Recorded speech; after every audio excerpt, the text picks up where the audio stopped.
สวัสดีแขกผู้มีเกียรติทุกท่านครับผมยินดีต้อนรับทุกท่านเข้าสู่งานเสวนาวิชาการระดับนานาชาติ PM 2.5 โอกาสและความท้าทายในภูมิภาคเอเชียตะวันออกเฉียงใต้ค่ะหรืองาน PM 2.5 Opportunities and Challenges in Southeast Asia วันที่ 4 เมษายน พุทธศักราช 2567 ณ ห้อง 7508 ชั้น 5 อาคารบุญชูปณิธาน ณ มหาวิทยาลัยธรรมศาสตร์ศูนย์ลำปางค่ะซึ่งในช่วงลำดับพิธีการก็จะอีกสักอึดใจหนึ่งซึ่งกระผมก็ขอรับหน้าที่ในช่วงพิธีกรในช่วงก่อนที่จะเริ่มดำเนินรายการงานวิชาการในวันนี้ครับผมซึ่งงานภายในวันนี้ก็มีวัตถุประสงค์จัดขึ้นเพื่อเป็นการเสริมสร้างองค์ความรู้และแลกเปลี่ยนความรู้ระหว่างกันในเกี่ยวกับปัญหา PM 2.5 ครับใช่แล้วค่ะแล้วอีกอย่างหนึ่งนะคะคือเพื่อที่อยากจะสร้างเครือข่ายนะคะภายในประเทศและนอกประเทศของเราซึ่งวันนี้มีแขกมากหน้าหลายตาเลยมาจากไหนกันบ้างคะวันนี้ซึ่งพูดเลยนะครับว่าวันนี้แขกผู้มีเกียรติของเราทุกท่านก็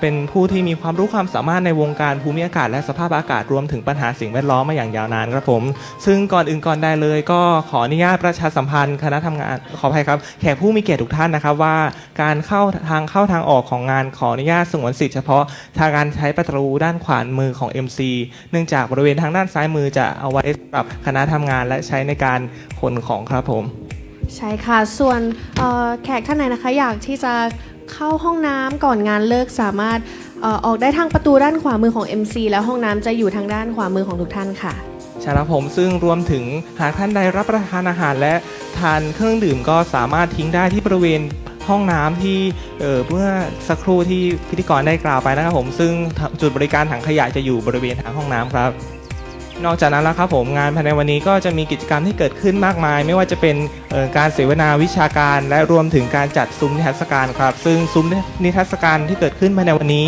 ได้รับความร่วมมือจากหน่วยงานภายในมหาวิทยาลัยธรรมศาสตร์เองและหน่วยงานที่เป็นหน่วยงานภายนอกของมหาวิทยาลัยธรรมศาสตร์ทั้งภาครัฐและเอกชนครับใช่ค่ะทุกท่านที่ลงทะเบียนมาในวันนี้นะคะอาจจะได้รับเบรกกันแล้ววันนี้อาจจะอิ่มท้องกันแล้วก็ถ้าทุกท่านนะคะสนใจรอระหว่างที่จะเข้าช่วงพิธีการสามารถไปเดินดูซุ้มนิทรรศการข้างนอกได้ค่ะซึ่งวันนี้มาด้วยกันทั้งหมด6ซุ้มค่ะซึ่งถูกซุ้มนิทรรศการในวันนี้นะครับผมก็มาจากหน่วยงานต่างๆได้แก่คณะสาธารณสุขศาสตร์มหาวิทยาลัยธรรมศาสตร์ศูนย์ลำปางครับค่ะและโรงพยาบาลลำปางค่ะสำนักงานสิ่งแวดล้อมและควบคุมมลพิษที่2สำนักงานป้องกันและบรรเทาสาธารณภัยจังหวัดลำปาง Kinetics Corporation Limited ศูนย์ป้องกันบรรเทาสาธารณภัยเขต 10 จังหวัดลำปางค่ะซึ่งบูธนิทรรศการที่จัดขึ้นภายในวันนี้มีองค์ความรู้ให้ทุกท่านสามารถได้รับชมและได้รับความรู้กันซึ่งพูดได้เลยนะครับว่าวันนี้เรามีซุ้มที่ให้ความรู้เกี่ยวกับ PM 2.5 ที่มีความหลากหลายและครอบคลุมครับ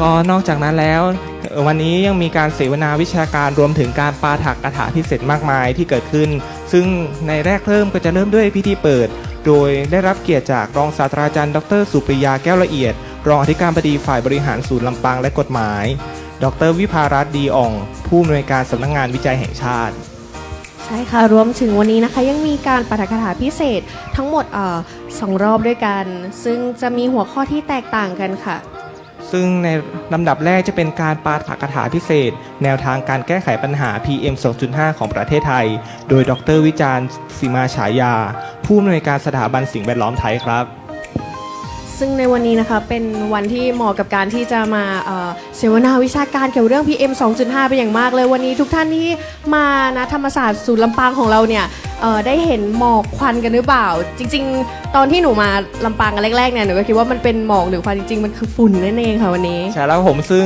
ก็อาจจะเข้ากับบทเพลงของพี่เบิร์ดธงชัยก็หมอกจังๆแล้วควันคล้ายจนบางทีไม่อาจรู้ครับผมก็ในวันนี้ทุกท่านก็ได้เห็นหมอกควันที่อยู่บริเวณในรั้วของมหาวิทยาลัยธรรมศาสตร์รวมถึงในจังหวัดลำปางของเราเองก็สามารถสังเกตได้จากภูมิอากาศที่เกิดขึ้นภายในวันนี้ครับใช่ค่ะแต่ว่าภายในห้องของเราเนี่ยไม่ต้องห่วงเลยนะคะว่าจะมีฝุ่นควันหรือว่าหมอกใดๆเพราะว่าวันนี้ห้องของเราเนี่ย7508มีเครื่องฟอกอากาศนั่นเองเพราะว่าวันนี้ค่า PM 2.5 ของเรานะตอนนี้คือ242ซึ่งเป็นค่าที่อันตรายมากๆใช่แล้วครับผมซึ่งก็อีกวิธีการหนึ่งที่จะเป็นการป้องกันเกี่ยวกับ PM 2.5 ได้ก็จะเป็นการรณรงค์ที่จะให้ทุกท่านสวมใส่หน้ากากอนามัยที่ป้องกัน PM 2.5 เพื่อการป้องกันสุขภาพที่ดีของเราในวันนี้ครับ นอกจากนั้นแล้วครับผมก็อีกวิธีหนึ่งที่จะช่วยทำให้ PM 2.5 ลดลงในระยะยาวก็จะเป็นการปลูกต้นไม้รวมถึงการไม่เผาป่าการไม่เผาขยะในบริเวณที่โล่งแจ้งรวมถึงการที่จะใช้รถยนต์ขนส่งสาธารณะครับใช่ค่ะถ้าพูดถึงเกี่ยวกับสาธารณภัยหรือว่าไม่ว่าจะเป็นฝุ่นหรือว่าเกี่ยวกับไฟป่าเนี่ยจริงๆแล้วทางบูธทางด้านนอกเกี่ยวกับศูนย์ป้องกันและบรรเทาสาธารณภัยเขต 10 ของจังหวัดลำปางนะคะได้มีแอปแจ้งเหตุเตือนภัยเกี่ยวกับสาธารณภัยมาด้วยครับผมซึ่งแอปพลิเคชันของศูนย์ป้องกันและบรรเทาสาธารณภัยเขต 10 จังหวัดลำปางก็สามารถแจ้งได้ทั้งเหตุไฟไหม้น้ำท่วมรวมถึงวาตภัยตลอดจนอุบัติการอื่นๆที่เกิดขึ้นในบริเวณจังหวัดลำปางรวมถึงในประเทศไทยที่เราสามารถพบเห็นได้ครับใช่ค่ะนอกจากนั้นเองคณะสาธารณสุขศาสตร์มหาวิทยาลัยธรรมศาสตร์ศูนย์ลำปางเนี่ยได้นำเครื่องที่สามารถวัดค่าฝุ่นมาให้เราได้ดูในวันนี้ด้วยซึ่งจะอยู่ทางบูธด้านนอกครับผมซึ่งนอกจากของคณะสาธารณสุขศาสตร์มหาวิทยาลัยธรรมศาสตร์ศูนย์ลำปางแล้วยังมีการจัดนิทรรศการเกี่ยวกับเครื่องตัวอย่างเก็บฝุ่นว่าเครื่องเก็บฝุ่นของเขาจะสามารถใช้ได้กับที่ไหนใช้อย่างไรรวมถึงนวัตกรรมมีการทำงานอย่างไรก็มาจากบริษัท Kinetics Corporation Limited ครับใช่ค่ะเพราะว่านวัตกรรมของเขาเนี่ยเรียกว่าหลายๆหน่วยงานไม่ว่าจะเป็นภาครัฐหรือเอกชนเนี่ยก็อาจจะเคยได้ใช้เครื่องเก็บฝุ่นของเขาที่สามารถวัดค่าฝุ่นได้อย่างเรียลไทม์เลยทีเดียวเช่นเมื่อสักครู่นี้นะคะที่ดิฉันได้พูดถึงค่าฝุ่นเมื่อกี้ก็ไปดูจากเครื่องวัดค่าฝุ่นมาสักครู่นี้เองค่ะใช่แล้วครับผมซึ่งวันนี้ค่าฝุ่นก็อย่างที่ได้กล่าวไปข้างต้นนะครับว่าวันนี้ค่อนข้างที่จะรุนแรงก็วันนี้ก็ควรที่จะสวมใส่หน้ากากอนามัยแล้วก็ควรที่จะอยู่ในห้องในพื้นที่โล่งงดการทำกิจกรรมที่อยู่บริเวณพื้นที่แจ้งครับผมนอกจากนี้แล้วการทำกิจกรรมที่เกิดขึ้นภายในวันนี้ตลอดทั้งวันในงานวิชาการเสวนาวิชาการระดับนานาชาติ PM 2.5 โอกาสและความท้าทายในภูมิภาคเอเชียตะวันออกเฉียงใต้จะมีขึ้นตลอดทั้งวันซึ่งยาวไปจนถึง 4:30 น.ของวันนี้ครับใช่ค่ะแล้วก็มีกิจกรรมที่รอคอยทุกท่านอยู่นั่นก็คือเป็นแลกเปลี่ยนความคิดเห็นตอบข้อซักถามของทุกท่านที่มีความสงสัยเกี่ยวกับการเสวนาวันนี้รวมถึงการปาฐกถาพิเศษด้วยค่ะใช่แล้วครับผมซึ่งเมื่อสักครู่ได้กล่าวถึงการปาฐกถาพิเศษแนวทางการแก้ไขปัญหา PM 2.5 ของประเทศไทยโดยดร.วิจารณ์ศรีมาฉายาไปแล้วยังมีปาฐกถาพิเศษอีกองค์หนึ่งครับคือสถานการณ์ PM 2.5 ข้ามพรมแดนกรณีศึกษาอาเซียนครับใช่ค่ะโดยดร.ซีวิกเนียลครีมง Research Group Leader and Principal Research Scholar of Pollution Management Research Group Energy Climate Environment International Institute for Applied System Analysis หรือ IIASA จากออสเตรียค่ะตลอดจนในภาคบ่ายก็จะมีกิจกรรมการเสวนาวิชาการการแก้ไขปัญหา PM 2.5 อย่างยั่งยืนแบบบูรณาการซึ่งมีวิทยากรที่มีความรู้ความสามารถเกี่ยวกับการแก้ไขปัญหา PM 2.5 ตลอดจนการแก้ไขปัญหาเกี่ยวกับภูมิสภาพอากาศในประเทศไทยถึงหลายท่านด้วยกันใช่ค่ะโดยการบรรยายในวันนี้นะคะจะเป็นการบรรยายในภาคภาษาอังกฤษค่ะใช่ครับผมซึ่งตลอดทั้งวันนี้ก็จะมีการบรรยายเป็นภาคภาษาอังกฤษโดยในช่วงต้นก็จะเป็นการบรรยายภาษาไทยไว้ก่อนเพื่อเป็นการต้อนรับแขกผู้มีเกียรติทุกท่านในวันนี้ครับใช่ค่ะพูดถึงการต้อนรับแล้ววันนี้ทุกท่านได้รับเบรกกันแล้วอยากสอบถามว่าเบรกวันนี้อร่อยกันไหมคะที่ได้รับมาระหว่างการลงทะเบียนก็หลายท่านได้พยักหน้าว่าอร่อยแล้วก็ทุกท่านสามารถรับประทานอาหารตลอดจนเครื่องดื่มได้เลยนะครับผมซึ่งจะเป็นเบรกจากทางมหาวิทยาลัยธรรมศาสตร์เองตลอดจนเครื่องดื่มและอาหารที่เป็นของหน่วยงานภายนอกองค์การภายนอกครับผมก็หลังจากที่รับประทานอาหารและเครื่องดื่มแล้วทางเราบริการจุดทิ้งขยะซึ่งอยู่บริเวณทางออกขวามือของทาง MC ครับค่ะก็ยินดีต้อนรับทุกท่านที่เข้ามาใหม่นะคะสามารถลงทะเบียนได้ด้านล่างชั้น1นั่นเองค่ะรวมถึงขอประชาสัมพันธ์อีกรอบนะคะว่าทางเข้าทางออกจะใช้ทางเดียวกันนั่นคือทางประตูทางขวามือของ MC หรือประตูทางขวาของเวทีนั่นเองค่ะครับผมสำหรับผู้ที่เข้าร่วมงานมาแล้วสามารถจับจองที่นั่งซึ่งที่นั่งของเราก็สามารถมานั่งกันได้บริเวณทางด้านหน้าของเวทีรวมถึงตลอดจนที่นั่งอื่นๆภายในห้อง7508ในวันนี้ครับก็นอกจากนั้นแล้วนอกจากนิทรรศการที่เกิดขึ้นภายในวันนี้ก็ยังมีกิจกรรมที่น่าสนใจอย่างที่ผมได้กล่าวไปข้างต้นว่าวันนี้เราจะอยู่กันยาวๆไปจนถึง 4:30 น.ของวันนี้เลยครับผมซึ่งการเสวนาทางวิชาการระดับนานาชาตินี้ก็ได้รับความร่วมมือจากองค์การทั้งภายในและภายนอกของมหาวิทยาลัยธรรมศาสตร์ซึ่งวันนี้ก็ได้รับความร่วมมือจากมหาวิทยาลัยธรรมศาสตร์เองรวมถึงสำนักงานวิจัยแห่งชาติครับ ใช่ค่ะพูดถึง PM 2.5 ดีกว่านะตอนนี้เราก็เป็นนักศึกษาของมหาวิทยาลัยธรรมศาสตร์ศูนย์ลำปางของเราซึ่งอยากจะถาม MC คู่ดิฉันพี่โอโซนว่าวันนี้เนี่ยได้รับผลกระทบอย่างไรคะกับฝุ่นที่ผ่านมาซึ่งต้องกล่าวก่อนนะครับว่าตัวผมเองเป็นคนจังหวัดอื่นเป็นคนจังหวัดชลบุรีทันทีที่ได้มาบริเวณยังภาคเหนือก็ตอนแรกก็สงสัยว่าจริงๆแล้วมันคือหมอกหรือว่าคือควันอะไรอย่างไรพอได้เปิดช่องโทรทัศน์ดูแล้วก็ถึงทราบว่าจริงๆแล้วที่เราพบเจอกันอยู่คือวิกฤตการณ์ที่เรียกว่า PM 2.5 ก็ในเริ่มแรกก็ผมก็รู้สึกที่จะ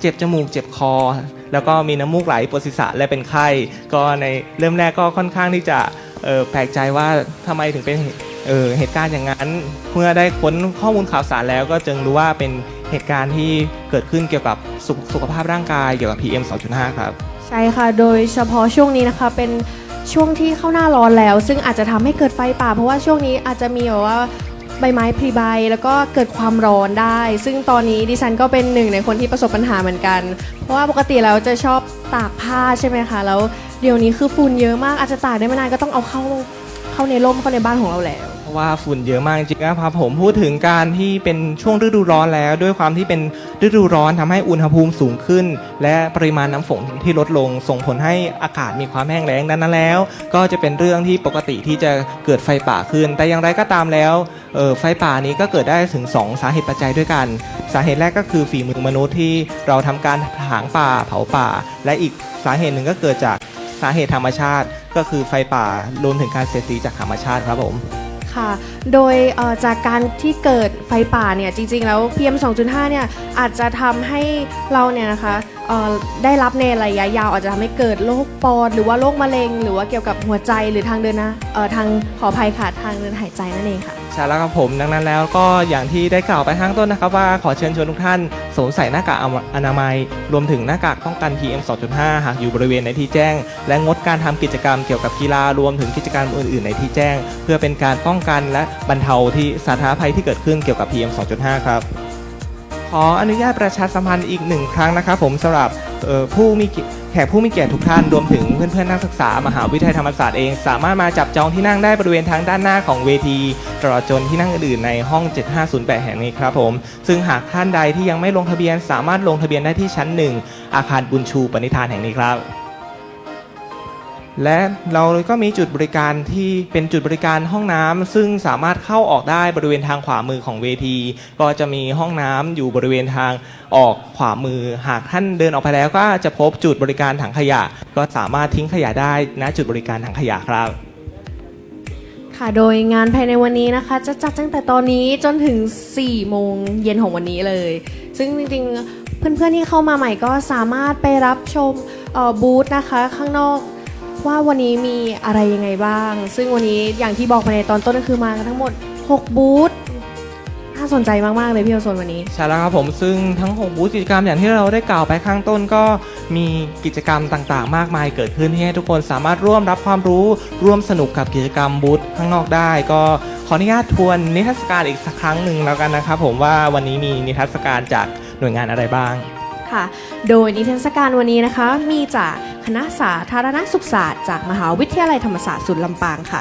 และสำนักงานสิ่งแวดล้อมและควบคุมมลพิษที่ 2 ค่ะ Kinetics Corporation Limited ค่ะโรงพยาบาลลำปางสำนักงานป้องกันและบรรเทาสาธารณภัยจังหวัดลำปางและศูนย์ป้องกันและบรรเทาสาธารณภัยเขต 10 จังหวัดลำปางครับผมซึ่งภายในวันนี้ก็จะมีกิจกรรมให้ทุกคนร่วมสนุกรวมถึงร่วมได้รับความรู้มากมายจากกิจกรรมเกี่ยวกับ PM 2.5 ครับนอกจากนั้นแล้วเกี่ยวกับงานเสวนาระดับนานาชาติในวันนี้ก็จะมีการเสวนาวิชาการการแก้ไขปัญหา PM 2.5 อย่างยั่งยืนแบบบูรณาการซึ่งมีวิทยากรผู้มีความรู้ความสามารถเกี่ยวกับ PM 2.5 ซึ่งเรียกได้ว่าคร่ำวอดในวงการมาอย่างยาวนานซึ่งท่านแรกก็ได้แก่ดร.อีวานบิง Ambient Air Monitoring Manager จาก Northwest Clean Air Agency จากสหรัฐอเมริกาครับท่านที่2คือดร.อีริส ซัสแมน Senior Policy Researcher and Research Group Leader Institute for Global Environmental Sciences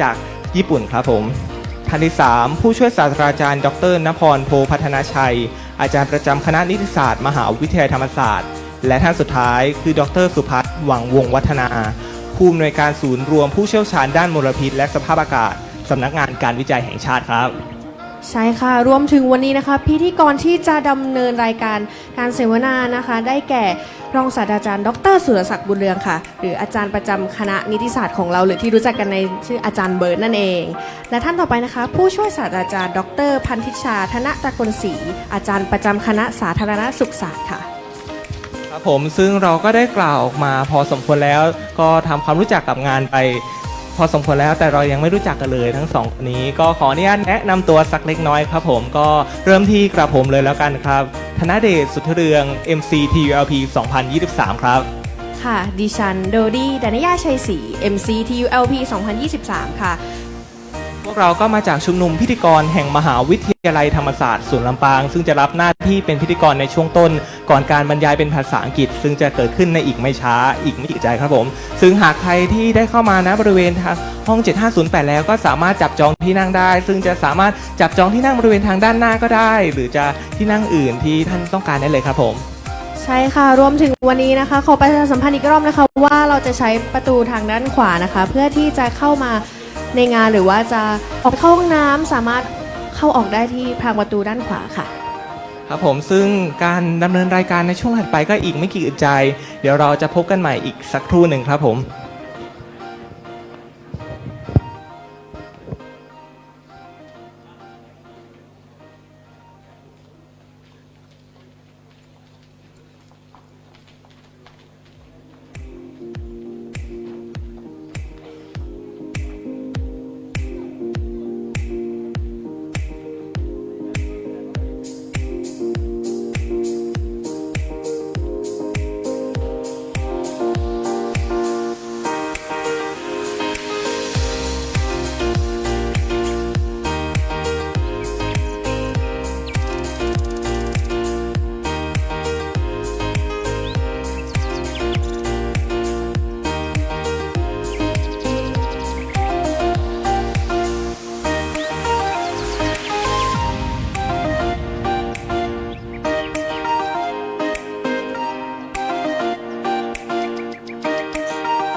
Good morning.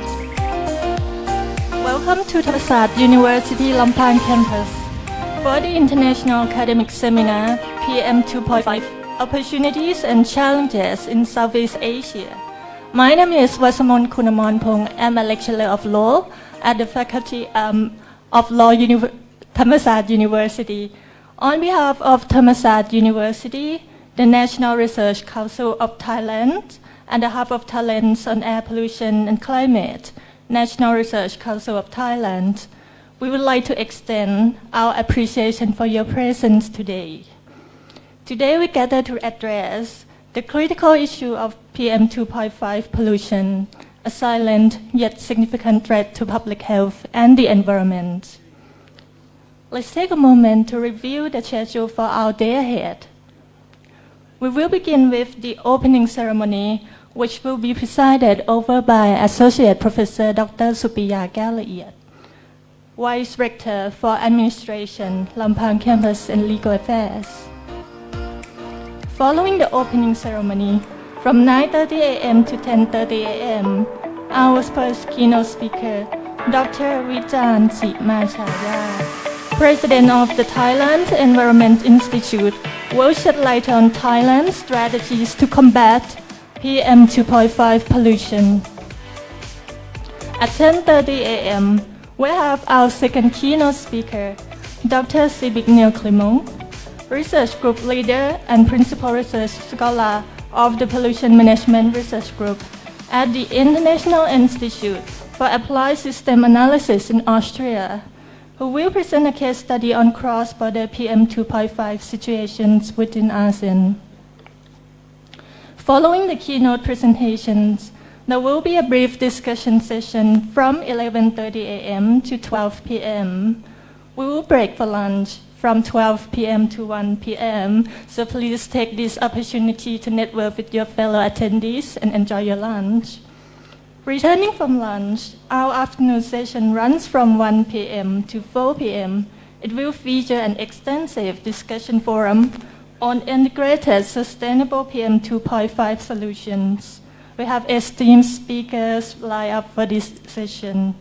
And finally, from 4 to 4:30 p.m., we will have our final discussion session to wrap up today's proceedings. Please be mindful of the time frames as we have a packed schedule ahead. So let's make the most of this opportunity for productive discussions and insights. Without further ado, let us now start our seminar by welcoming Associate Professor Dr. Supiya Galaiyat, Vice Rector for Administration, Lampang Campus and Legal Affairs, to deliver her welcoming remark for the seminar.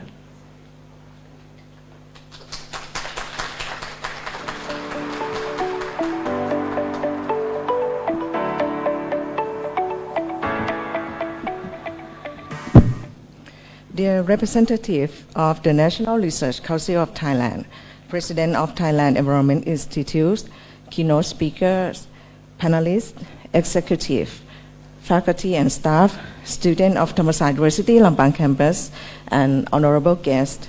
On behalf of Thammasat University Lampang campus, I would like to welcome all participants to the universities and express our gratitude for your presence today.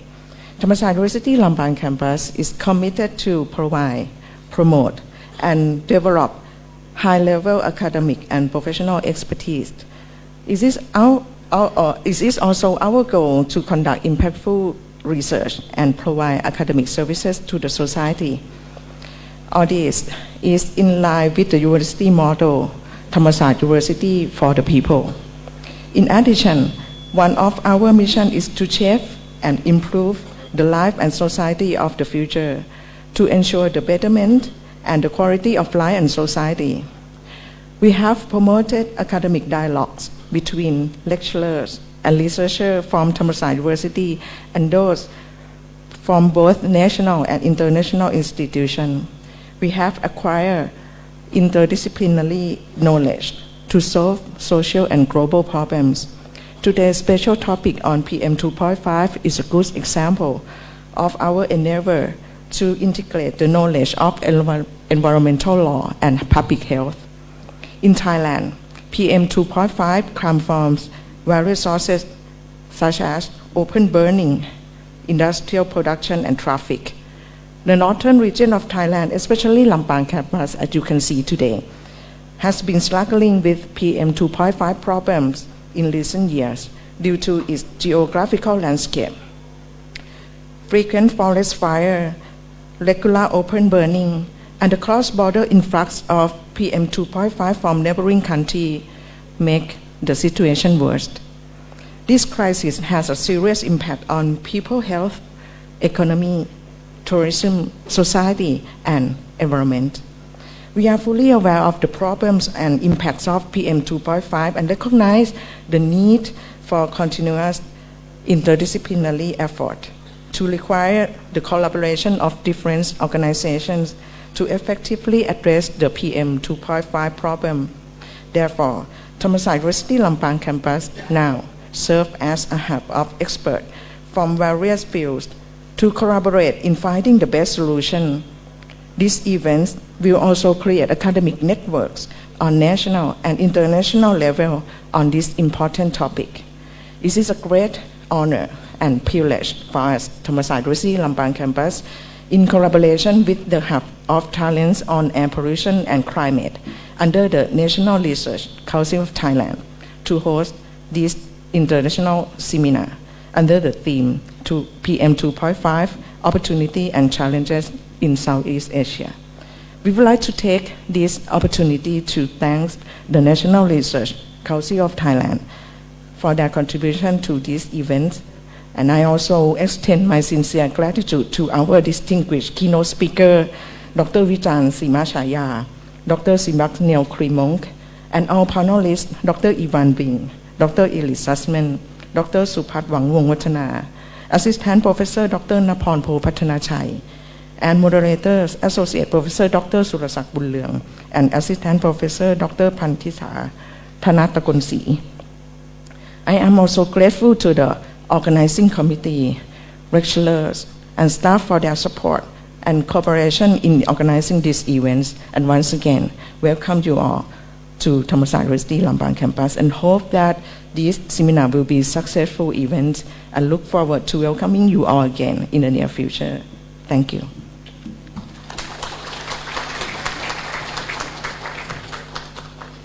Thank you very much, Associate Professor Dr. Supriya Kaolaiet.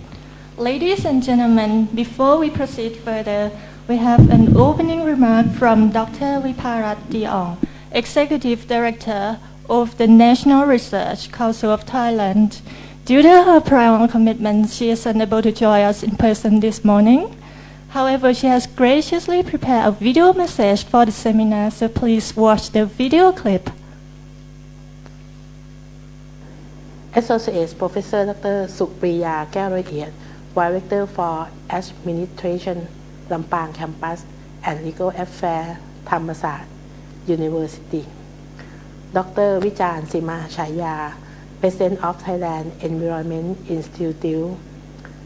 Dr. Sibit Krimong, Research Group Leader and Principal Research Scholar, International Institute for Applied System Analysis, Austria. Dr. Ivan Bing, Ambient Air Monitoring Manager, Northwest Clean Air Agency, USA. Dr. Eric Sussman, Senior Policy Researcher and Research Group Leader, Institute for Global Environmental Strategies, Japan. Assistant Professor Dr. Napon Po Pathanachai, Faculty of Law, Thammasat University. Dr. Supat Wangwong Watana, Director of Hub of Talents on Air Pollution and Climate, #NRCT, Faculty of Public Health, Rangsit Campus, Thammasat University. Distinguished delegates, ladies and gentlemen, welcome everyone to International Academic Seminar on PM 2.5 Opportunities and Challenges in Southeast Asia. On behalf of the National Research Council of Thailand, NRCT, Ministry of Higher Education, science, research, and innovation. I feel honored and delighted that the Hub of Talents on Air Pollution and Climate HTAP in collaboration with Thammasat University, Lampang campus have jointly organized the International Academic Seminar entitled PM 2.5 Opportunities and Challenges in Southeast Asia Today. NRCT, a research and innovation program, management unit of Thailand, has focused in but not limited to the aspects of natural resources and environment, particularly in the topic area of FE Thailand and the PM 2.5 problem. For the past few years, NRCT has continuously provided research and innovation funds to a good use for PM 2.5 management and mitigation, for example, an innovative early warning system, monitoring tools, treatment, and composition analysis for source identification, as well as the evaluations of the effectiveness of policy and mitigation measure and impacts of the PM 2.5 in various areas of Thailand. This can be used as important source of technical support for the pollution control department and various related agencies, including Bangkok Metropolitan Administration and the local governments, such as provincial governors and municipality. The guest knowledge helped us in planning and developing the right tools for PM 2.5 mitigation. In 2023, NRCT initiated the establishment of high-level expert specialist centers, hub of talents, and learning centers, hubs of knowledge. We recognize that the PM 2.5 pollution is not a short-term crisis. We have started the Hub of Talents on Air Pollution and Climate hashtag with Dr. Supat Wangwong Watana, who acts as the director of hashtag.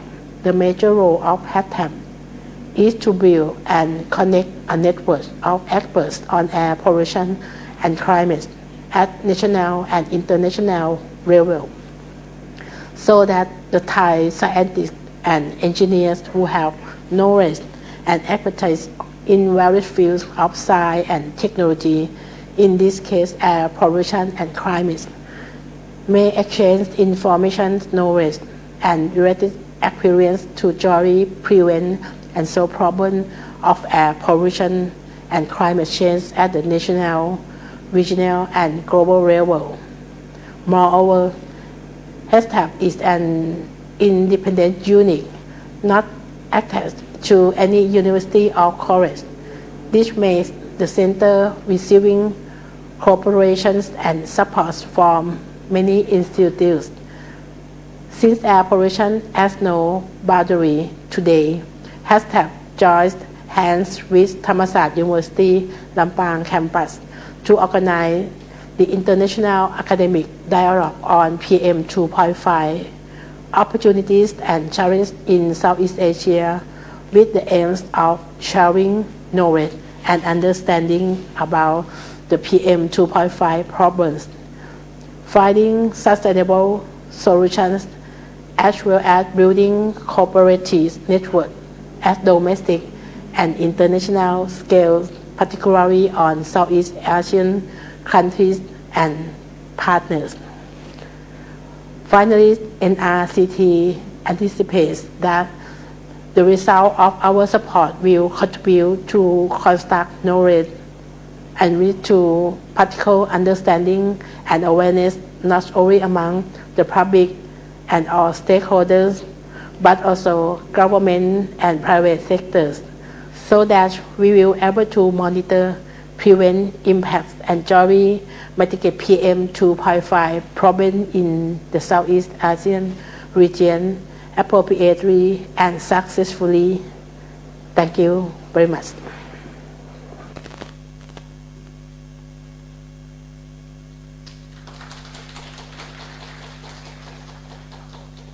Ladies and gentlemen, now I would like to invite Dr. Vijan Simachaya and Dr. Sibignel Klimong to the stage. It's my honor to introduce our first keynote speaker for today's seminar, which is Dr. Vijan Simachaya, President of the Thailand Environment Institute. Dr. Vijan's profound knowledge and dedication to environmental sustainability render him an indispensable figure in our discussions on PM 2.5 pollution. Also, our second keynote speaker, Dr. Sibignel Klimong. Dr. Klimong is the research group leader and principal research scholar of the Pollution Management Research Group in the International Institute for Applied Systems Analysis in Austria. In today's session, Dr. Klimong will explore the dynamics of cross-border PM 2.5 situations, a case study of ASEAN. So please welcome both of them. Dr. Vijan, the stage is yours. Okay, thank you very much for introduction. And we will go one by one, and after that we will join together and waiting for the question and suggestion. Good morning, everyone. It's my great pleasure to be here. First of all, I would like to thank to Thammasat University Lampang campus and the National Research Council of Thailand by Center of Hub of Thailand on Air Pollution and Climate that invite me to join this important event today. Just about the right time, on the right pace, we're going to talk about PM 2.5 as this important season. And also welcome honorable guests from international agency. We would like to also hear from them their experience on tackling air pollution in various area from Austria, European community, from US, and from Japan as well. I myself, I used to work from the government sector and with Dr. Supat, also the former Director General of the Pollution Control Department. I myself also his successor, taking care of air quality division. After that, joined with the Director General of the Pollution Control Department. And then my last position with the government sector is the Permanent Secretary of the Ministry of Natural Resources and Environment, taking care of the natural resources for the whole country, also in environmental issue as well.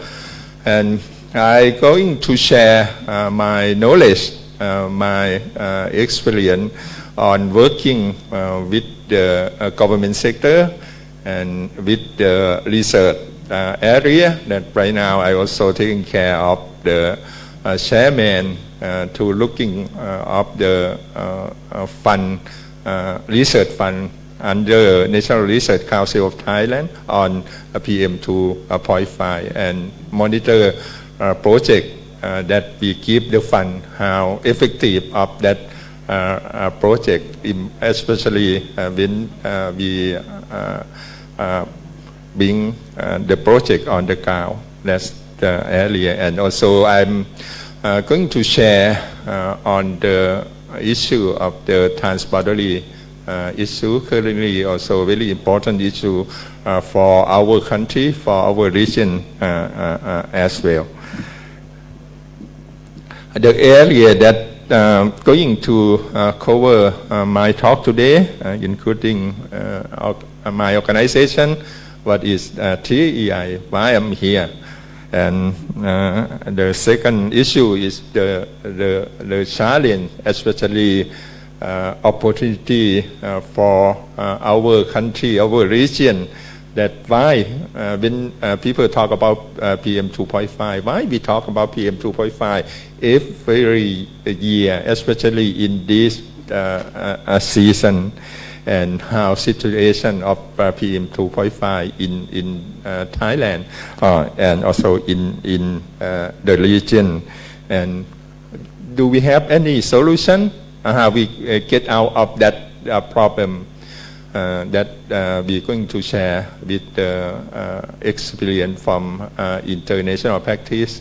And I myself would like to hear, especially from young generation like Thammasat University student, especially in Lampang campus, that yourself already facing and have direct impact on this important event. What do you think about that problem?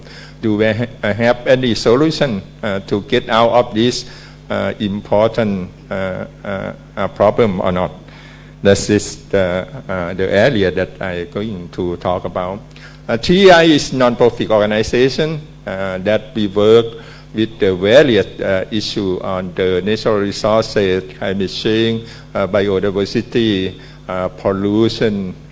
Currently, the important issue on pollution is PM 2.5, and so the plastic pollution that going to be a new international or global agreement very soon. This is the important issue, and we work closely with the community on the ground, how they implement best practice on different level, different issue. And former Prime Minister, Mr. Anand Panjashun, is our honorable advisor recently. I myself also serve as President of Thailand Environment Institute. You can take a look the photo here. Just give you an information why environment is important. From the World Economic Forum last year, what they said, the conclusion from the meeting is for the next 10 years, the important issue of the world is not economic, not social, but environmental issue, especially related to the climate change, mitigation, how we can reduce greenhouse gas emission. At the same time, climate change going to occur, how we can stay with the climate situation we call climate adaptation. That's also a very important issue.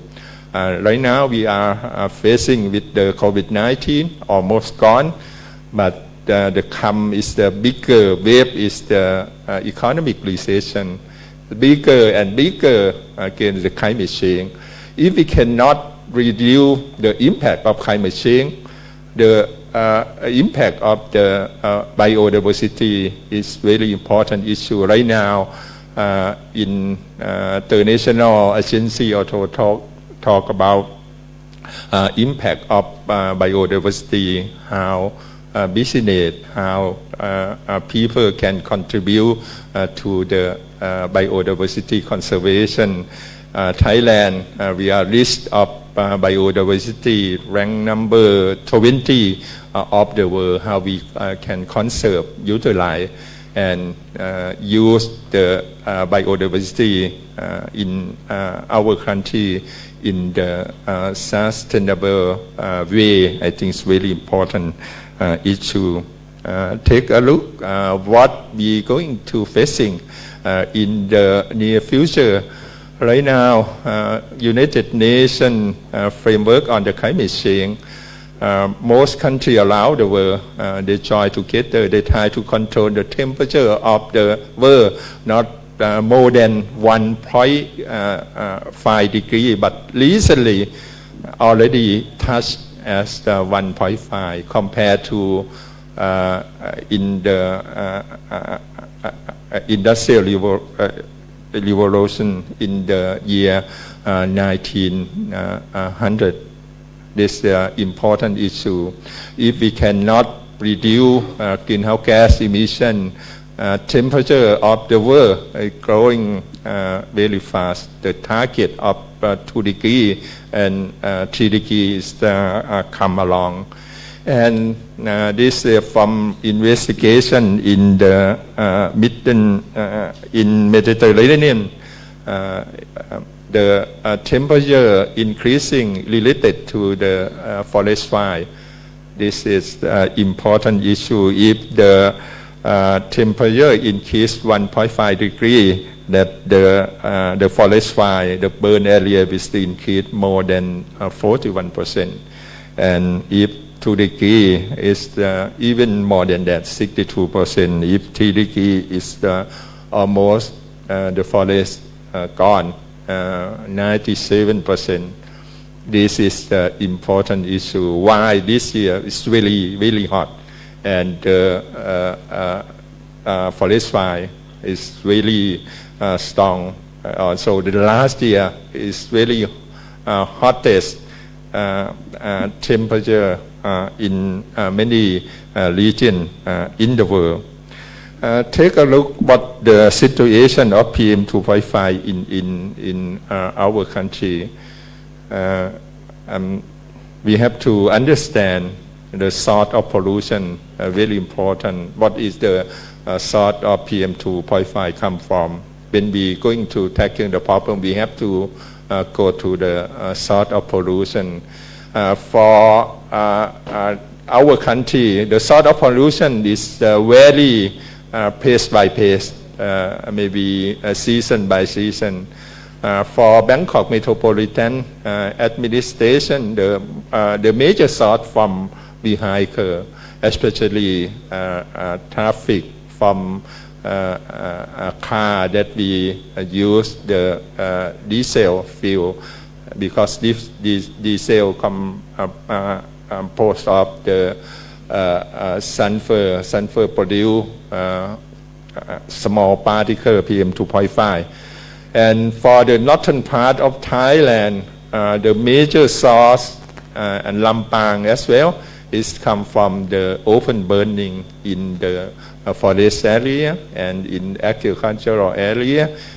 Even maybe from the landfill, sometimes burning at the landfill, but quite few, but mostly come from open burning in the forest fire, in the forest area. When we know the source and come to the ambient, we have to look for, especially in Lampang, we have the area, geographical area is not good for like a depression of air pollution.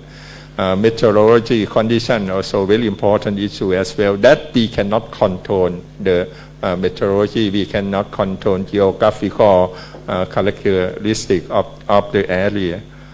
Just why somehow even we have like sort of pollution still like the same hotspot, not that much, but PM 2.5 is very high at that certain day or certain area.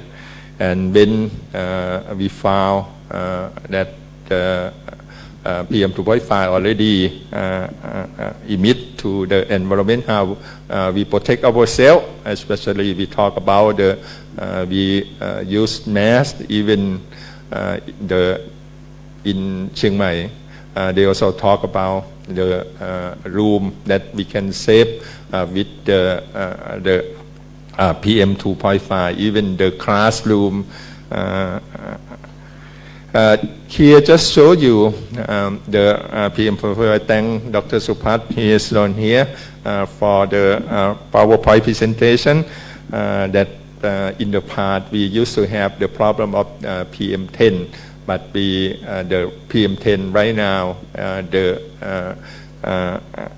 level of PM10 is decreasing compared to the past. Even total particle, but you can take a look. We used to have, especially in the Bangkok metropolitan area, we used to have problem with the lead contamination. If the policy is clear, that's especially the policy using the unleaded gasoline, that the lead contamination in the air pollution decreasing a very dramatic change.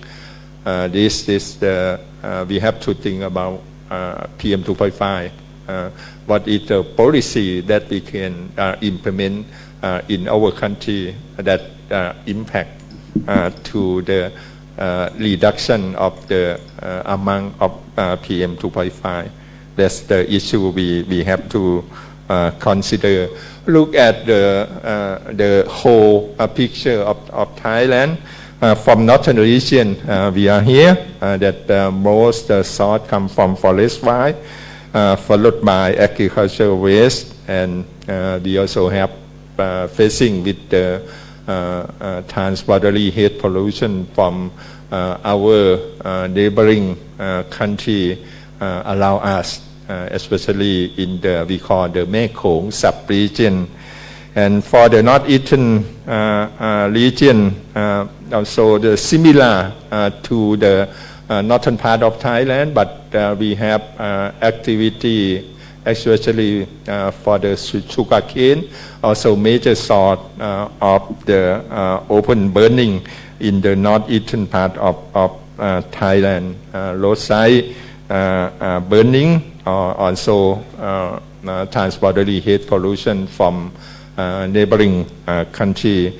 From Bangkok metropolitan area, the major source I mentioned earlier from vehicle traffic, from transportation, open burning of the province allow Bangkok metropolitan area also impact on the air pollution PM 2.5 in Bangkok.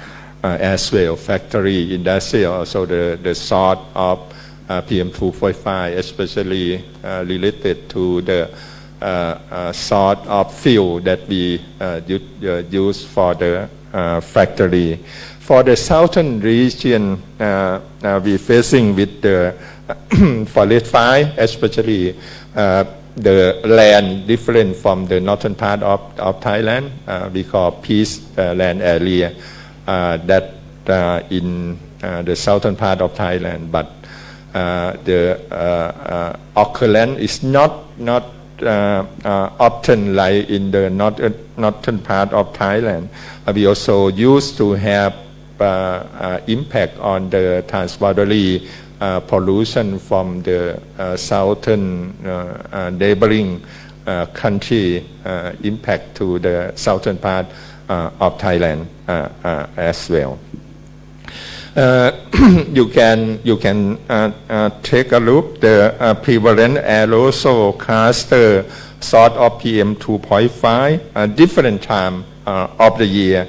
You can take a look here. The red dot is the smoke from forest fire.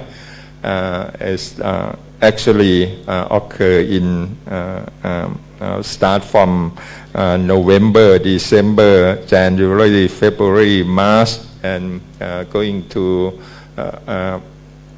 decrease on the April after Songkran most of the time. But from the grassland, from the open burning at the agricultural area, also in the southern and also the central part of Thailand, you can take a look. The variation of the sort of pollution of PM 2.5 vary on the sort and vary from the location activity of the agriculture activity of the people as well. This is the big picture of the aerosol, the sort of PM 2.5 of the country. This is the trend of PM 2.5. While over the past 20 years, you can take a look. From January, February, we are facing the problem, especially in the northern part of Thailand, also from the neighboring country, and from March, April, they moved the hotspot from the early of the year, mostly from our neighboring country, from Cambodia, also impact to the eastern part of Thailand. Even some day also impact to Bangkok metropolitan area as well. But for March to April, the hotspot moved to the northern part of Thailand, mostly from our neighboring countries like Lao, PTR, and Myanmar. You can take a look the occurrence of PM 2.5 situation that compare from the year 2020 to the year 2023. Our new national standard right now, not 50, that effective start from the 1st of June last year. Our 24-hour average PM 2.5 is the amount is 37.5 microgram per cubic meter compared to the past standard is the 50 microgram per cubic meter. The former standard 50 we still cannot meet yet, but we have very stringent standard. If we implement the same way that we are implement in the past, how we get to improve our national air quality, I think it's very important that the issue we have to consider standard quite strong, but we still implement the same way that we are implement in the past. That's the problem. You can take a look the duration of the occurrence of PM 2.5 various time of the year. Thailand is just we located at the middle of the ASEAN community. Just why we work on the head issue all around year. Because the dry season of the northern part of Thailand and the southern part of Thailand is different from the northern part of Thailand start from December until April. From the southern part of Thailand start from August, September until October, something like that. Just why Thailand involved in the transport-related heat pollution in the northern region, Mekong sub-region, and the southern region as well. You can take a look for the southern region that I mentioned earlier. The dry season starts from August, September, October, but no heat pollution problem since 2021. We have to learn from them how they taking care of the heat pollution, even transport-related pollution as well for the southern region. I'll talk a bit later on. Thailand, by the pollution control department, they also have like air quality monitoring station. Right now we have altogether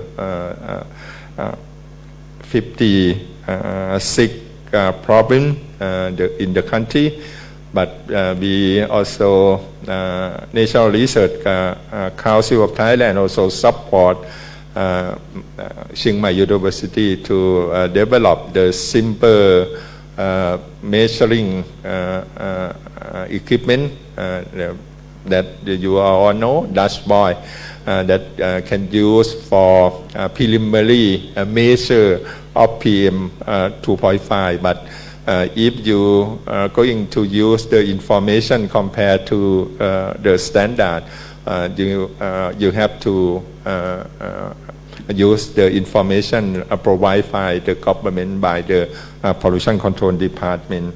This is the location of the station in Thailand. What happened in last year? I mentioned earlier, last year also dry season we call El Niño a year.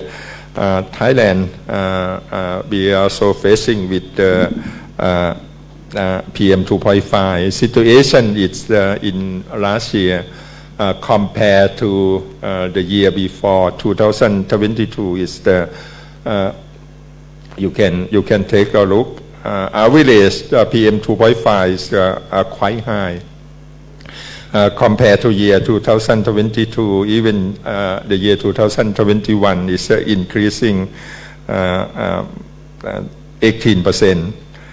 Number of the day of exceeds the standard. At the period of time, the standard is the 50 microgram per cubic meter.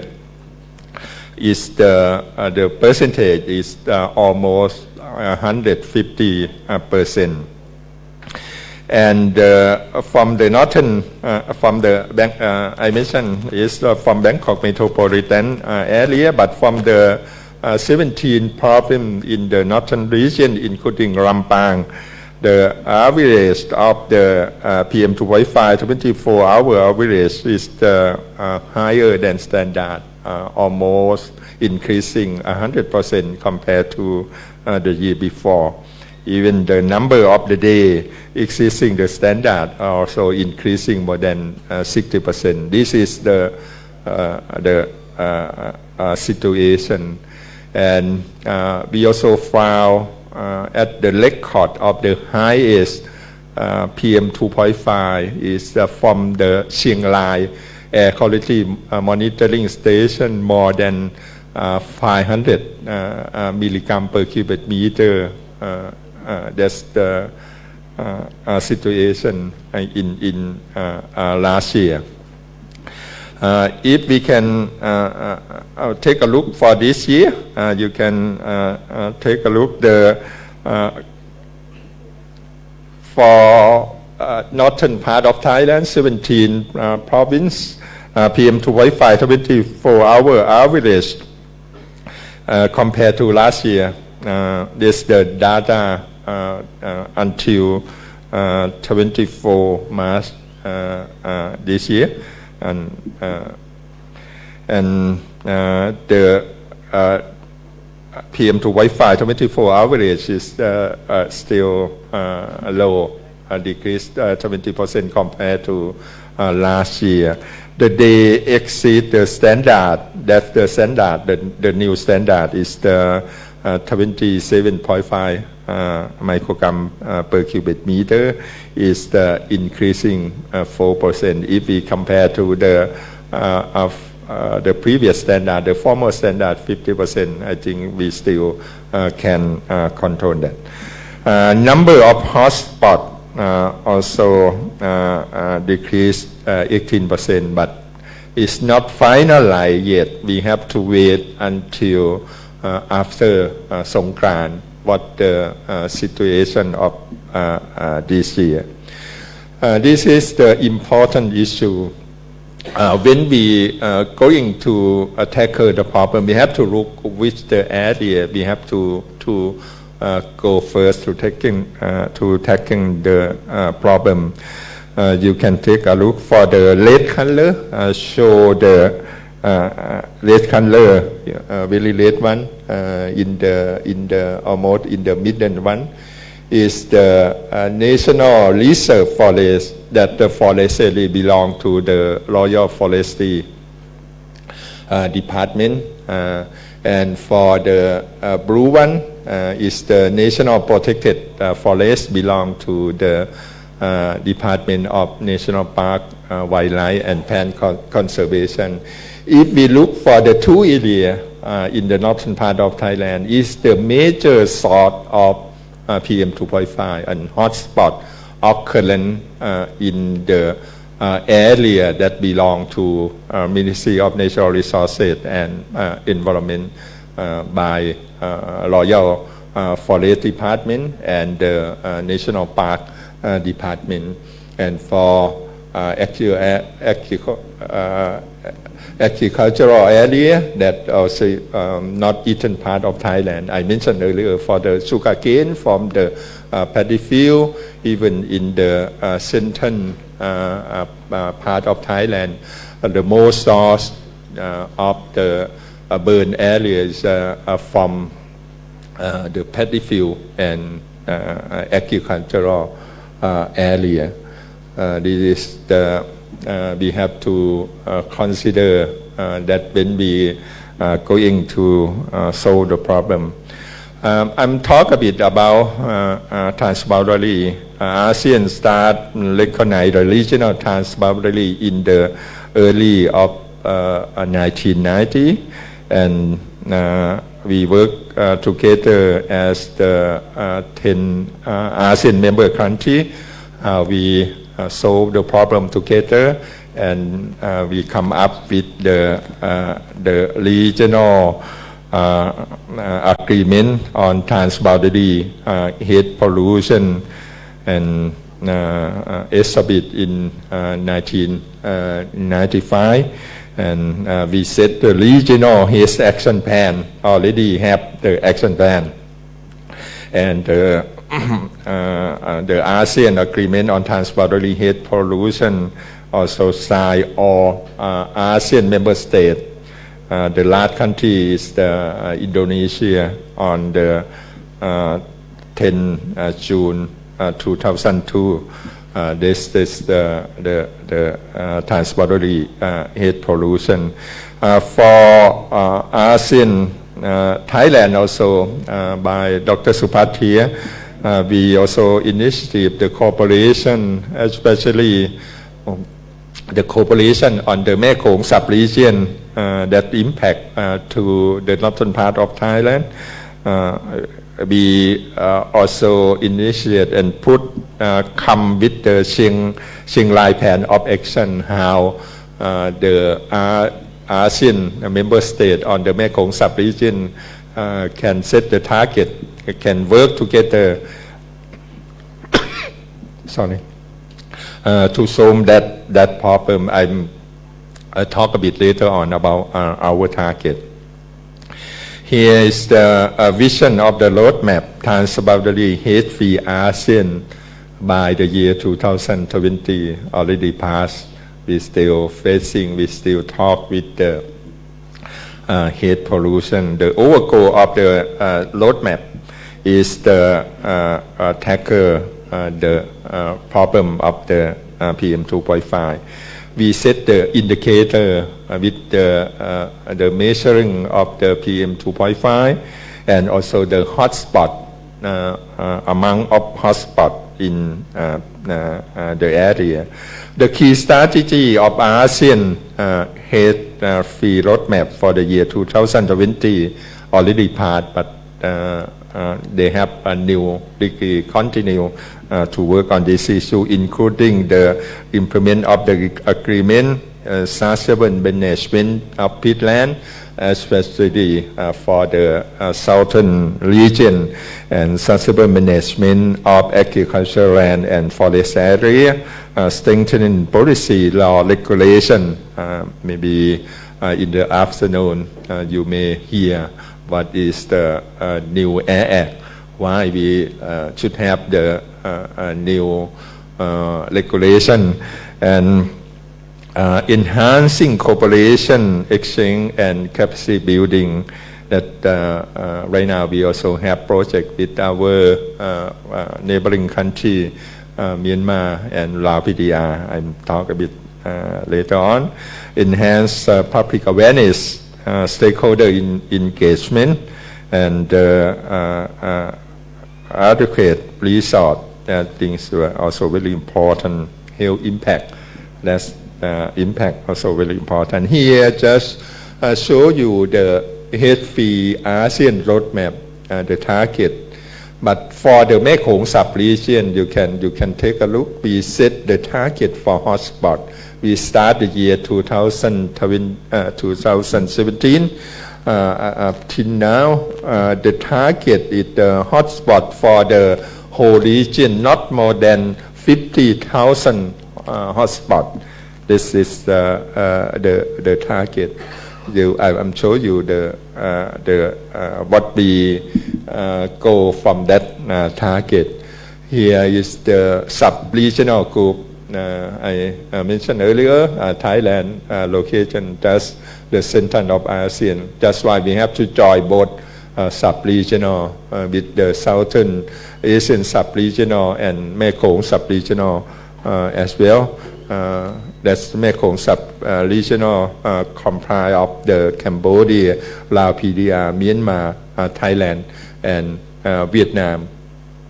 This is the sub-regional in the Mekong sub-region, different from the southern region. Is the head period, and the type of fire, forest fire, and peatland area is different. And type of forest I mentioned earlier, and also agricultural activity. You can take a look why Thailand get involved with the two sub-regional on the northern region, on the southern region that we also facing sometime when the hate occur for many years ago in the southern region, Indonesia. The hate we are facing to the southern province of Thailand, in Phuket, in Surat Thani, sometime. But from the northern region, Mekong sub-region, we are currently facing. This is the important issue, how we work together, how we implement our cooperation, our agreement under ASEAN. You can take a look here what we are facing now in southern region. The amount of the hotspot quite low compared to the Mekong sub-region. For Mekong sub-region, you can take a look. Number 1 is still Myanmar. Number 2 is Laos PDR. Number 3 is Thailand. Number 4 is Vietnam, Cambodia, and Vietnam. This is just why we have to work together. You can take a look. The amount now is some year is the 200,000 hotspot. Our target is the 50. That is this big amount. ASEAN Haze Alert Level, you can take a look, like no transboundary smoke haze, level 2, they set the target already. Level 2 is the dry season, level 2 is the escalator of hotspot activity. This is the just try to make a list, the area that list of the ASEAN. You can take a look compared to the northern and southern region. For the alert level 0, level 1, level 2, you can take a look the level, the red one, level 3. For the northern region, we still facing the problem, but for the southern region, in the past, 2019, they also many days, but right now they are 0 of the day. That how they manage that. That's why I mentioned we have to how we can learn from them. There's the transboundary alert level in the Mekong sub-region compared to southern region. We also Thailand by Ministry of Natural Resources and Environment also have the second ASEAN Head-Free Roadmap. That's the improve for the first one. The second one for the year 2023 to the year 2030. That's the already have plan. But the important thing is how implement the plan. Let's see what solution that we have. When we manage the heat pollution, even the hotspot, the PM 2.5, we know the source. The source from like the open burning from the forest area. Who taking care of forest area? Forest belong to Royal Forestry Department or belong to the National Park Department. What activity inside that area? That's very important. Agricultural burning, how we can utilize the waste from resource from agricultural. That's the issue. Cost transboundary pollution. Factory we have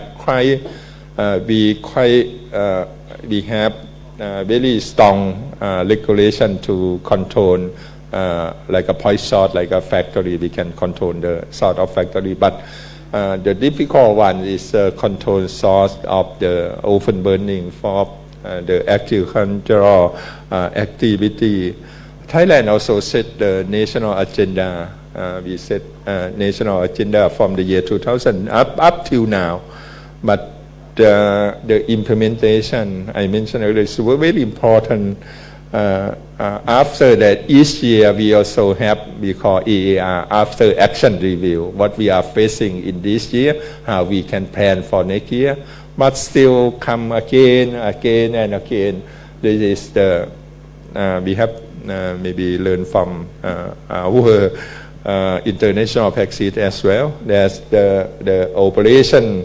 We have national level. We have the national committee to taking care of the country on the heat pollution, even transboundary heat pollution under ASEAN agreement on transboundary heat pollution in regional level, provincial level. We have like a command one stop service for PM 2.5, but still cannot control everything in the area of the problem. Management, Thailand also maybe we have National Research Council also spend lot of money on the research, support research, even the technology, various technology that can apply to help manage PM 2.5. That's use the satellite image and many tools on forecasting of the PM 2.5, even like a 5D, how we can prepare for the management of that problem. And we also you can take a look more in the document that already provide develop the project transboundary management for our PM 2.5 problem with the neighboring country around PDR and Myanmar.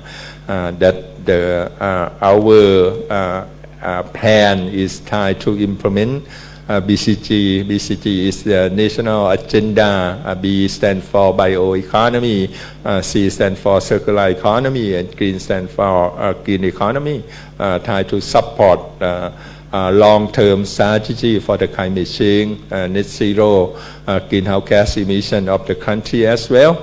That's the BCG going to implement in the country and the neighboring country. We call clear sky strategy for combating transboundary heat pollution. C stands for continued commitment and L stands for leveraging mechanism, E for expedient sharing, A stands for air quality network, and E stands for effective network. That we are going to work together. We also going to develop joint of action plan of Clear Sky strategy from 3 countries, but we plan to bring Cambodia as a member of Clear Sky strategy as well. The area of action will include the fire control, fire suppression system, forecasting, sustainable management of agriculture, and enforcement cooperation implementation also very important. And one important issue we would like to learn from the southern region how they can control the heat pollution, especially Singapore already launched we call transparency regulation, but Singapore can control only Singaporean people that work in the southern region in Indonesia, but cannot control activity in Indonesia. That's the issue that also with the our new regulation on the Clean Air Act as well. And we also learn from Indonesia. Indonesia, they don't have Clean Air Act, but they have the Environmental Act, implement Environmental Act. The success case of Indonesia is the clear policy, and the policy implement especially in the city, in the provincial level, and they have the committee to taking care, and the government support, especially the transition period, that agriculture that they go pan without burning, how they can do that. That's the important issue that we learn from Indonesia. This is the kick-off workshop just recently. I just came back, go with Dr. Supat on kick-off workshop on Thai-Lao cooperation on the hotspot transparency heat pollution reduction. Let's learn from Thailand. We share with the Lao PDR as well. This is just a start. You may know already, right now we are Thailand working on the evaluation of Clean Air Act in the Thailand. In Thailand, they have currently 7 draft of Clean Air Act. I think in the afternoon you will hear which one is good. Cannot say right now because there are a lot of issues. The 7 draft, one is from government sector, from the Ministry of Natural Resources and Environment. Another one is from the network, from the Thailand Clean Air Network. They come from civil society, and the other 5 draft is from the political parties. The list of the bill here you can take a look by yourself. Some bill there are a lot of the issue, a lot of article attached with that. You can take a look, but not conclusion yet. Just very early to say that which one is good. National Research Council of Thailand also support. We have the area, the theme of the research on the history of Thailand, but the area is on the area of the forecasting, identification of the source of PM 2.5 for primary source, for secondary source. We know in the scientific information, I think we have some information that can use for management the problem in the area. The reduction of PM 2.5, even from open burning, from the very source of pollution. We also have some technology, some information, the impact the National Research Council of Thailand also spend a lot of money on the impact of health, what the government already pay from the health impact on the PM 2.5, especially from the northern part of Thailand and Bangkok metropolitan area, from the impact from tourism, management, law and regulation. What we should have new regulation, which one which we have to improve. Health, air quality, health index, transpiratory heat pollution, and even the economic instrument as well, public engagement. That's really important. Behavior, communication, and hub of Thailand on air pollution and climate. Also the issue that National Research Council of Thailand support Dr. Supat as director of hub, that he's going to share that the information of what hub have done so far. The importance of Thailand, I would like to talk here for our region is the land management that I mentioned earlier. The hotspot already occur in the area that belong to Ministry of Natural Resources and Environment. We have the concept how human can stay in the forest, how we allocate land for them, especially the forest fire in the northern part of Thailand is based on the livelihood of the people. If the people can have something to eat, something to earn for living, I think we have to think about that. That's important. Government already have new regulation on the allocation of the government forest, especially the area that no forest to give to the people. People can utilize, but without burning, how we manage that, I think is very important.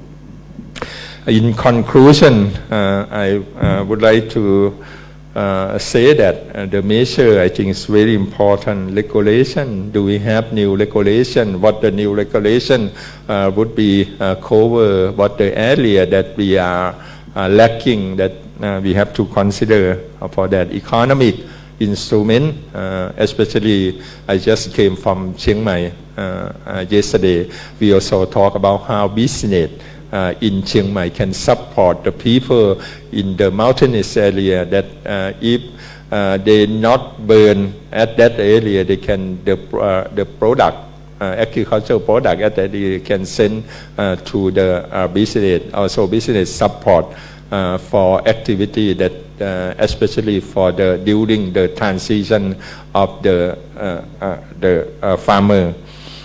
Information, we have lot of information, how we utilize information, which one is the used for management, I think very important. At last but not least, the important is the communication, cooperation with all stakeholders. We are facing the same problem. How we contribute to that problem, I think is very important. People live along the forest area, they have to maybe volunteer. If we know people that they use of fire, we have to control that. This is the important. Local authority going to have the very active on the fighting in the future. Be ready for that, I think also very important. Here, my last slide, that's going to have the World Health Day on the year 2024 on the next 3 days. They also, the theme is My Heart, My Right. That's just about the issue that we talk today related to our impact on PM 2.5, and also the new regulation also talk about the right to clean air as well. That's the conclusion of my presentation. Thank you very much.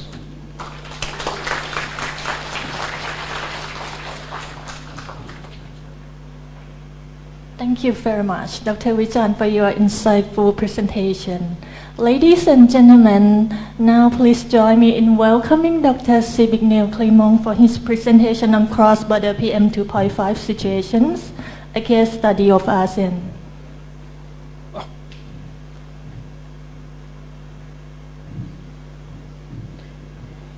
Thank you very much. Good morning, nearly early afternoon, still morning actually. Thanks a lot for the invitation and having an opportunity and being so generous, giving me so much time. I hope I will spend this wisely and follow up on the presentation and the arguments that were presented just now. I think that was a great introduction to what I'm going to talk about, and I will focus primarily on the fourth part of the presentation about solutions. I allowed myself to change the title a little bit and call it multiple dimensions of cross-border PM 2.5, because I will try to focus on many different connections that are there. Some of them were highlighted already in the presentation before, and some of them I will try to highlight at different scales. I wish I could speak a bit more about experience in Europe. I'm also a head of a Center for Integrated Assessment Modeling that is dealing with the issue of transboundary pollution and how policy addresses that in Europe.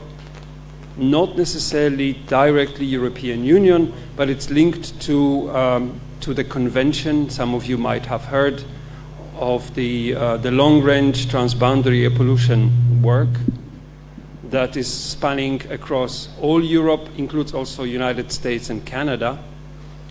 And in that work, we collect a lot of experience about science, how measurements across Europe contribute to that work, and also policy, and a lot of different discussion about policy priorities that are there at the local, regional, international level, and global also, because it connects very strongly to the climate discussion. So before I say a few words about the content of my talk, I'll try to remind ourselves and myself also about why I'm here and what is driving some of our work, some of our research at YASA.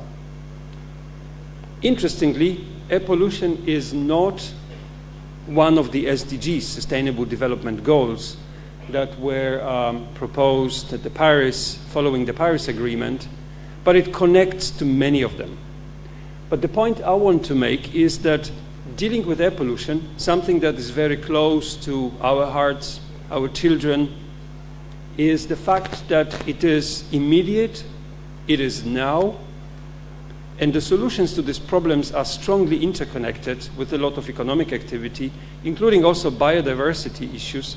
If you recall the waves at the beginning of the presentation a few minutes ago, this is where there is a lot of connection that can be made to long-term solutions. So what I claim, what we try to do in our work, think now about the long-term transformations. And a couple of papers, references that discussed a number of issues. Air pollution is not a problem of developing world, developed world. It's a joint problem present everywhere, and it's equally recognized. And that's good by the policy community and science community across the whole planet. So we can learn from each other, we can do a lot together. The important aspect that I mentioned already is also the fact that the local air quality and work on air quality provides co-benefits, and it's complementary to the discussion of the long-term transformation, again, and can help us to achieve some of the climate goals. because a lot of actions, a lot of things we're going to do for the air quality, or we are doing for air quality, are very strongly connected to climate problems and climate solutions. And the other thing is also that the climate discussion is struggling with socially acceptable solutions. And many of them will be overcome, or there's a chance to overcome them, when talking and dealing with air quality. So again, this is one of these elements paving the way towards longer-term transformations. And I believe that design of policies with support of science can help actually to overcome those. And this is a bit of a repetition, what I'm trying to say, that well-chosen or well-designed air quality policies has so many different co-benefits, and it spans across different parts of the economy, and also is important from this transboundary component because it's important for the whole region. And the last point I want to make is, and this is very close to my heart and the type of work we are doing with the integrated assessment modeling at different scales, is that only systems perspective will allow to exploit all of the potential that is there when we deal with air quality, biodiversity, or climate change. Systems perspective, we need to consider various sources, various ways of dealing with them, and versus stakeholders, including policy community at different level. So in the next few quarters, I will try to talk about three things, or two really, because the last one, the third point, will be very, very brief. The air quality now, and I will actually look a lot in the future at different scales. We'll try to start global, actually, very quickly, and talk about scope for mitigation from our humble modeling perspective. So it's not really zooming very often into very fine scale. And then talk a bit about this, the key topic I was asked to talk about, transboundary pollution. But I see it's not something that can be dealt with in isolation. And then a bit about science, but this is linking to some of the work that I do at home and how science is used in policy in Europe. On the second point, I will try to highlight a couple of things. Pollution knows no borders, transboundary, it doesn't respect, and it's true not only for air pollution, as a matter of fact. And I will talk about some of the implications that it has on a local, regional, urban, and international scale. And then some of the things about the benefits. So we'll try to say few things about the modeling work that we have done, and discussion also with some of the policy stakeholders, what kind of benefits and opportunities are there when we talk about city air pollution and solving urban pollution versus some of the global problems. So, doesn't like me. Let me start, can I go back? Let me start with a global picture. Very briefly, we're not going to zoom into areas here on this map. I have to show it here, I think. But the map on the top is including natural sources. So obviously you see here high concentration of PM2.5.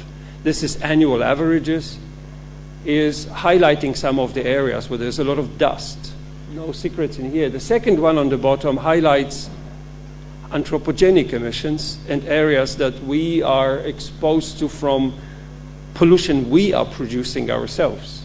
And Asia is highlighted here, maybe not necessarily ASEAN region as such because of the scale also here that goes on. The dark, very dark area is going well above most of the standards. This is, the orange area starts above 35 micrograms, and the red is then 55. The 35 micrograms, the significance of that is the WHO Tier 1 regulation, or interim target, 1, and this is something that is set also as a goal for many, to reduce the pollution, the concentrations below the orange area. And I think that was consistent with some of what we heard in previous presentation. The next bit on this slide, apologies, it's very, very busy, especially for you sitting a little bit in the back. But what it shows is actually exposure. Percent of population, you see on the scale on the left side, percent of population exposed to different level of pollution. Now, I want you to look down at the lowest light blue area on this chart. That's pretty much invisible to many of you. It's like white. Now, the third bar on the left side is South and Southeast Asia, and that's second and third is actually Asia. You see they're very, very small. We talk about 5 to 10%, and this is anthropogenic sources only. So only 5 to 10% of population at the large region across all Asia is experiencing levels that WHO in 2021 recommends as the air quality guideline. It's not a legislation, it's a vision. 5 micrograms. It's extremely low. What you see here, oh, this is better. I can use it here. Thank you. Thanks. This makes it easier for me. I'm not sure if it makes it easier for you, but oops, no. It's actually, yeah, I think it was better here. Anyway, now what I wanted to highlight is the fact that if we consider natural sources, you see on the last bar on the world, try to do this, but no. Okay. That's very special technology. I don't know how to use that. But no, I will stop using it. Can I have the other one, please? Because I like this analog technology better probably than this sophisticated little bit. Now, the last bar here shows that if we consider natural sources, you see that even less population is actually experiencing clean air. So the very low bar that is under 5 micrograms, even at the global level, it's only about 5%. So very, very low numbers. Now, in the red, you see that there's a lot of population actually in the red. Yeah, thank you. I'll try the next one. So this is really getting exciting for me here. I don't know. The other side. Yeah. Okay. Perfect. Thank you very much. This is much better. And I understand how to use it, at least until now. So that was what I was referring to. Very small. You see about 20% of population globally exposed to levels below 5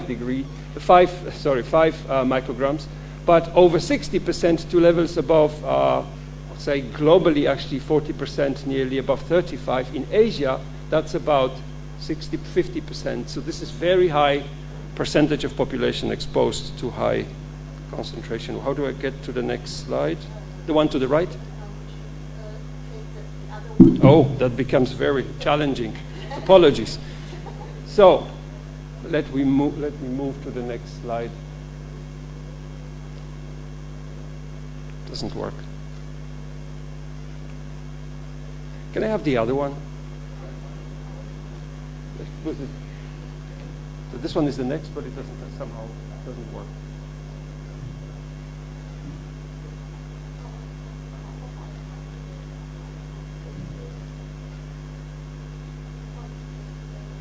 Just a pointer, yeah. So apologies, we have to wait for a second. Anyway, the task is daunting when you look at this, because what we need to do is reduce the percentage exposure to, for many people. Thank you. Could I still have the old one? Because it doesn't work on my hand. Maybe I should be standing there.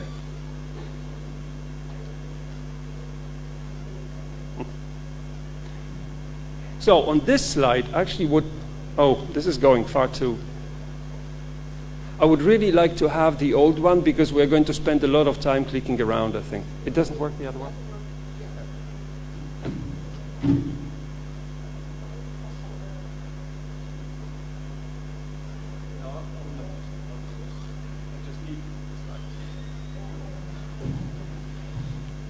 So let me go back a step. So what I'd like to show here is to talk about how we are going to reduce, or we can reduce this high level of exposure that was shown on the previous slide, especially as the red area, half of the population in Asia exposed to levels above the interim target 1, which is also consistent with many of the national standards. What you see here is that on the first bar, and I highlighted here South Asia as the third bar, the first bar here shows the situation in 2015, and the second bar has a number of colors, and the very top of that, on top of the gray area that is flagged now with a green dot, if we did nothing, if we did not introduce legislation that we heard about in the previous talk, the concentration would be skyrocketing and the exposure would be skyrocketing. So the gray area is showing the importance of the legislation that has been recently introduced. So all of these gray bars point down, and they basically say, in order to maintain the level of concentrations. So all of the efforts we are doing now, considering economic development, will allow us to stay at about the same level. But that means we are not happy about that, really. So what we need to do, and what should I press now to get to the next one? Thank you very much. No, this works now. I'm happy. So the next step is I wanted to highlight the blue part of the bar here.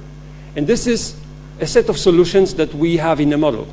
That's pretty consistent with what is on the ground and what we heard about in greater detail in previous presentation.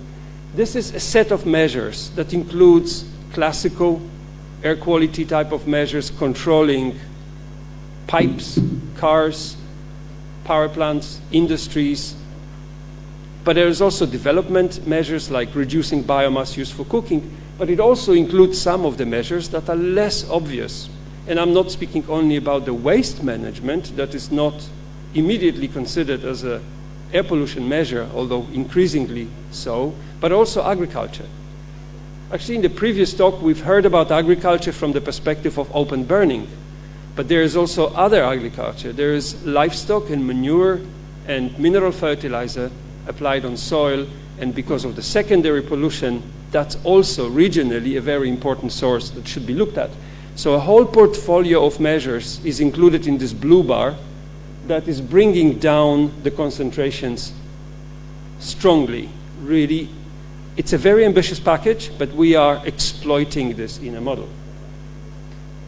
And of course, one thing that we should not forget, eventually what we breathe includes also natural sources. So the brown color on this slide is showing how different it is actually across different regions. And this is a very coarse picture.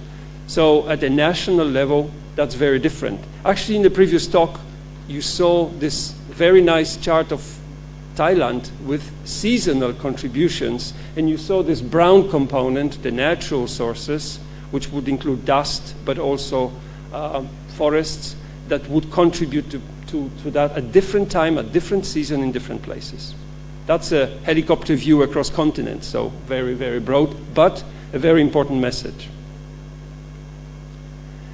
So zooming now to looking into ASEAN region, and on the left side you see 2015 map with concentration in the region, and you see exposure charts on the right side. So this is similar to this global picture, slightly different colors, but the same as the scale on the left side.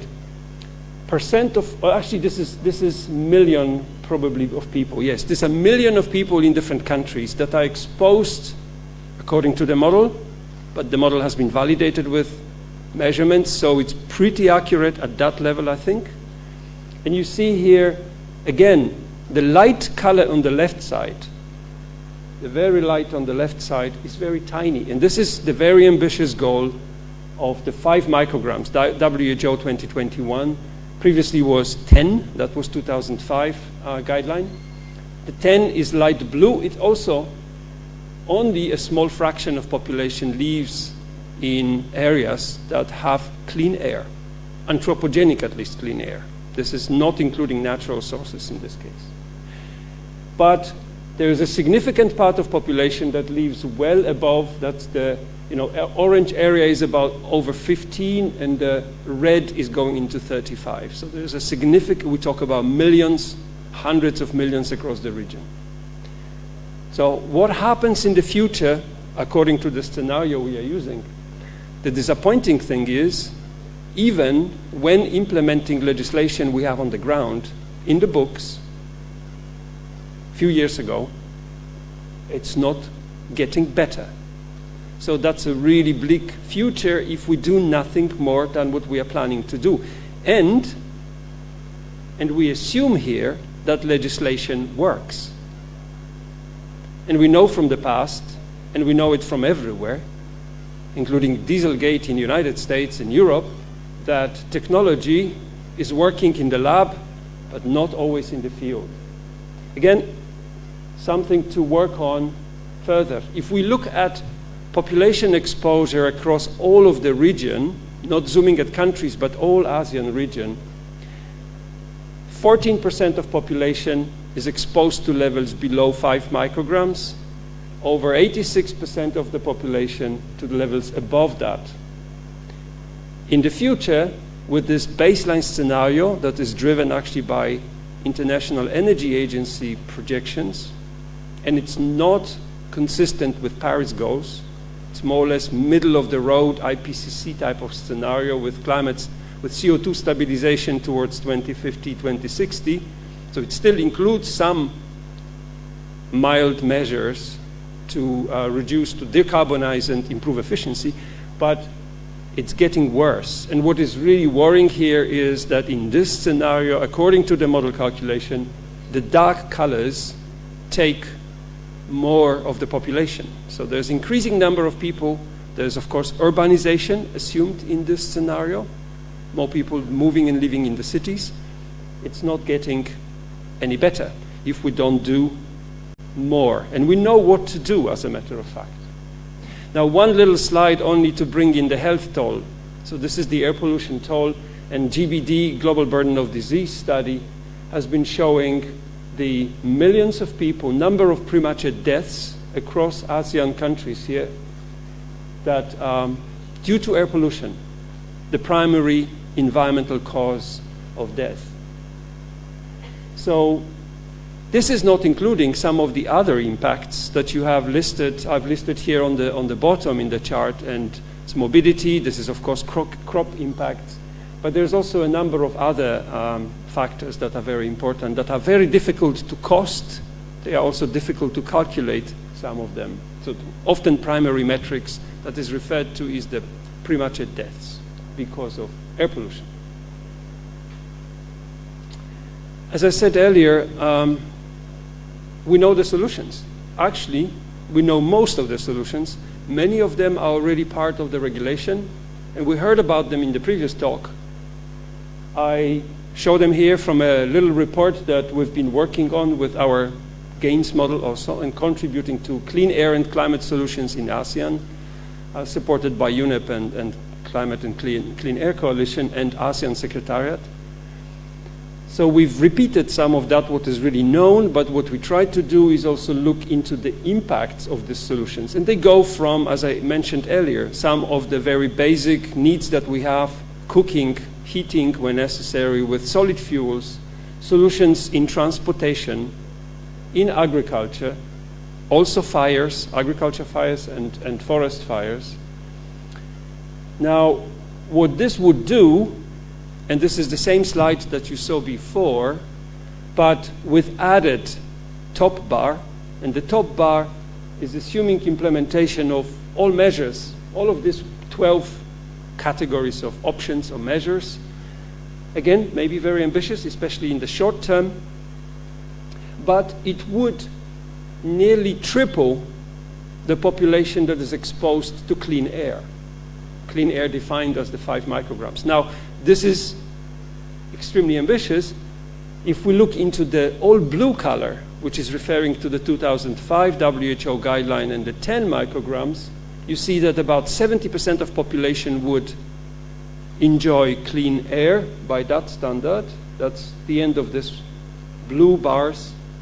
And a very important part of a message of this particular scenario, again, it's a scenario, but it could be a vision, is that the middle, all of the red stuff, pretty much disappears. So there's very little population you see exposed in the top bar to levels that are high, well above 35 micrograms. So that population is reduced strongly in this scenario. This is just a snapshot of what these measures bring. It's a bit busy slide, apologies for that, but what you see on the bottom is micrograms of PM2.5, population weighted, so it considers spatial distribution and where the emissions, where the concentrations are. It looks into each single of these 12 measures, so all of the bars, each bar is 12 measures. And reduction, this is very broad picture for all of ASEAN region. How much they could bring. And the three colors are referring to different stage of implementation. So the dark color, the brown, and also the orange, the dark orange, is referring to options that are already on the books. They are implemented. So you see, and this is what I highlighted in red text on the right side, implementing existing solutions and legislation is extremely important because about 40% of decline in concentrations in the future or exposure in the future is associated in this modeling work, and reading what has been committed in the countries is depending on effective implementation what is on the books now. So that's first very important step. We tend to forget sometimes, and I'm speaking also about myself and Europe, that things is done when we publish legislation and agree on steps to do. The evaluation and control of actually achieving it is equally important. The light yellow color is referring to these options going beyond, going further, advancing current legislation and adding new types of legislation. I want to highlight one block in here. If you look in the middle of it, I don't know if you can read this everywhere, but there is a block called agriculture, and that includes also fires, but it includes, you see that all of this is only yellow because there's very little done in terms of livestock management, manure management, and all of that, also dietary changes. So we were quite ambitious and we tried to reduce the meat protein consumption in this scenario and see how important that is. All of that has its merit and it contributes quite a lot, maybe as much as the agricultural burning. Maybe agricultural burning in this modeling work, I will come back to that, is not as well represented as your work that is done in Thailand, because we are relying on remote sensing satellite data here, and they are struggling with a lot of small fires. So there's one little bit I want to highlight before I move to the next slide. There's this hatched area, orange hatched area, and this is something that is in the middle here, and that refers to transportation. A big brown part in this whole bar is referring to current, Euro 4, 5, 6 standards. They're already there. We know that some of this technology is not working as expected, but we know how to make it work. But then we can advance that further, and that's the remaining part of the bar. But here, the jury is also out. How long are we going to stay with a fossil fuel car, gasoline or diesel? Or is it going to be electric? If we see around cities, and the same is true for Thailand and Bangkok, we see many more cars, electric cars. The same happens in many other parts of the world. Hydrogen for heavy duty and buses. So there's a number of options. That bar represents different options. I personally don't think that it matters so much how much can be achieved if we are going to have, Euro 7 or Euro 10 or whatever on a fossil fuel car or electric car in terms of air pollution, because they all get rid of air pollution if they are effectively implemented. But of course, CO2 signal is different depending from where the electricity comes. Some of the countries in Europe, like Germany or Poland, still using a lot of coal actually, don't benefit really from electric cars also for CO2. Not yet. Now, slowly coming to transboundary air pollution, but just in a second. So again, 12 measures. This slide is showing 12 measures, 3 countries that I picked up within ASEAN. And what it shows, again, by each measure, it actually shows the potential of recently implemented policies, and also further, the light yellow is further potential across different measures from our modeling work. That's already a few years old, so some things may be happening and beyond that. But it highlights that we're not going to spend here details. I guess you might get a copy of this presentation so you can have a look at that in a high resolution also. But it's very different from country to country. So one aspect is that the same measure for each country, it's quite obvious, but we are trying to quantify that, how different that is. And it's true for combustion sources. So if we look into second bar in here, it refers to power sector and industry, large capacities. Very different across different regions. But there is this other dimension, and this is about the cross-border or transboundary air pollution. Now, this slide and the next 3 slides are showing actually an action that is a coordinated action. So what it means is that on the first column here, when you look at Thailand, the effect, which is shown in micrograms on the bottom, it's improvement. Population exposure to PM 2.5 is reduced by 1, 2, 3, 4, 5 micrograms by each of these measures. This includes an action across ASEAN region. It's not only action in Thailand. So the yellow bar, the future measures, assume that the neighbors will implement these measures as well. It's a coordinated ASEAN region action. So we would like to know how important that is that I do homework at home, and how important it is that the neighbors do the work.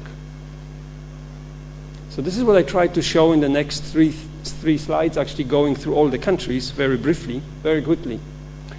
So you see here 2 colors, and the dark color, the dark blue, is the impact of doing homework by each single country. And the yellow color is highlighting where we depend on actions in other countries, according to the model. It's an atmospheric model, takes into account average meteorology over many years. It's not specific. It does not include actually climate change in the future, so it might be different considering climate change. So you see that Thailand, Indonesia, especially Indonesia, is fairly independent from what anyone does in the region with respect to these measures. One thing that is not split, and this is the little red dot in the title, for forest fires, which is the last element on the bottom, we are not able, in this modeling work, we were not able to discriminate between action in one region or the other. So this is all changed globally, actually. That's why we cannot split that. So it's all on the effort of the whole community. When we look into, so air quality mitigation depends, of course, on what the neighbors do. And it varies strongly from region to region. Malaysia, Myanmar, Vietnam, again, depending on the measure, especially the second bar is high stack sources. There may be differences and affecting what actually is happening. There's a little blob about international shipping in the middle that is only yellow. That's obviously all international shipping and not national, not local. But if we look some countries like Singapore or Laos, they actually, according to this modeling work, maybe for Singapore it's not so surprising, they are very strongly dependent what type of action takes place outside of their own country. Now, we had this discussion in Europe many, many years ago about designing regional agreements. And the question was, is this something we want to show? Is this something we want to know a priori before we sit around the table? Maybe dangerous, because we can start a blame game, and this is all because of our neighbors, and we'll say we don't need to do anything. We wait for the neighbors to do something. Actually, it turned out after decades that that was not the good approach. It's much better to sit around the table and talk, because You can improve efficiency of solutions. You can reduce the cost of solution. You can discuss how to help each other. You can actually exchange a lot of technology and knowledge that is being created all the time. You can actually work together to accelerate knowledge in given areas that are necessary to help both local and measures in a given country where experience exists and sell it or share it, better option, with the others. So that's the kind of approach that, again, it's multidimensional in the sense that on one hand we have atmospheric science that tells us this, on the other hand there's a lot of policy constraints that are and need to be overcome, but there's a lot that science can help and bring to the table of negotiators. Two more slides about ASEAN, and then I will move a little bit away from that region. One thing that is important to consider, I mentioned at the very beginning something that I strongly believe in, that immediate now local action have actually implications for long-term development and actions, also at the policy level. One thing we try to look at, again, you see on these are the dots are the 12 measures. It's a picture for Indonesia, just an example. And you see 2030 impact on this slide. On the x-axis is change in population weighted PM2.5. On the y-axis, you see CO2 change. So that's the greenhouse gas emissions. Actually, it's not only CO2, it's CO2 equivalents. It includes also methane changes. So that's the benefit in terms of, that's reduction, actually, change in emissions, but it's reduction, should have maybe plotted it the other way around. But you get the benefit on the right side for the air quality, and you get a benefit for climate change. Now, this is a short term. If we look into longer term, where we have these transformations towards 2050, some of these measures pretty much stay where they were because they don't have a very big greenhouse gas footprint in a way. Some of the others, like I highlighted two of them, renewables, post-combustion control in power industry, obviously post-control, more filters, better filters would reduce air quality, but there is a big bump in terms of CO2 or greenhouse gases because we engage in a strategy that is useful in any term, in a near term and a long term, moving to renewables. That includes also electrifying fleet and clean cars produced from renewable electricity produced from renewable energy. So that's additional message. How does it work? How it works in the near and the long term, scaled down to single measures rather than a sector or the whole economy. And the other example here is the same. This is electrification, so that's specifically linking to cars. But of course, there is more. You can look into all of these dots. There's a black dot here that I didn't highlight, but you see that the black dot on the left side in 2030 is at zero line in terms of CO2. Actually, it's methane because this is waste management. So the black dot is waste management. That's preventing landfill fires. That's preventing burning of waste on the side of the road or anywhere in our garden.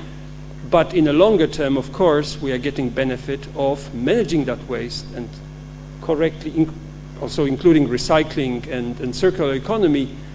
We can probably move that much more up and increase the benefit from the greenhouse gas perspective.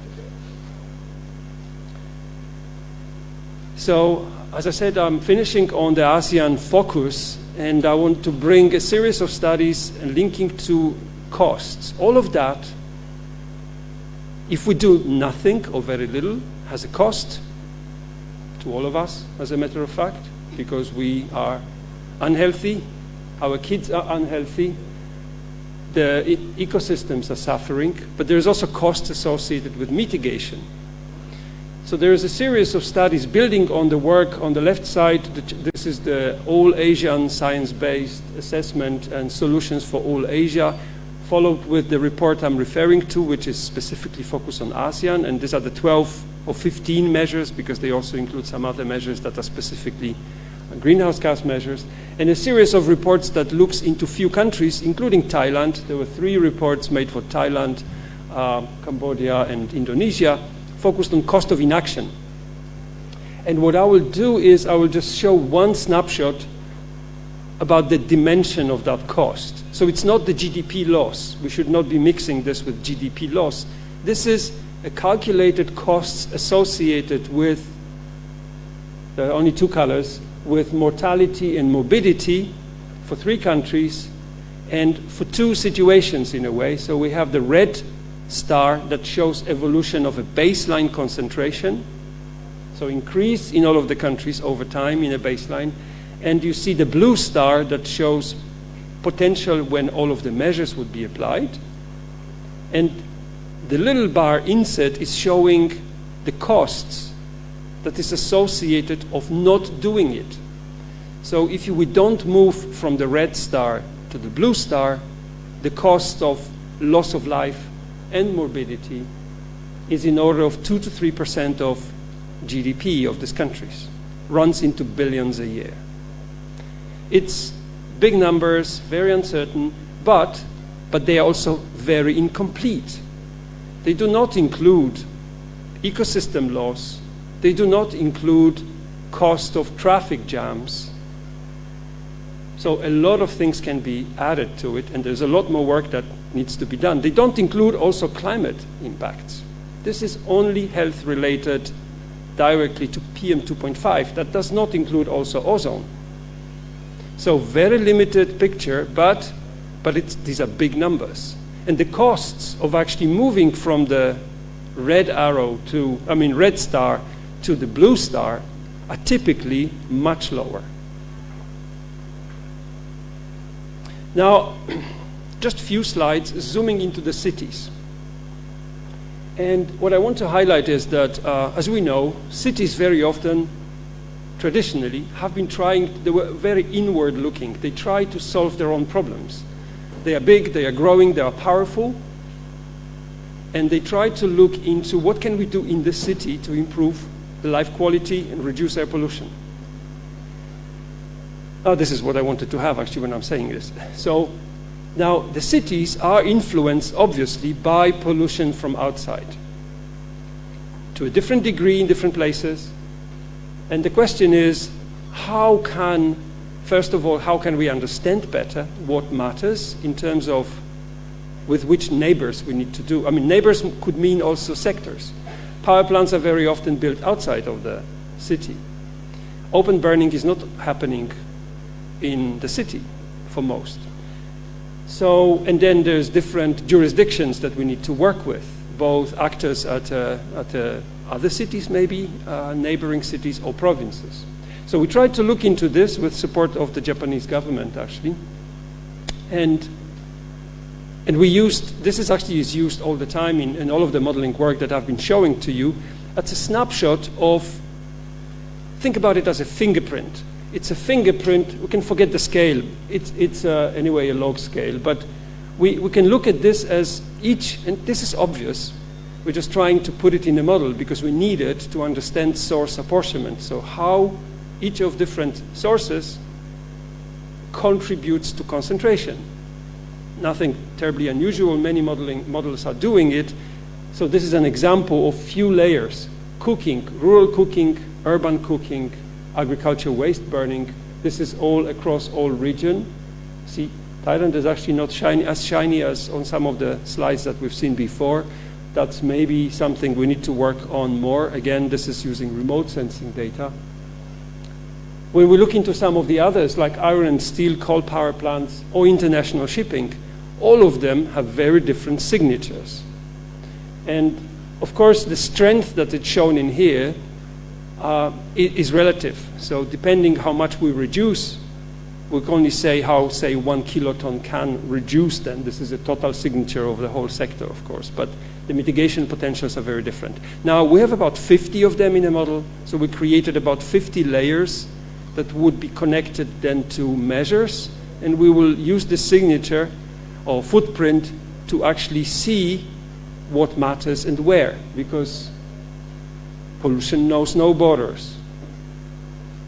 So we use that, and we try to zoom into the cities. Now, the model is not city model, but so we look at 10-kilometer scale. So it's for some cities is okay, for some cities is not okay, but for many large cities, that's a decent scale. We cannot do and reproduce concentrations on the streets, but we are looking into a broader signature of the city and the change.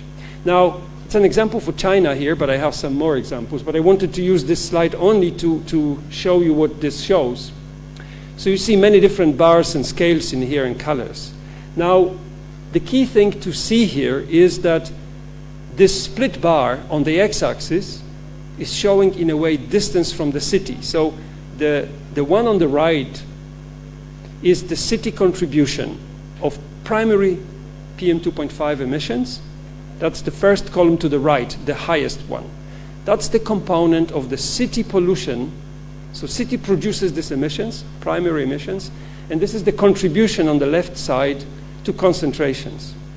So on the left side you see all cities above 500,000 in China, population weighted concentration above 35 micrograms, about a quarter is primary PM generated in the cities. The rest is coming from elsewhere. It comes from partly also secondary PM in the city, so formed from gases. But if you move left, you end up with a gray bar, that's the natural component. And the third bar is, I cannot read myself, but this is the other regions in the country, so it's the rest of China. And some of those in the middle are actually neighbors, provinces around Beijing, for example.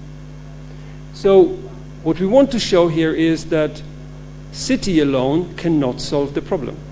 Whatever they do, they can switch off the light and leave.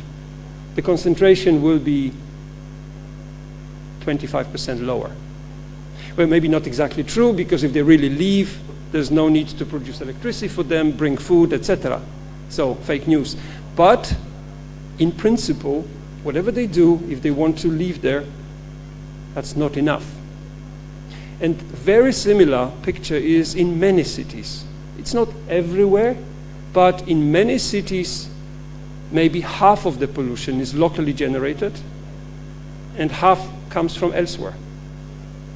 And the strategies so far in many cities are actually not reflective of that. So what we say, we are not alone in this, of course, but what we try to show in the model is there is effective way of addressing it and working with the neighbors, understanding this source apportionment. This is supported by measurements. So in order to do this and believe in that, because you could say, nice colors, but so for some of the cities, there's been real work trying to look into chemical measurements and source apportionment, try to understand that and match that. And we've seen similar charts in the previous presentations, actually for Thailand, showing how seasonally different sources contribute to concentration in a given place. That's pretty much the same, trying to understand that. So the next slide is just zooming on Thailand. So I was brave enough to do it here. Don't throw tomatoes at me. But this is something that, of course, you understand better, and the local models that you are doing certainly a better job. That's a regional model. But I wanted to highlight in this maybe slightly pessimistic scenario that the second in the middle, you will see here 2050 current policy. So that's actually a pessimistic scenario, because it assumes you will not do anything that is committed already now, and the economy will grow like crazy. But it's only to illustrate that in this kind of scenario, yellow is transportation, green is agriculture. So what we see also that, green is not changing in this legislation. A lot of other sectors are growing only a little bit because there's a lot of control. Some of them actually are growing because there is no control whatsoever, like agriculture, livestock, manure. This is what I mentioned already earlier. But we know what we can do there, although it's very difficult. There's a very strong lobby, of course, we need to act against. This is true everywhere. European Union is fighting against that all the time. It's a very difficult topic, but there are opportunities, there are technologies, there is real experience also how to do it.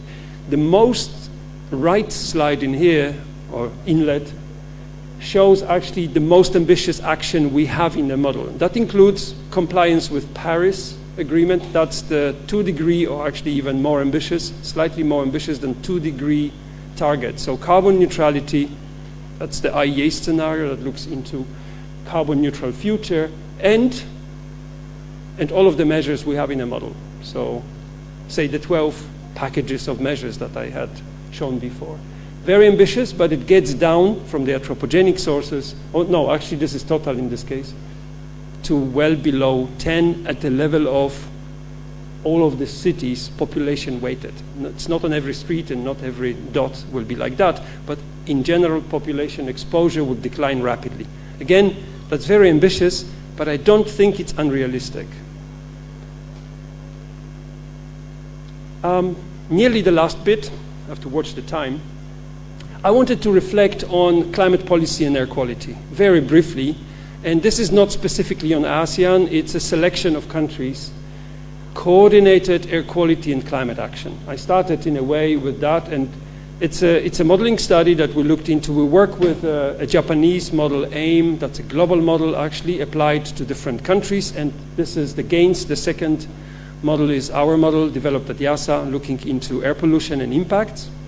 We linked the two models, built scenarios that look into decarbonization in the future, but they also looked from the gains perspective into clean air future, and try to compare them and calculate exposure. And actually what I will show, I will not go through all of the nitty-gritty details, but I will focus on the impact on health.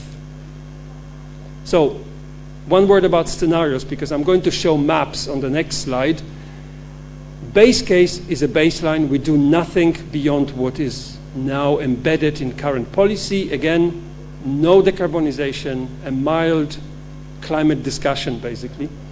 AQ, air quality scenario, we are throwing in everything we know in the model, all measures, as much as we can. The third is climate. So again, we don't strengthen air quality policy, but the full energy goes into decarbonization. And then we are combining the two, air quality and climate, for the 6 countries. So that's a bit sort of special case. You have them listed on the left side: China, Korea, Japan, India, and Thailand, and Vietnam. And then the last one is we develop a strategy for all Asia that includes air quality and decarbonization. So quickly through the maps, and this is impossible to read in detail, so I will focus on 2 regions to show the difference. 2020 and 2050 base CLE, you see that India especially is not looking good on this map. China is getting a bit better with current policies. India is lagging behind.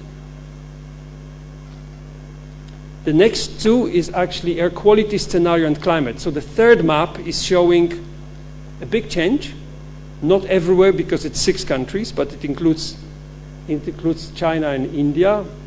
And then on the bottom you see a climate scenario. And you see the climate scenario, decarbonization scenario, actually looks worse than air quality scenario. So within this time perspective, 2050, with carbon neutrality, you see a lot of areas that actually are not in compliance with national legislation. That's an argument that is often brought that, decarbonization is a solution to everything. Probably it is, but I claim not within the next few decades. We have tools to actually, on air quality side, do it better, as you see on the right side, and quicker. We don't have to wait long. Air quality and climate, this is a combined picture. Obviously, you see very similar picture to air quality because the climate does not deliver as much. And this is all Asia, so you see cleaning of the other regions. Let me move on to illustrate what it means for premature death. And this is only focused on the 6 regions, but 6 countries, but it represents 70% of all Asian population. You might have remembered from the maps, or maybe not, very quickly going through them, but for some of the very populous nations in Asia, like China, the concentrations in the baseline are declining. However, the premature death toll is actually increasing, and the reason for that, this is the first 2 bars. And the reason for that is aging population. and partly also urbanization, because the distribution is changing. So considering aging and impact of air pollution that is increasing with age, there is nearly doubling of premature death cases in a baseline scenario that includes all policies. And if we apply climate policy only, so decarbonization, we can reduce the death toll, but only mildly. If we would engage in air quality policy only, which many countries do, and this is something that is on the table, the potential is much, much larger, as I said earlier already, in this time horizon. So you can achieve a lot more in terms of reducing premature deaths. And the next bar is showing combined effect, so the bar moves sort of down, air quality and health. It's not fully additive, because some of the measures actually interact. And the little black bit that is added in here, you won't see this little black, is actually referring to all Asia. It's not so prominent here when we look at such a big picture, because China, for example, is not benefiting a lot from what India is doing. But in case of India, they are benefiting from what is happening in Pakistan, for example. So there are some interactions that are embedded in this one, and it shows altogether about 60% reduction can be achieved with this, and with this kind of population projections, of course. So let me finish. I just have 2 slides on science support. We've heard that many times, and we know and we see that there's a lot of science support in policy discussion already. I think it can be only strengthened, and we see benefits of that also in Europe. And I just wanted to highlight a couple of points that were important from a European perspective that brings few of the bits and experience from the long-range Convention on Long-Range Transboundary Air Pollution that includes all Europe, Canada, and United States. What was really important and successful, and I think the same is true if, say, ASEAN region would try to embed on a similar political agreement, I think joint recognition of problem, be it PM2.5, be it ecosystem damage, biodiversity, climate change, many of them are already there on the table, including climate change, including biodiversity and PM2.5. Common agreed objectives and goals, quite obvious. The third one, establishing and institutionalizing expert network, is absolutely essential to actually move forward and be able to evaluate also action and design better policies. Science, the fourth bullet, science has been essential and very important, supporting negotiations. And all of that, and including science, is actually very supportive of building trust and common language between the negotiators and scientists, has been a very powerful mechanism to have a verifiable system. And the last slide is, I think I have a conclusion slide, but says what I said, is from a modeling perspective. Models have an important role from what we learned, but the models are not taking away the decisions that decision makers have to make and be made responsible for. And I just highlighted a few points. They have to decide and agree on ambition level, how far they want to go, and the level of acceptable risk, because the risk will remain. It's not the models. And of course, willingness to pay. But the models can be instrumental to say how it can be managed and what are the cost-effective solutions, how to manage that across regions. They can consider regional differences and maximize synergies in terms of stakeholders, sectors, countries, and also the type of agreements and goals that we are looking into. Air quality, biodiversity, climate, to mention a few. And I just flip over it. I said it many times, I think, that cities cannot solve their problems. There is scope for collaboration. The current policies are very effective in decoupling pollution from economic growth, but they are not enough to actually prevent significant air pollution toll. There is scope to go beyond and achieve national standards and move closer to WHO The cost-effective approaches and modeling work in that sense can provide saving and build more efficient futures that need to be communicated to the negotiators' tables, of course. And this coordinated effort between air quality, climate, and development issues, access to clean air, for example, are very important. There's a lot of synergies and benefits of that. Last but not least, could be put first, science has a role to play, and I'm not biased, well I am, but I strongly believe in that. Thank you very much, and for being patient with me for basically an hour. Thank you.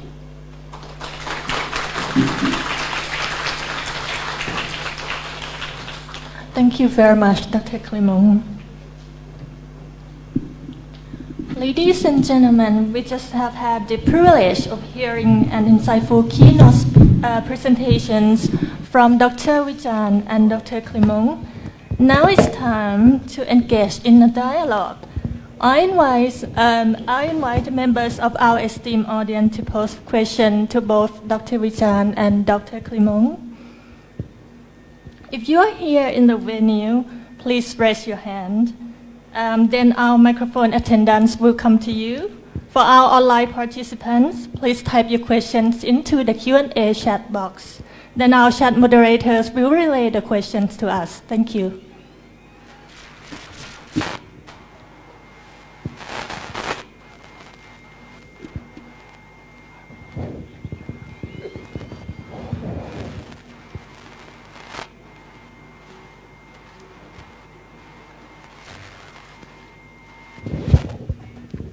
ถามภาษาไทยก็ได้นะฮะเดี๋ยวมีน้องเขาแปลให้นะครับเดี๋ยวจะ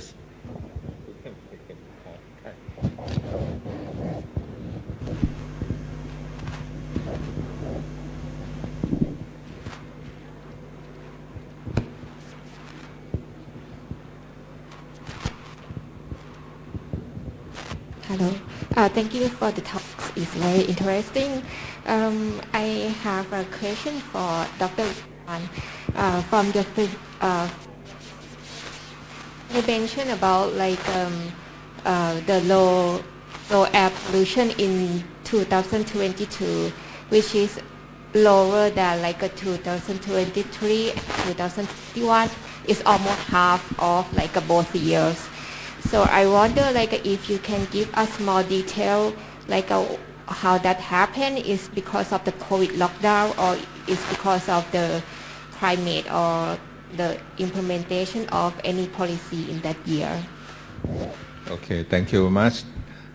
Actually for the year 2022, you mentioned earlier we are facing with the COVID-19 pandemic at this year. Just why activity outside quite low, but we still facing with the open burning, but compared to other year is less than, and that year also is not very dry year, not in the year yet. Just why open burning, especially for the forest area, they have some limitation compared to the year after 2023 or 2024.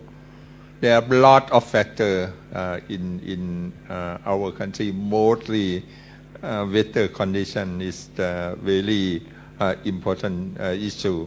You can compare the year before that. If very dry season, that's very high hotspot and also high concentration of PM2.5. At the same year, at the same time also high of PM2.5 exceeds the national standard. Our new standard just started last year. The amount of PM2.5 average 24 hour 50 from 50 microgram per cubic meter. go to reduce to the 37.5 microgram per cubic meter. That's we are going to facing a lot of problem if we not take necessary action. Let's see for the end of the season compared to last year.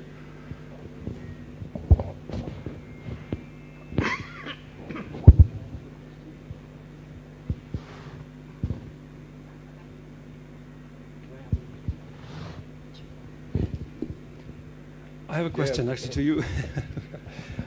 I don't know if this is interesting for everyone, but in our modeling work, we often are confronted with the question, we assume that agricultural burning can be nearly eliminated. And we saw that some countries succeeded. In Europe, there are some examples of countries that suppress burning to minimum, basically by 90%. What is the reason in Thailand that, because I understand it's not allowed, what is the key major reason that it's not possible to enforce that, and what is actually a way to achieve that? I mean, do you see this happening in the near future? Something that I would like to know also for the assumptions in the model and answer my colleagues. Yeah. I mentioned earlier livelihood of people that they are living in the forest area, that preservation area and conservation area. I think it's very important why the government have not implement the regulation yet. Even they have room to keep the land for local people. They are already living in the forest area, but the process, the government process, quite slow. Just why they grow the monocrop like a corn at the slope, steep area and burning after collect the corn. That's the problem. But if we can good management, especially for keep the land to people at some community, what they said, they stay there before the government announce for the conservation area. But the process may be quite slow. This is why our problem still remain. Maybe some government officer in here and maybe can help me to answer that what you talk. พอสัญญาอยู่ใกล้ๆพูดภาษาไทยก็ได้ทำไมเราไม่สามารถแก้ไขปัญหาไฟในพื้นที่ป่าได้นะฮะพอมีนี่ไหม he from the Ministry of Natural Resources and Environment from Lampang province.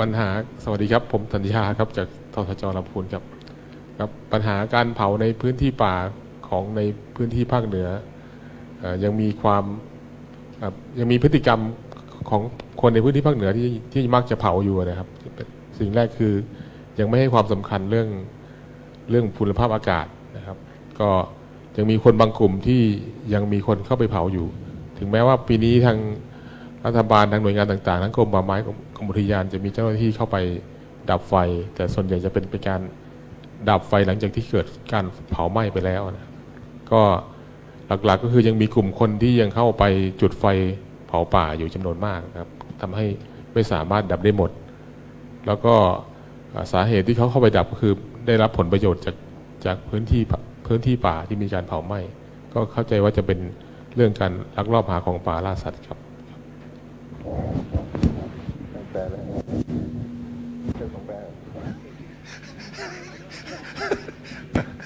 ว what he said is the behavior is very important, especially the local people. They still their livelihood still depending on the forest. Somehow when they burn, for the next season they can collect some mushroom, even vegetable. That's the behavior is also very important. That's the difficult thing for the changing happy behavior. I think the professor from university, I think is maybe when we talk about behavior, come back to the education, right? How people change behavior. I think it take a bit quite long, but the option for them, I think, is very important. If they have group alternative, group option, they can select that one. But how?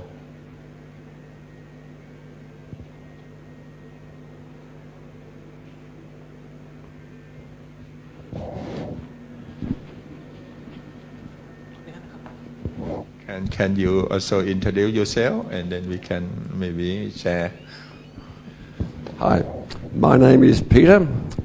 Some of you might know me. In my spare time, I'm a firefighter. For the last 9 years, I have been going into the forests of northern Thailand fighting fires. One of the questions that is never answered is, what is the root cause of these fires? Who is lighting the fires? And finger pointing is a very common excuse. It's the people from that country, it's the people from that province, it's the farmers, it's somebody else. It's not our problem. What I've seen is several years ago, one province had a shift of 2 months in its fire season.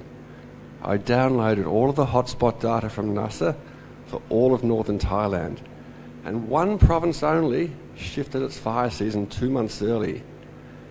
And this was done across the entire province. So if this was just farmers working independently, how did they get the message out to the whole province? Everyone, let's burn early. It suggests a much more coordinated effort by someone to burn that province. And I sort of wonder, what efforts is the government of Thailand taking to really identify who's starting the fires? Government of Thailand. I'm retirement government officer. I'm trying to answer. I mentioned they have like a national action plan. Even they give authorization to the governor of the problem to taking care of that. Our political in the country, even the government sector, we have like a central government, we have regional government, even local authority also taking care of the firefighter. But when people they use the fire, somehow we cannot we even know who is the do that. I also suggest the government why you use the satellite image to taking care of the fire. Especially we know who is the landowner at that location. And if the government already have the policy to give the land allocation for them with the condition, with the provision of the burning or something like that, they can use that. Even government they support the farmer with the dry, even the flood, even the agricultural product or something, they always support. if like give some promotion, if the piece of land they produce coal without burning, they're going to gain maybe another price or something like that. If we have the good system, I think we can manage that. For example, I give example of Indonesia. Why Indonesia can tackle that problem? Similar to Thailand, but government, the policy you mentioned about the side-based policy, right? We have enough information. Government have to use the side-based policy. Even the satellite image, we also have enough how we use that to manage the area. I think that the problem management is I myself I would think is the problem in the major problem in our country. You have any suggestion with the government of Thailand need to take that action since you are here already facing with the problem you know very well in problem on the ground. I had a very good conversation with a Special Forces commander several years ago, and I gave him a scenario. I said, if I gave you an area on the map, can you tell me exactly who goes in and out of this area? His first response was, I'm not in his chain of command. But he did agree that if he received the proper orders, he could patrol this area without being detected, and he could tell us exactly who went into this area of forest and who was lighting the fires. We just need to get people to do this. Since we have a lot of forest area, the officer cannot taking care of that area. Voluntary, I think it's very good that you mentioned. If we have very good network voluntary of the people to monitor, taking care, even firefighter give some equipment, give some good equipment for them. I think we can maybe reduce that's a problem as well. But how we do that? We still have some.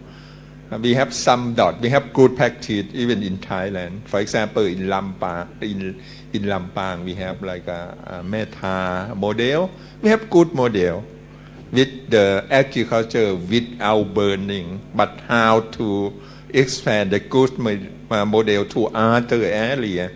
That's the problem. Okay, another question. How do you define a hotspot? This has been an interesting topic for several years, and many years ago the government would only report a hotspot from MODIS satellites. Are you familiar with the NASA satellites, MODIS and VIRS? MODIS only detects about 10% of the fires that VIRS does, and so the government agencies would use MODIS because their KPIs looked good. After a lot of public pressure and posting on Facebook, we got them to use VIRS data. But beyond that, our volunteer group was going all over Lampang spotting fires. And we discovered that NASA's satellites can only detect about 10% of the fires on the ground. And so we would report these fires into the Lampang war room. And the government was getting extremely angry with us because their KPIs were just going through the roof. So what is your definition of a hotspot?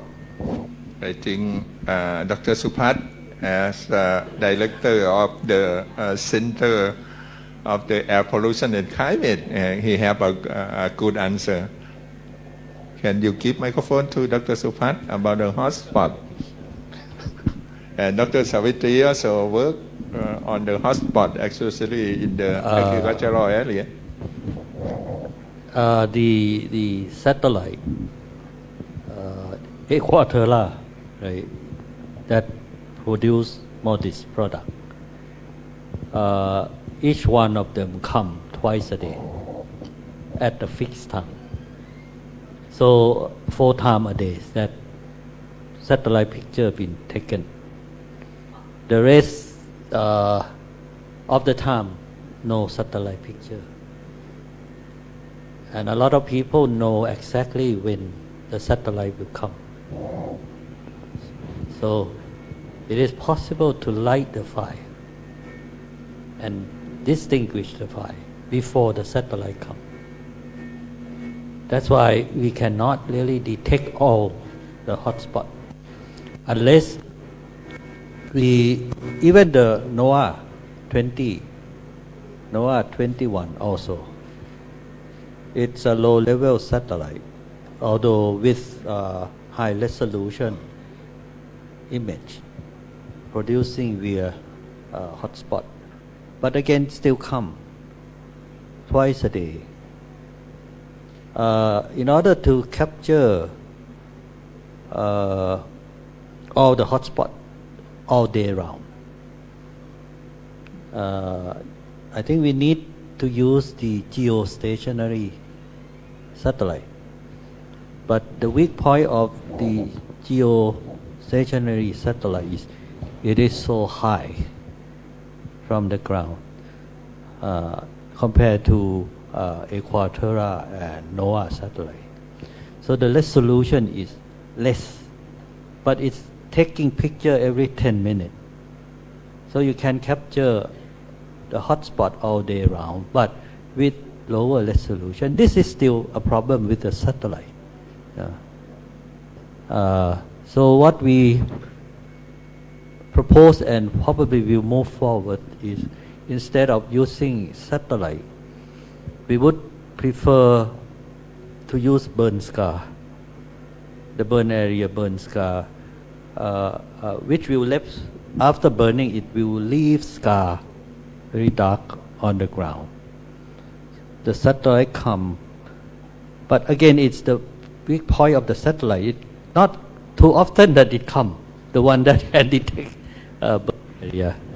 5 days or 15 days come, but the scar, if it's still there, can be detected.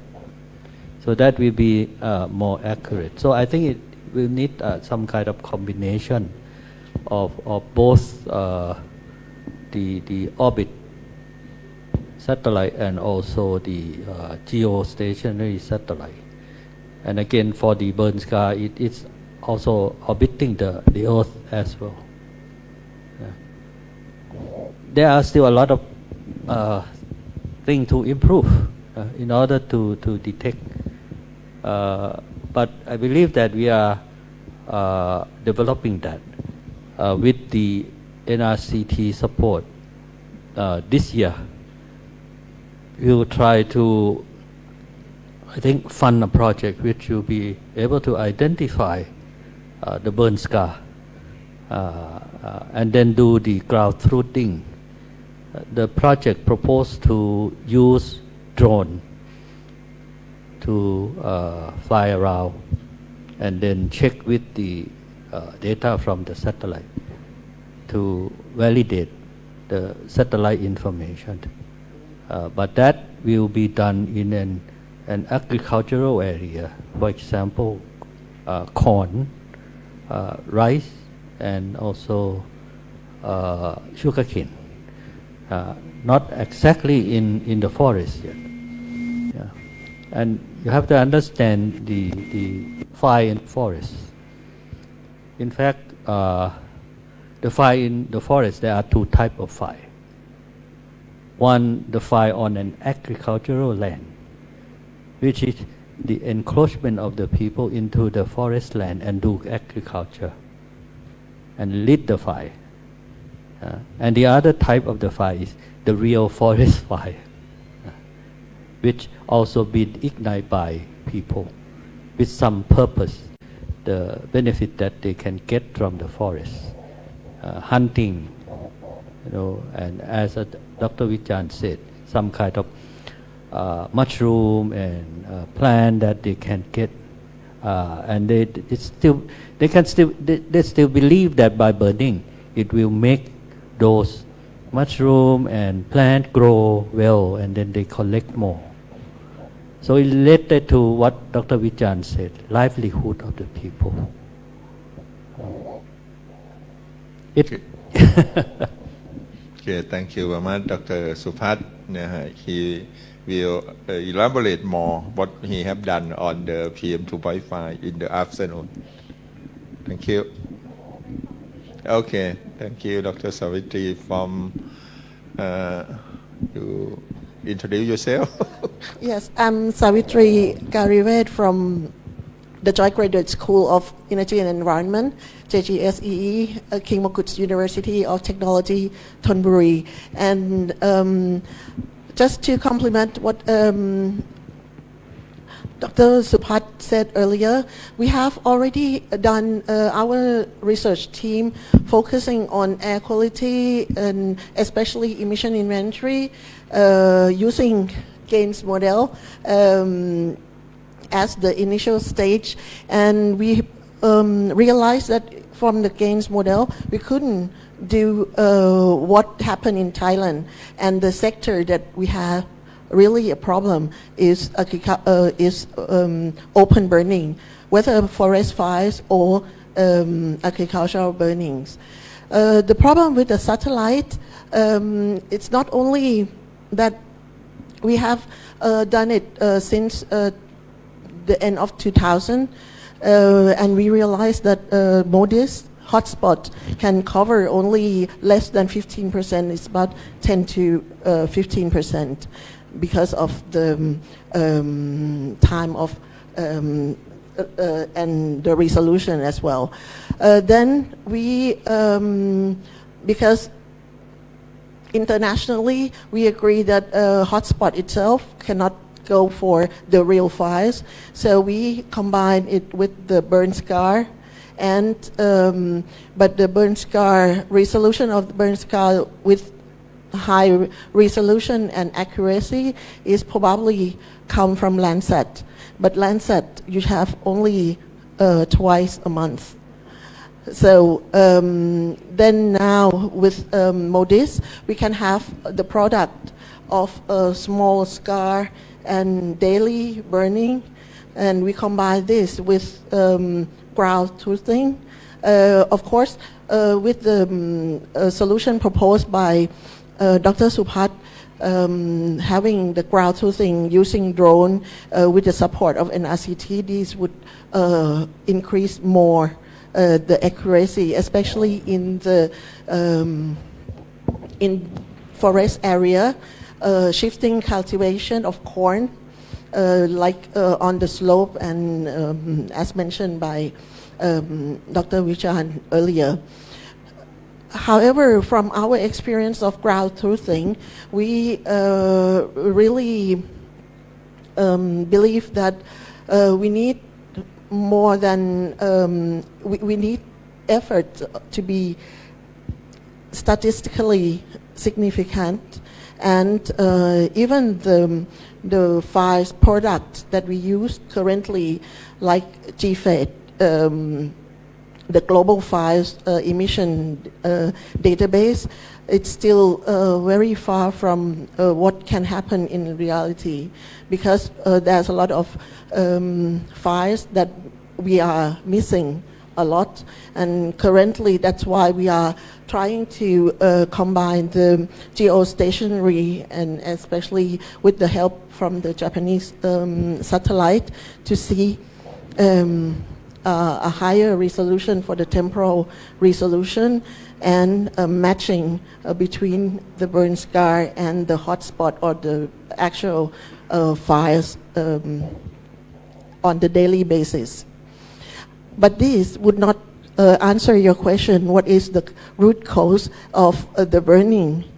From our experience over the last, let's say, 15 years, in the region, in the northern part of Thailand, it is driven by the increase of income, as mentioned by Dr. Vichan earlier, but also in traditionally mountainous people, they have also this practice of shifting cultivation.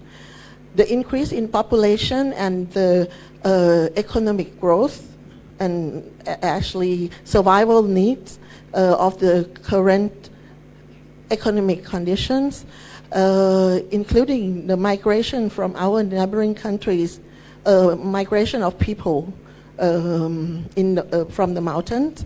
This increase also the practice, intensify the practice. For agricultural areas in the central part, this is because they would like to get more productivity. It's believed that if you do the more frequent crop rotation, this would help them to earn more money. And discussing with local farmers, they all say that they use fires and they try to burn outside the office time so that they cannot be caught by the authority, and this help them. Even we try to support the green good agricultural practice, especially for the sugarcane. We prone for 2022, 5% only of the cane should be burned at the.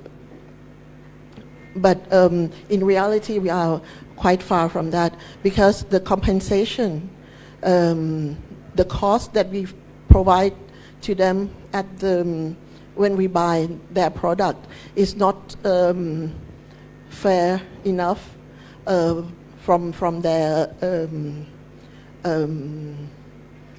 It's much lower than what they can accept.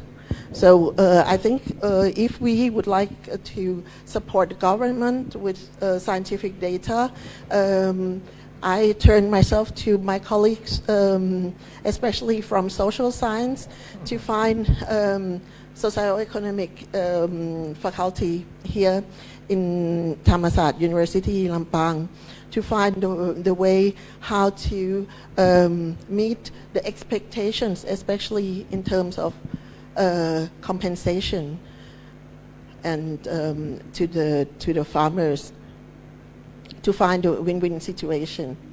Thank you. Okay, thank you, Chan. Thank you very much. That root cause already you get some response already. I think people they live up, they do livelihood. I think it's very important how we can solve that problem, and land ownership. I think is very important. Right now, what they plan, they're not ownership of that piece of land. Land belong to the government. Just why some activity moving around, shifting cultivation. Okay, thank you very much. Thank you very much.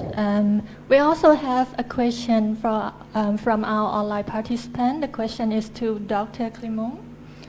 Since we should move forward with integrated assessment modeling for at least the ASEAN region, what kind of existing approach, as you know, or any other efforts to materialize this within the ASEAN region? Thank you very much. I guess we can capitalize on a lot of experience that is actually there within European region. That, of course, there are certain parallels in terms of interaction between science and policy that could be useful. So at least from that perspective, I think that there's a lot of experience that can be shared. The convention on the air convention has created a body actually that is called Forum for International Collaboration on Air Pollution. It is a relatively new body that started to work recently, and it's engaging in a dialogue supported also by the World Bank and UNEP and WHO to connect to different regions in the world where the air quality is perceived as an issue, and seeks also solutions at a regional level where many governments would like to work together. And the role of that is bringing in the science policy interface interaction within the convention. They are sitting in, that's an activity supported by Swedish and UK government, sitting in Geneva in a way, represented by people around the convention. So that would be one possible connecting point. And the other one, of course, is, and that's the key, is engagement within the region. So I see from what has happened in Europe, I mean, before there was a conscious and committed engagement of scientists in the countries and policymakers across the region, that will not move on. So I think that there's a lot of work that has been done and supported by ASEAN Secretariat and the UNEP and all the likes, as well as the experience like we've heard in Thailand. This is all very good starting point for engaging in a discussion. I don't know simply, how to advise the countries in the ASEAN region and the government what is the necessary missing element to sit around the table. I guess there's a lot of discussion already happening, but how to formalize a process that could be initiated, I honestly don't know. But from the European experience, and that was one of the points I made at the very last slide, joint recognition of a problem and how acute it is could be triggering some action. And what we see around the Hayes Agreement is one of the catalysts, I think, that the discussion continues. And it's about haze, but there's so many reasons for the haze, and there's a huge focus on the fires, but I think it can go well beyond, and it could be a good starting point. I think solutions are known, there's great modeling tools, remote sensing capacity is increasing, and is increasingly used also, as we heard. So I think there's no time to wait. I think the next step is really come around the table and talk about how to use the synergies. Thank you very much. Ladies and gentlemen, I would like to extend our profound gratitude to our distinguished keynote speaker, Dr. Vichan Simachaya and Dr. C. Bignil Clement. Dr. Vichan, your presentation on Thailand's PM2.5 solution provided us with in-depth understanding of the innovative approaches and strategies implemented in Thailand, offering a beacon of hope. Dr. Clement, your exploration in multiple dimensions of cross-border PM2.5, a case study for ASEAN as an example, illuminated the complexities of air pollution beyond borders, highlighting the indispensable role of international collaboration in tackling such pervasive environmental issues. Together, your presentations have not only enriched our knowledge, but also inspired us to think globally while acting locally, underscoring the importance of shared effort in combating air pollution. On behalf of Thammasat University, the National Research Council of Thailand, and the Hub of Talents on Air Pollution Climate National Research Council of Thailand, and all the attendees, both in person and online, we thank you for your significant contributions to our understanding of PM2.5 pollution and for inspiring us to pursue a cleaner, healthier future for all. Your expertise and dedication are truly appreciated. Thank you, Dr. Vichan and Dr. Clement.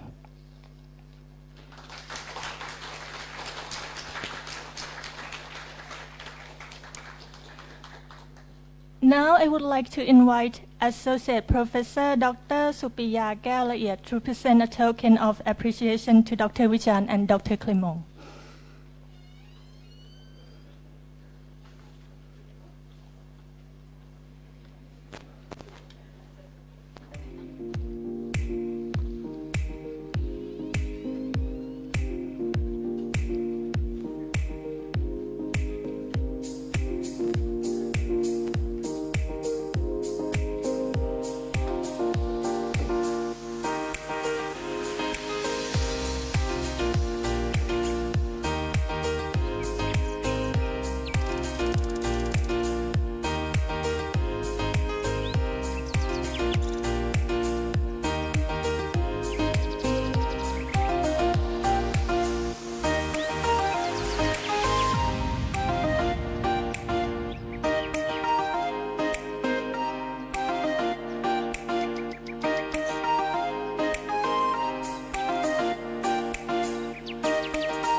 Ladies and gentlemen, I'm pleased to announce that we will be taking lunch break for 1 hour.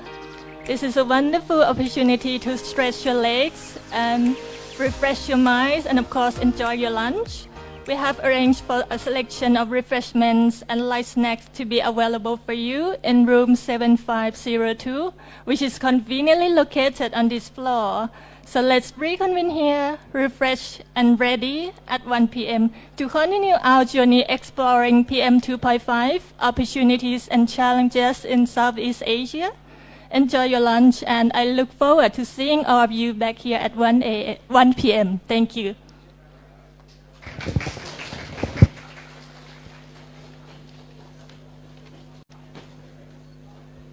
Yes. ขอบพระคุณอาจารย์ดร.วัสมนคุณอมรบุญพงศ์ครับผมซึ่งก็จบไปแล้ว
สวัสดีครับผมยินดีต้อนรับแขกผู้มีเกียรติทุกท่านเข้าสู่งานเสวนาวิชาการระดับนานาชาติ PM 2.5 โอกาสและความท้าทายในภูมิภาคเอเชียตะวันออกเฉียงใต้ซึ่งในตอนนี้ก็เป็นช่วงของภาคบ่ายแล้วครับผมซึ่งตลอดทางภาคเช้าที่ผ่านมาเราก็ได้มีการเปิดพิธีโดยรองศาสตราจารย์ดร.สุปริยาแก้วละเอียดรองอธิการบดีฝ่ายบริหารศูนย์ลำปางและกฎหมายและท่านดร.วิภารัตน์ดีอ่องผู้อำนวยการสำนักงานการวิจัยแห่งชาติครับใช่ค่ะแล้วต่อไปนะคะจะเป็นกิจกรรมเสวนาวิชาการในหัวข้อการแก้ไขปัญหา PM 2.5 อย่างยั่งยืนแบบบูรณาการค่ะครับผมซึ่งงานเสวนาวิชาการในวันนี้นะครับผมก็มีผู้เชี่ยวชาญเกี่ยวกับสภาพภูมิอากาศตลอดจนปัญหาภูมิอากาศทั้งหลายท่านด้วยกันที่จะมาร่วมพูดคุยร่วมเสวนาตลอดจนร่วมแลกเปลี่ยนความคิดเห็นองค์ความรู้ที่จะเกิดขึ้นภายในวันนี้ครับผมซึ่งวิทยากรท่านแรกได้แก่ดร.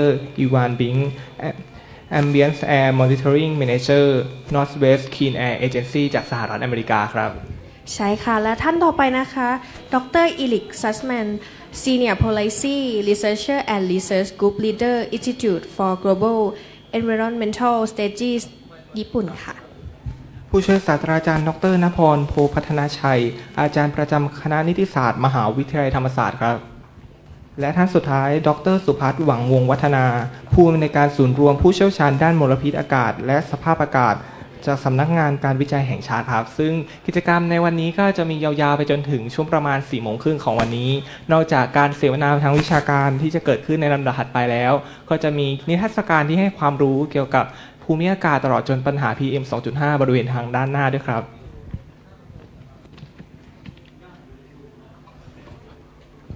ใช่ค่ะรวมถึงนิทรรศการในวันนี้นะคะอย่างที่บอกไปในข้างต้นว่าวันนี้มีทั้งหมด6บูธซึ่งวันนี้ทางโรงพยาบาลลำปางของเรานะคะได้นำแมสของ 3M นะคะมาแจกจ่ายให้กับผู้ร่วมงานทุกท่านนะคะและได้นำความรู้เกี่ยวกับการเลือกหน้ากากอนามัยอย่างไรนะคะให้เหมาะสมกับสภาพอากาศณตอนนี้ค่ะและก็วิธีรับมือกับฝุ่นค่ะนอกจากนั้นแล้วนะครับผมทางโรงพยาบาลลำปางก็ได้ฝากประกาศมาว่าหากท่านใดที่มีอาการแสบตาแดงเหนื่อยหอบหรือหายใจมีเสียงแล้วก็มีไอมีเสมหะก็สามารถติดต่อโรงพยาบาลลำปางได้เพื่อขอความแนะนำตลอดจนการรักษาพยาบาลจากโรงพยาบาลลำปางครับนอกจากนั้นแล้วหากท่านใดที่มีความเปราะบางทางร่างกายก็สามารถขอความแนะนำเกี่ยวกับการเป็นห้องปลอดฝุ่นได้จากโรงพยาบาลลำปางครับใช่แล้วค่ะถ้าพูดถึงฝุ่นในตอนนี้เนี่ยเรียกได้ว่าเราได้รับผลกระทบกันอย่างมากเลยในตอนนี้ตั้งแต่เมื่อเช้าแล้วที่เรามากันวันนี้นะคะซึ่งขอรีแคปกันหน่อยดีกว่าว่าเมื่อเช้าเนี่ยเราแบบว่าได้พบเจอสภาพอากาศเป็นไงบ้างคะวันนี้พี่โอสถก็วันนี้มีฝุ่นที่เรียกได้ว่าสามารถเห็นได้ด้วยตาเปล่าของเรานะครับว่ามีฝุ่นที่มีความหนาแน่นมากก็จะทำให้ส่งผลกระทบต่อระบบร่างกายของเราเองตลอดจนภูมิสังคมแล้วก็เศรษฐกิจที่จะเกิดขึ้นในลำดับถัดไปด้วยครับผมซึ่งดังนั้นแล้วจึงเป็นที่มาของงานเสวนาวิชาการระดับนานาชาติ PM 2.5 โอกาสและความท้าทายในภูมิภาคเอเชียตะวันออกเฉียงใต้ซึ่งในวันนี้ก็มีกิจกรรมเกิดขึ้นมากมายอย่างเมื่อเช้านี้ก็ได้มีปาฐกถา2 องค์ด้วยกันซึ่งองค์แรกก็คือปาฐกถาพิเศษแนวทางการแก้ไขปัญหา PM 2.5 ของประเทศไทยโดยดร.วิจารณ์ศรีมาฉายาผู้อำนวยการสถาบันสิ่งแวดล้อมไทยครับและปาฐกถาพิเศษองค์ถัดมาคือสถานการณ์ PM 2.5 ข้ามพรมแดนกรณีศึกษาอาเซียนโดยดร. ซิแบกเนียล คิมอง Research Group Leader and Principal Research Scholar of Pollution Management Research Group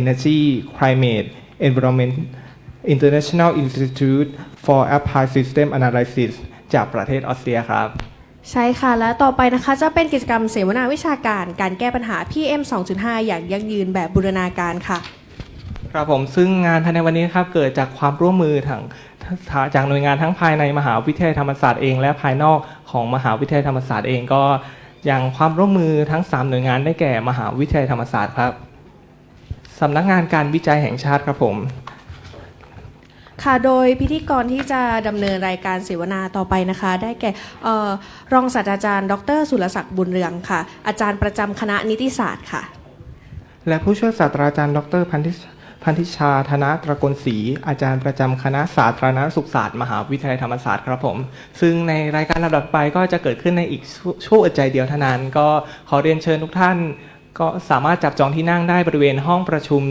7508ซึ่งสามารถจับจองได้ทั้งบริเวณด้านหน้าของเวทีและทุกที่นั่งของห้องนี้เลยครับผมซึ่งหากท่านใดที่มีความประสงค์ต้องการเข้าห้องน้ำหรือทิ้งขยะก็สามารถออกทางประตูบริเวณขวามือของทาง MC ได้เพื่อที่จะไปห้องน้ำโดยห้องน้ำจะอยู่บริเวณทางออกไปแล้วเลี้ยวขวาก็จะพบห้องน้ำและจุดทิ้งขยะครับซึ่งงานภายในวันนี้ก็จะจัดขึ้นยาวๆไปจนถึงประมาณ4 โมงครึ่งของวันนี้หลังจากงานเสวนาวิชาการแล้วก็จะมีการเปิดโอกาสให้ผู้เข้าร่วมรับฟังวันนี้ในการตอบปัญหาและเปลี่ยนความคิดเห็นกันซึ่งจะมีผู้เชี่ยวชาญทั้ง4ท่านตลอดจนผู้ดำเนินรายการทั้ง2ท่านให้คำตอบแล้วก็เป็นการแลกเปลี่ยนองค์ความรู้กันภายในวันนี้ครับใช่ค่ะและกิจกรรมภายในวันนี้นะคะนอกจากที่เราจะสามารถรับฟังภายในห้องนี้ได้แล้วเรายังสามารถรับชมผ่าน YouTube ไลฟ์สดนะคะรวมถึงมีไลฟ์สดใน Facebook มหาวิทยาลัยธรรมศาสตร์ศูนย์ลำปางด้วยค่ะครับผมดังนั้นแล้วทุกท่านผู้มีเกียรติทุกท่านสามารถกดไลค์รวมถึงกดแชร์เพื่อเป็นการส่งต่อองค์ความรู้ที่มีประโยชน์เกี่ยวกับฝุ่น PM 2.5 เพื่อที่ให้ญาติๆหรือเพื่อนๆเราได้รับองค์ความรู้เกี่ยวกับ PM 2.5 ครับผมค่ะและเพื่อให้เวลานะคะดำเนินไปอย่างมีคุณค่านะคะขอเรียนเชิญรองศาสตราจารย์ดร.สุรศักดิ์บุญเรืองค่ะอาจารย์ประจำคณะนิติศาสตร์และผู้ช่วยศาสตราจารย์ดร.พันธิชาธนตระกูลศรีค่ะอาจารย์ประจำคณะสาธารณสุขศาสตร์ค่ะขอเรียนเชิญค่ะ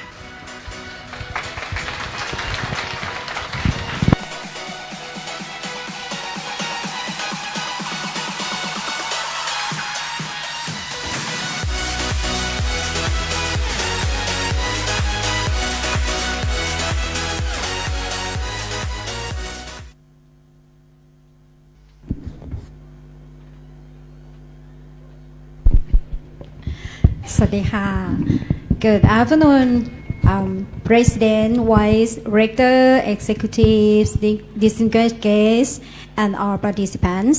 Welcome to the seminar on PM 2.5 opportunities and challenges in Southeast Asia. I am Pantisha Thanatrakonsi, an assistant professor from Faculty of Public Health. Yeah, and me, Dr. Surasak Bunryeong from Faculty of Law, Thammasat University.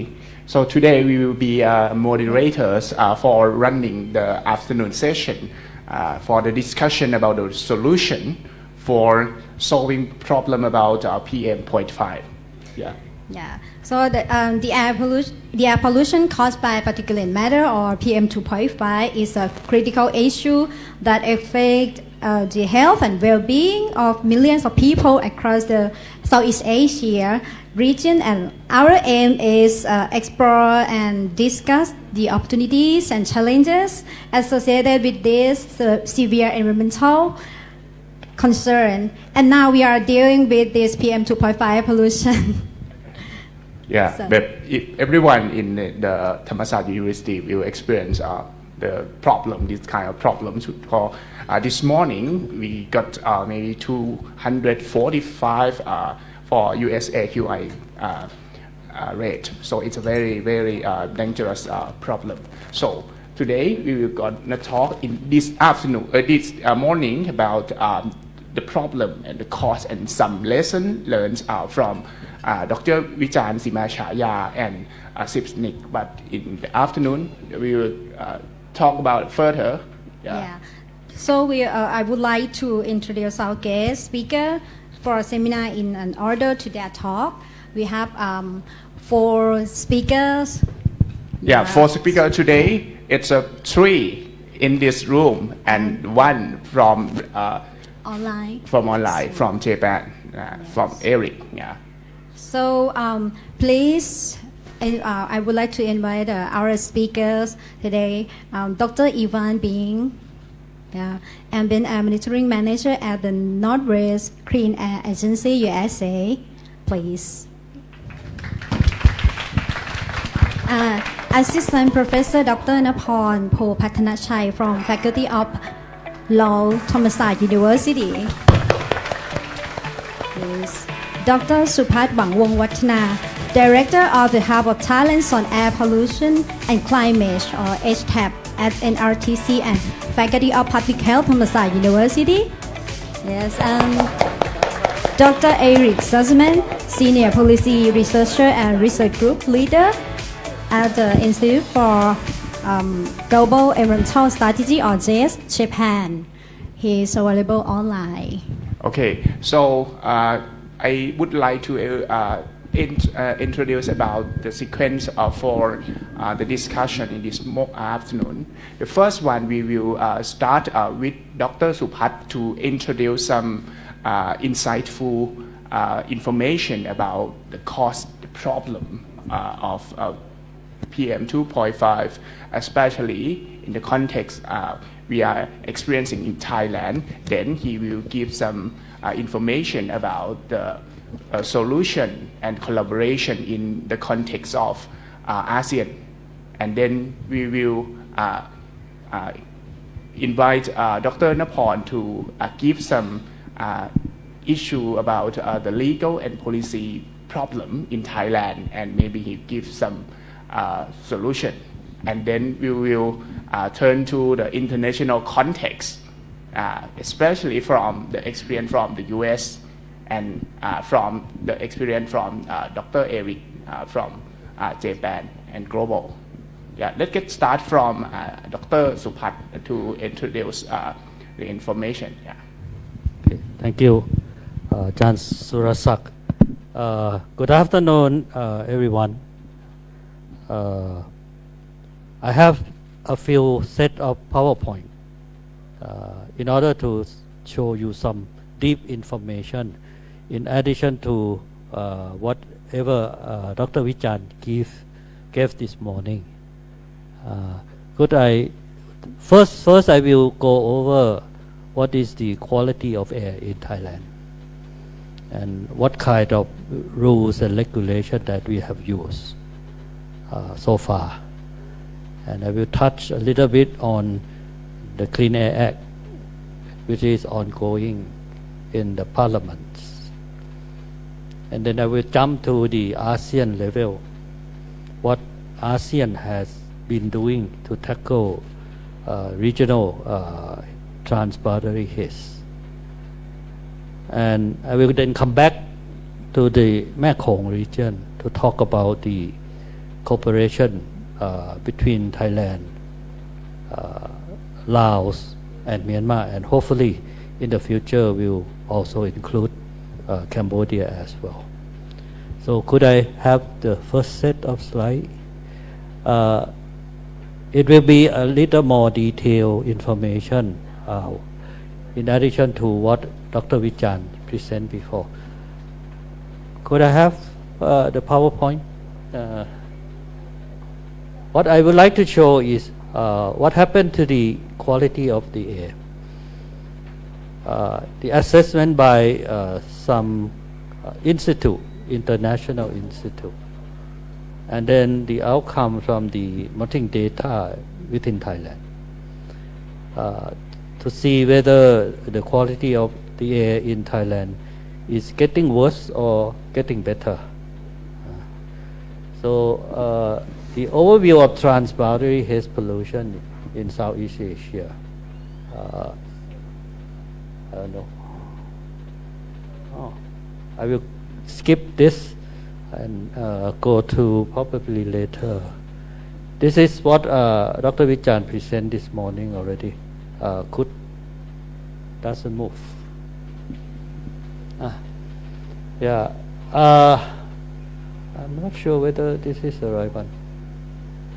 Let's see.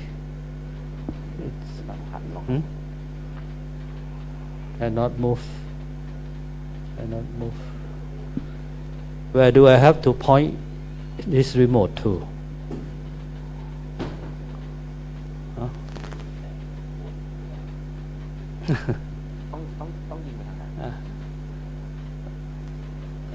Where should I point this remote in my hand to?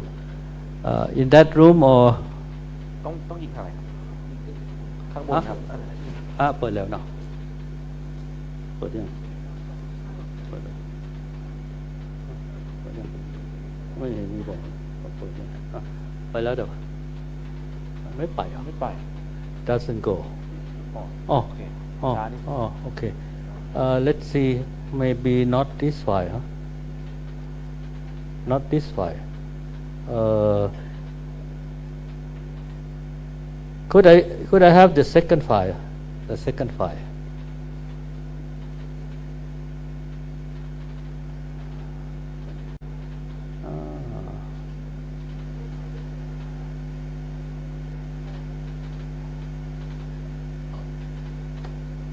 Let's start with this one. This Dr. Vichan already gave some information this morning about the situation in transboundary haze in ASEAN. And as you've seen this morning, the hotspot number in the southern part of ASEAN has gone down. The southern ASEAN mean Laos, not Laos, the Indonesia, Malaysia, Singapore, including Thailand, the southern part of Thailand, has really gone down in terms of hotspot and also in terms of transboundary haze. When you look at this data, you see in the southern ASEAN, the number of haze alert level 2 and 3, in particular alert 3 in the last 2 years, there is no.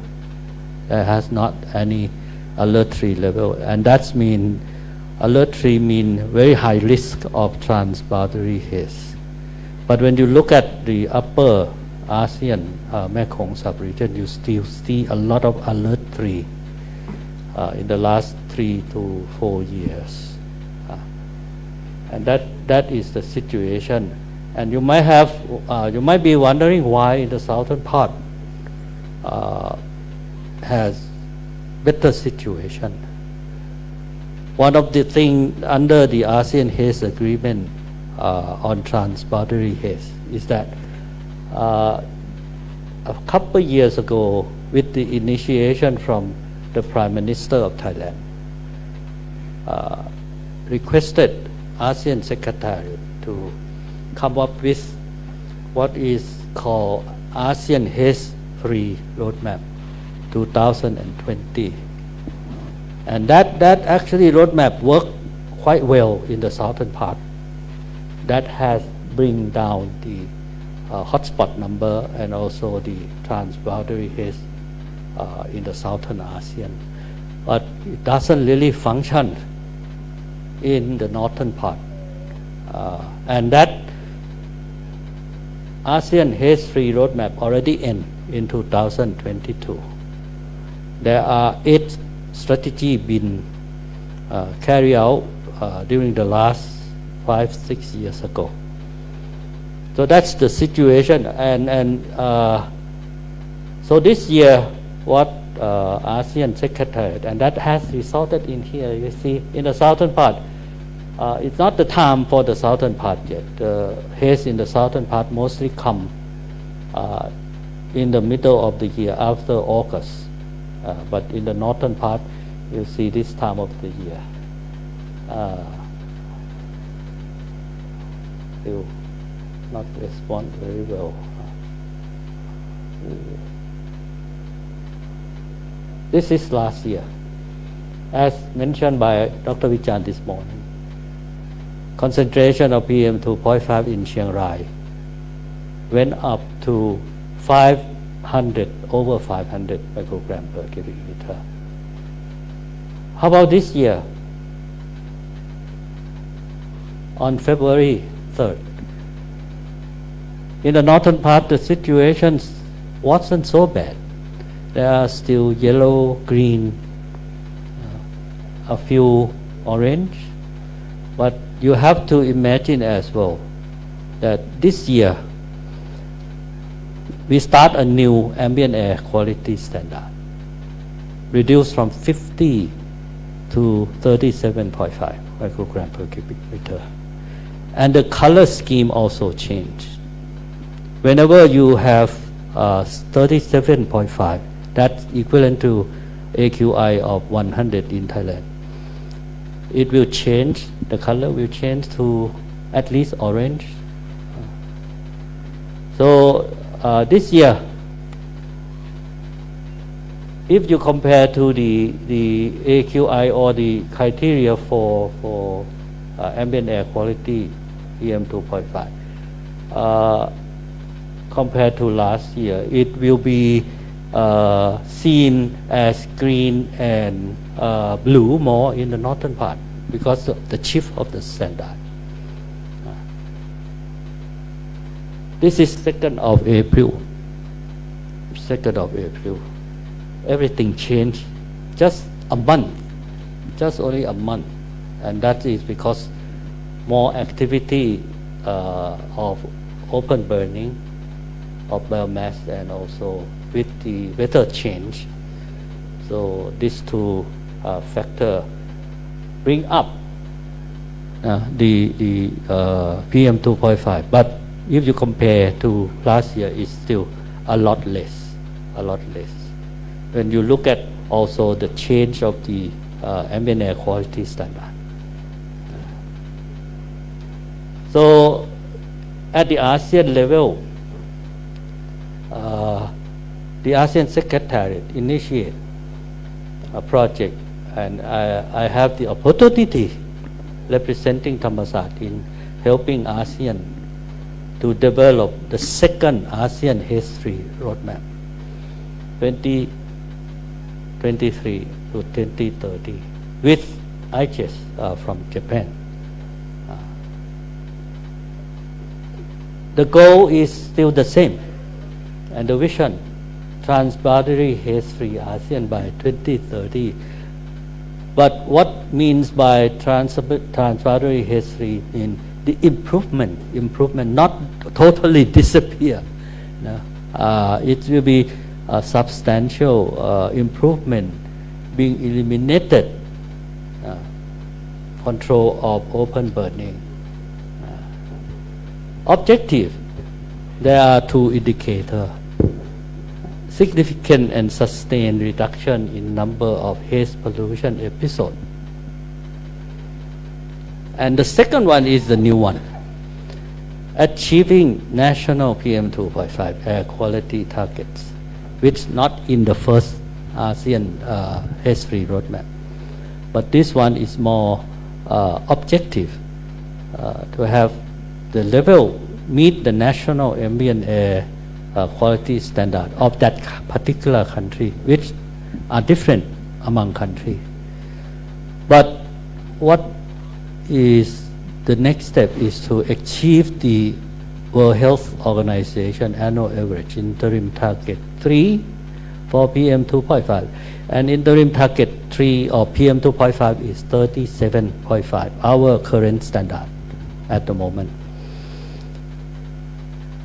The data in Thailand show the annual average of PM2.5 in Thailand is around 25 microgram per cubic meter.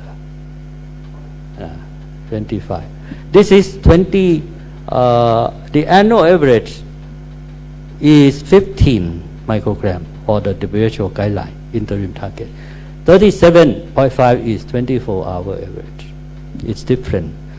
Annual average, the figure will be lower. And at present, we are probably at around 25. There are still 10 more to go in order to achieve 15 microgram per cubic meter. Yeah.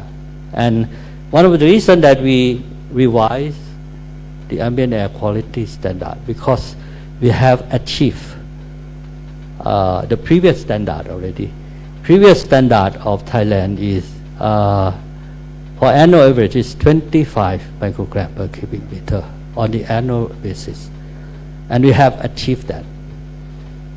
So we think that we have to move forward, and that's the main reason that we actually talk to the pollution control department. We have no authority, but we could make recommendation to the pollution control department, and finally they accept that and revise it to 15 microgram annual average.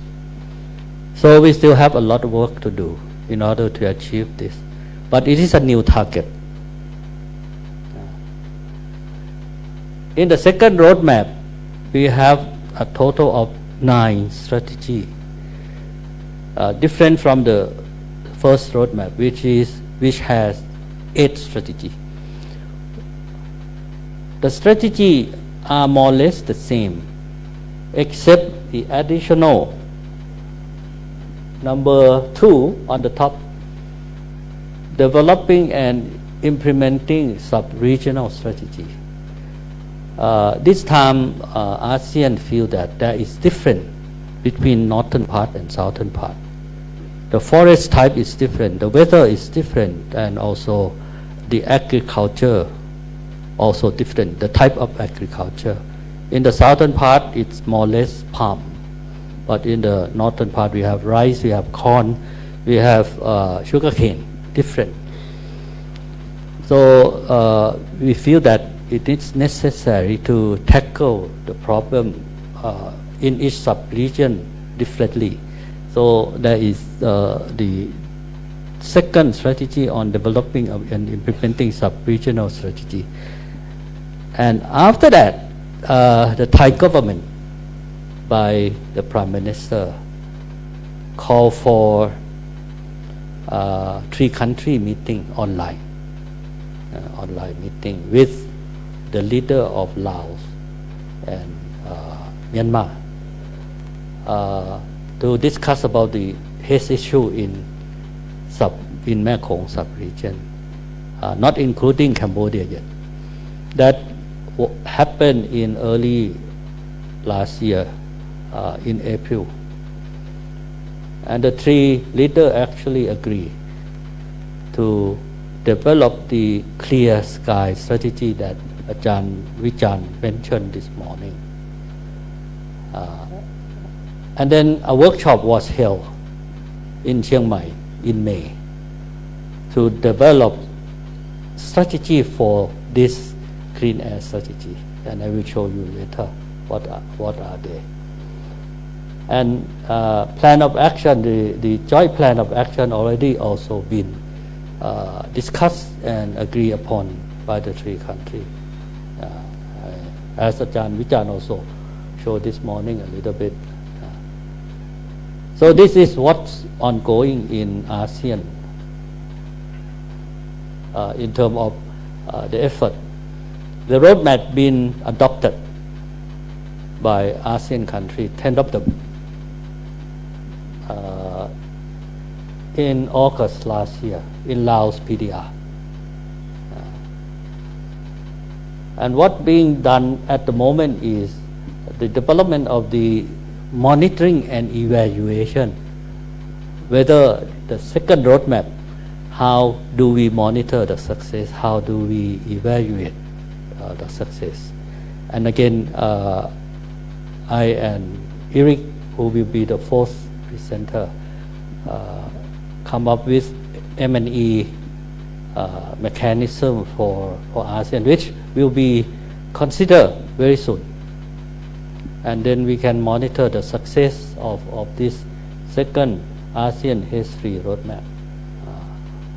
So this is what's going on at the ASEAN level. So it is an opportunity that we have some mechanism at the regional level, but there are still a lot of challenges.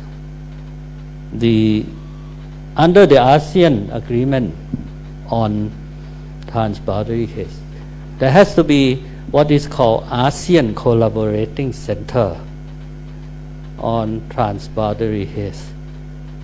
And Indonesia already proposed to host this center. But so far, the last 15 years, this center has not been established. So the work of ASEAN not been carried out very effectively. And this year, Indonesia, from what we've seen, will be very active.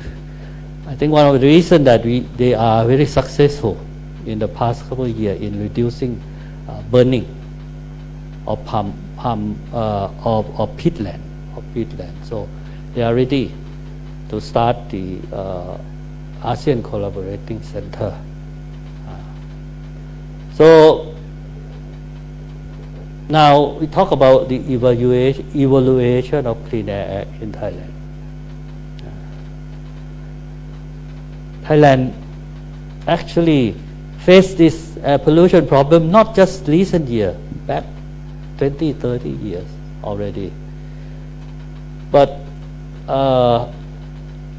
the pollution control department in the past 10 years, 20 years has actually worked together with other government agencies, try to improve the quality of the air. So the last bullet point said, in general, air quality in Thailand has gradually improved, but still have remaining problem of PM2.5 and ozone. That's the remaining problem that we have. This is our ambient air quality standard in Thailand. And as you see, the last line, PM2.5, it become more stringent compared to last year. And this standard been revised again and again to make it more stringent in accordance with the situation in Thailand. We cannot set the air quality standard at the air quality guidelines recommended by WHO, because it will not be achieved in a short time. It will take long time. So what being done is a kind of step by step. You set standard, not too stringent, and achieve the standard, then go to the next step, make the standard more stringent. And this standard been revised several times already, and every time the standard become more stringent, as we show on the PM2.5 standard.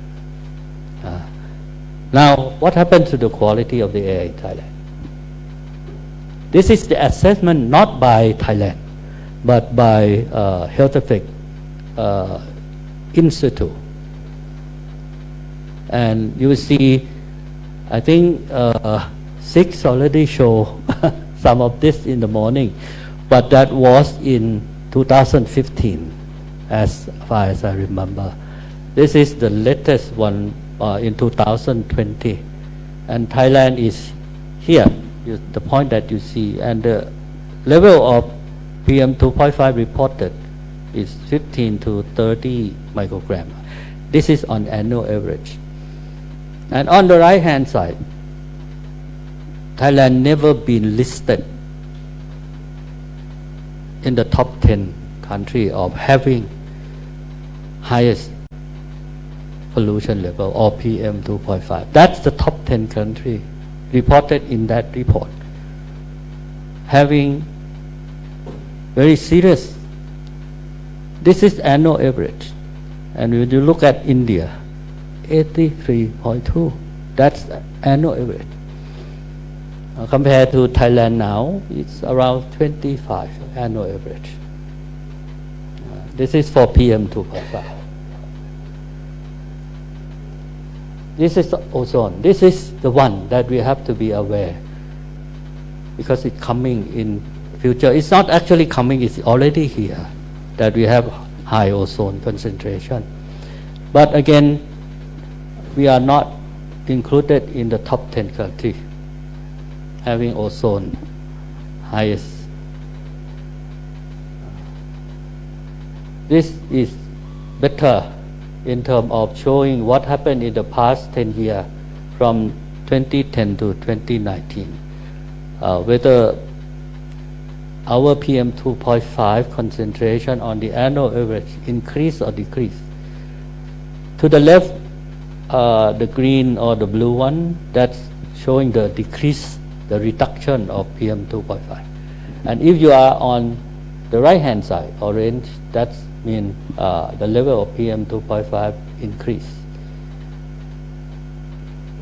And you will see in the past 10 years between 2010 and 2019, compare 2019 to 2010.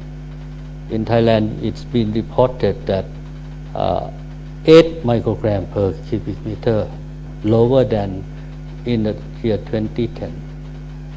But ozone is opposite. You have increasing level of 6 ppb.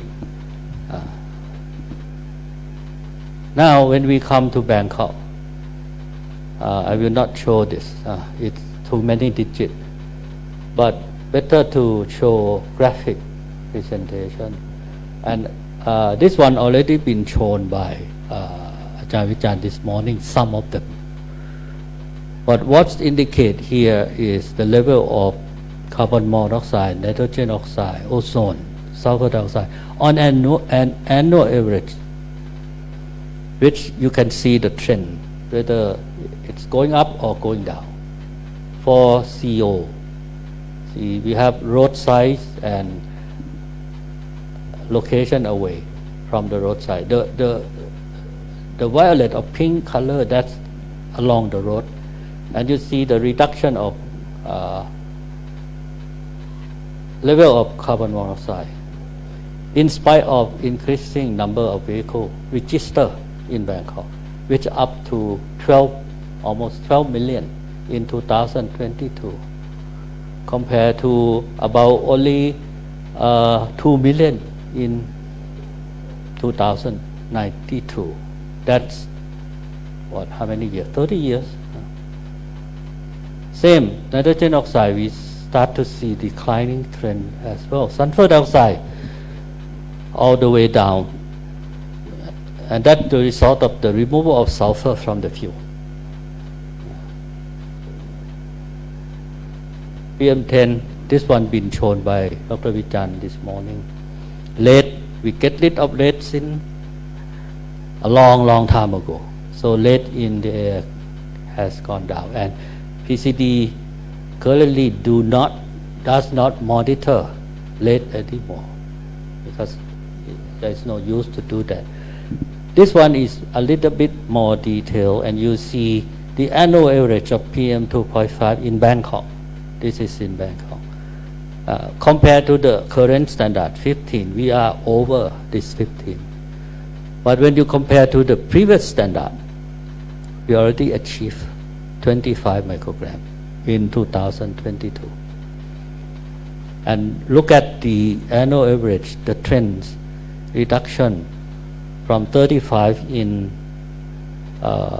2013 down to 23. It's around 30% reduction in the past 10 years. And this is the main reason why we move forward to 15, because we feel that we want to get a better air quality. This Ajahn Vichan already showed this. So how about other area? Other area for PM10, PM2.5. PM10 already been achieved. And our ambient air quality standard for PM10 is actually more stringent than the US. The only area left in Thailand that having PM10 over the standard is Na Palan. That's a typical area. A lot of stone crushing, aggregate production. So we have large particle and still exceed the standard, but seem to see some reduction trend in the last couple of years. PM 2.5 in the upper graph. If you look at northeast and everything, seen that a bit of reduction, except Sarapuri again in the same area, Napalan. But the other area declining trend.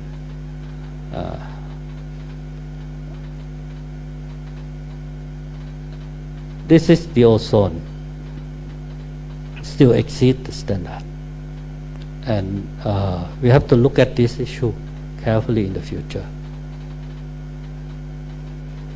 The hotspot number in Mekong compared to southern part of ASEAN, you see totally different situation.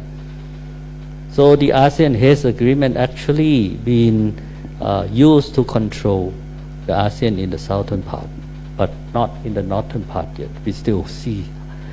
And Thailand, the hotspot number compared to our neighboring country is much lower. The increasing level of haze is already been shown.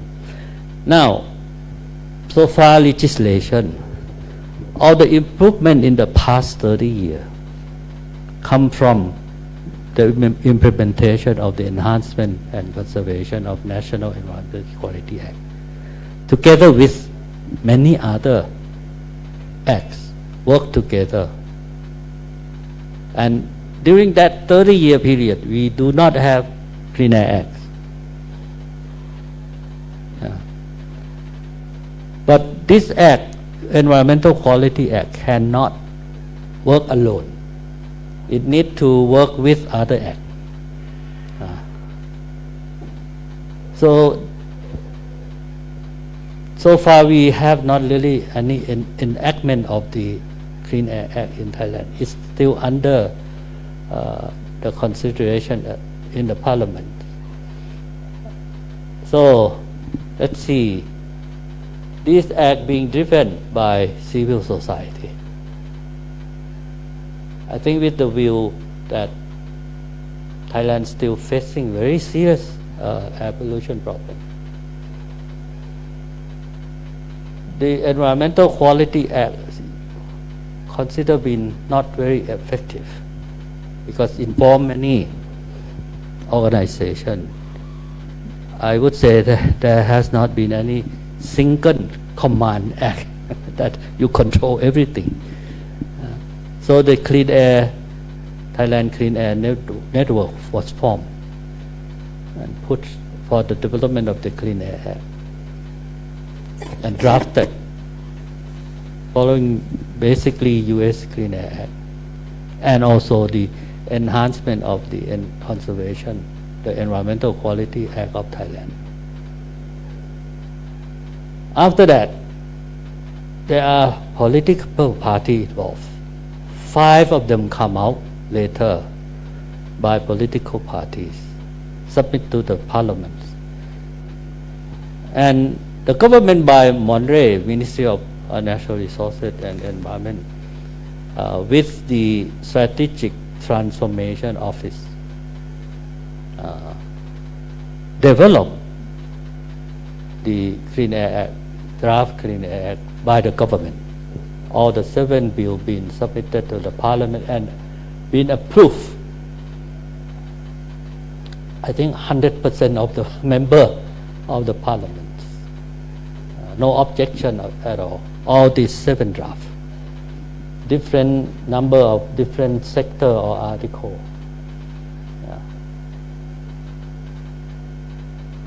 At present, on 28 November, the cabinet approved the government Clean Air Act bill. And together with the other 6 draft bill was submitted to the parliament, the House of Representatives. And the ad hoc committee now set up by the House of Representatives to review, synchronize, consolidate or whatever into one bill if it is possible. And then the bill will be submitted to the House of Representatives for 2nd and 3rd reading.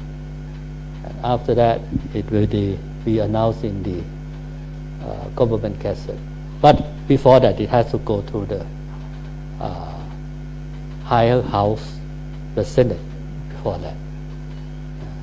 So the principle of the law, basic principle, right to clean air, that's the basic principle. Precautionary principle.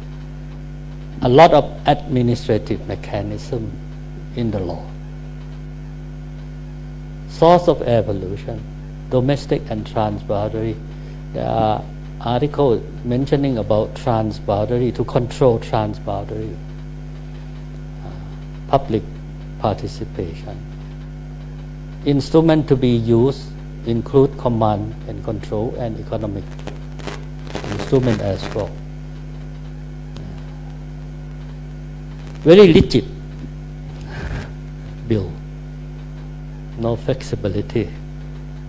So this is the process.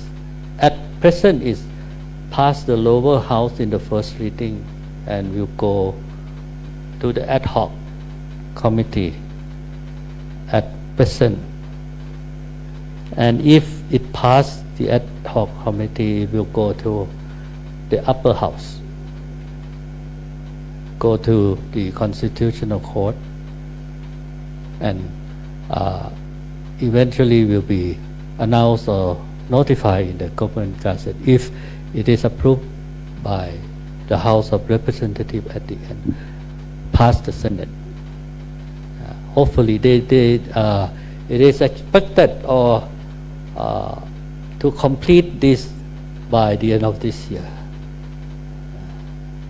I was part of the ad hoc committee as well. The challenges, open burning, been discussed this morning. It's livelihood, as Dr. Vichan mentioned. It's deal with it linked to the people, the living, how the people will live. On transboundary case, it's a lot of legal aspects to be involved. But one of the acts that should be emphasized is the Contract Farming Act in Thailand.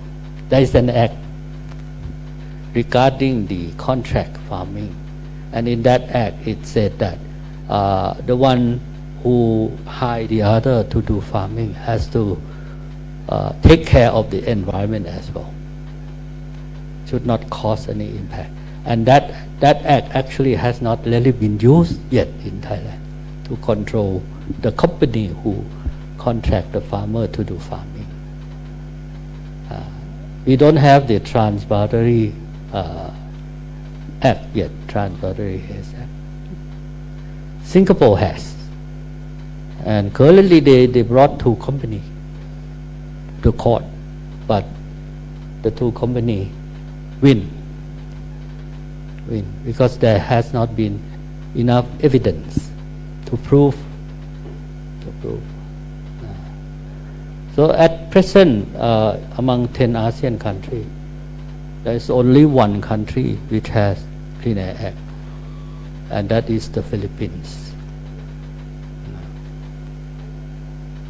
So I think this probably another file is on the tripartite. Maybe I could touch on a little bit. Maybe I have, it will be short, not too long. This is what I mentioned earlier on the cooperation between Thailand, Laos and Myanmar.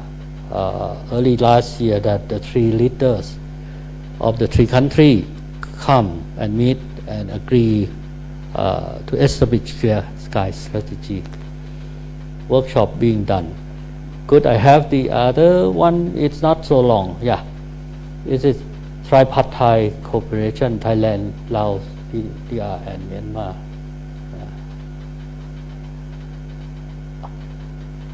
Online meeting. This is the process so far. Online meeting of the leader of the three countries, followed by a workshop in Chiang Mai to develop clear sky strategy. Joint plan of action was developed for the implementation of the clear sky strategy. Now Thai government provide financial support for the mobilization of the clear sky strategy and the joint action plan. This is the photo of the meeting of the three leaders online.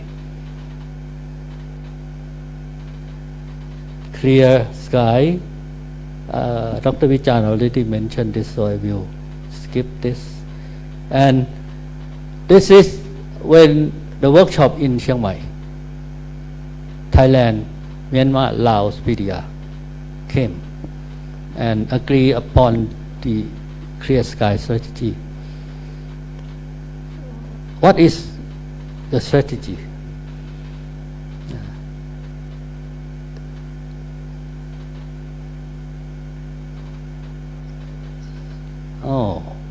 So it's cost to effect. The lower part is the cost producing PM 2.5, and the upper part is the effect from the PM 2.5. Now, in the middle, that's the agree upon strategy by three countries in the workshop in Chiang Mai. First, firefighting, fire control suppression system, forecast and monitoring system, sustainable agricultural management, sustainable forest management, and then cooperation. And for Thai, Laos, PDR, there is MOU between Malay, Thai, and Laos, PDR. And program on promotion of sustainable agricultural management, forecast and monitoring system. This is the program that Thailand is going to work with Laos PDR. And just on the 2nd of April, we went to Laos and have a kick-off meeting, Thai-Lao cooperation.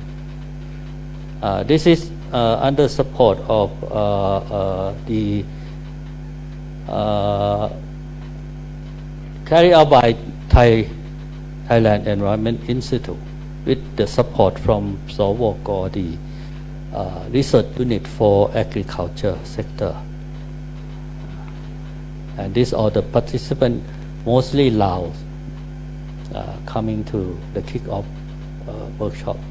And we have asked the Laos PDR to come up with a list of the needs that Laos would like to obtain or to get from Thailand in terms of capacity building, in terms of pilot project. Because I think Thailand feel that in order to help ourselves, we have to also help the other because they also contribute to whatever happened in Thailand. But we will try not to point finger to each other because as Sik mentioned this morning, blaming each other will not be a good idea. For Thailand to say that we receive PM 2.5 from Laos and Myanmar, and eventually Laos and Myanmar will say the same. So it's better to work together on the table and agree upon common measure that can be taken to resolve the trans-boundary haze problem. Yeah, that's probably the introduction.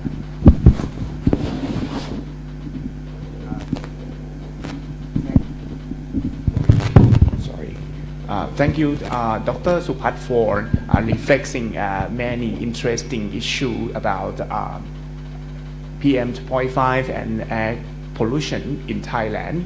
He reflects many factual issues. You will see that he gives some illustration about the use of air quality indicator to improve the problem, as well as he note that if we compare the problem about air pollution in Thailand with other countries in the region, we see that Thailand is not the only one which experience the worst problem, but the problem we are experiencing in Thailand, especially in the northern part now, is a seasonal problem.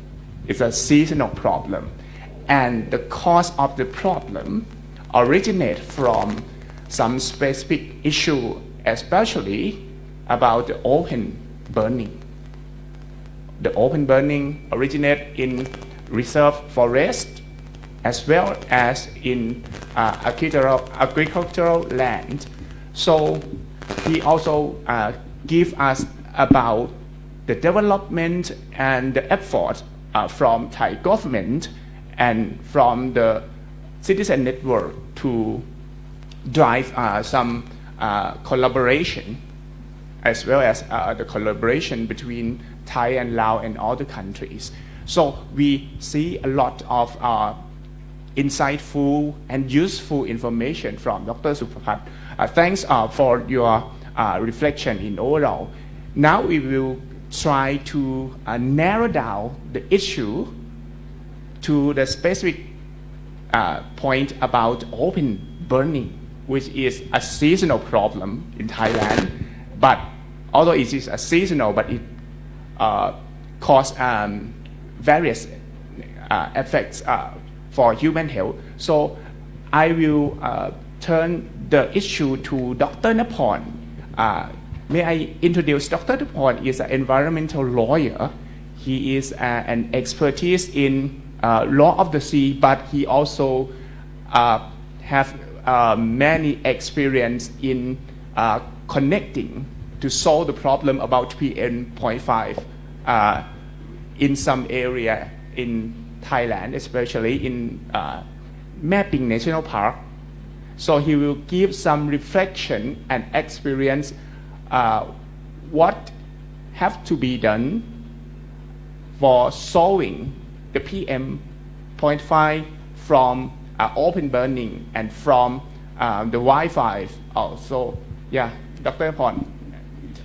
ขอบคุณครับ Good afternoon, ladies and gentlemen. It can be very, very challenging to speak during the afternoons and keep awake as well after lunchtime, so I'm trying to be entertaining as much as possible.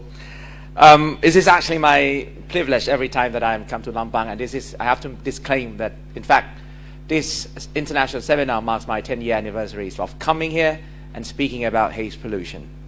So I'm trying to reflect not just only what Ajahn Surasak has asked me to do, but also trying to give you an idea of actually what have I been, dealing with, also what I've seen for the past decades when it's come to haze pollution in this region. Having listened to Ajahn Vichan and Ajahn Supat this morning and just a moment ago, I think it gives us a very, very good ideas. And I think when it's come to legal perspective, it also highlights, I think, couples of important characteristics of environmental law, to which very, very important to the process of revising or trying to enact the new legislation. Firstly, I think both Ajahn Vichan and Dr. Supat have rightly point out that these kind of issues, when it comes to haze pollution, when it comes to air pollution, it deals significantly with scientific information. And that is not something that lawyers actually love to deal with.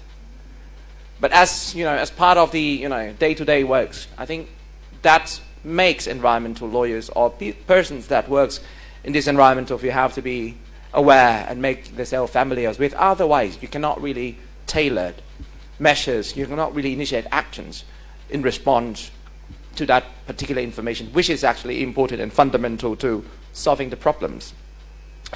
Secondly, not just only we have to deal with scientific information, which is trouble us lawyers quite a lot already, but when it comes to environmental issues such as haze pollutions, if you look out there, outside Thai jurisdiction, you see that it also involves quite a big sets of complex policy bases, and all of these are fast changing. You have to look at the climate change context, and these are also one of the very, very fast changing issues that also affects how the relevant policymakers, the officers, are to tailor and adopt measures in order to respond to that particular complex sets of policy bases, which is part of the broader multilateral environmental agreement to which we are parties to. And not just only about the complex sets of policies, but it also a complex set of the international obligation itself. We talk about already the climate change conventions, and there are others, regional levels when it's come to the AATHP, the Asian Trans-Boundary Haze Pollutions, and there are many, other sets of rules and principles of international law that, shapes the way in which we should act or requires action from us.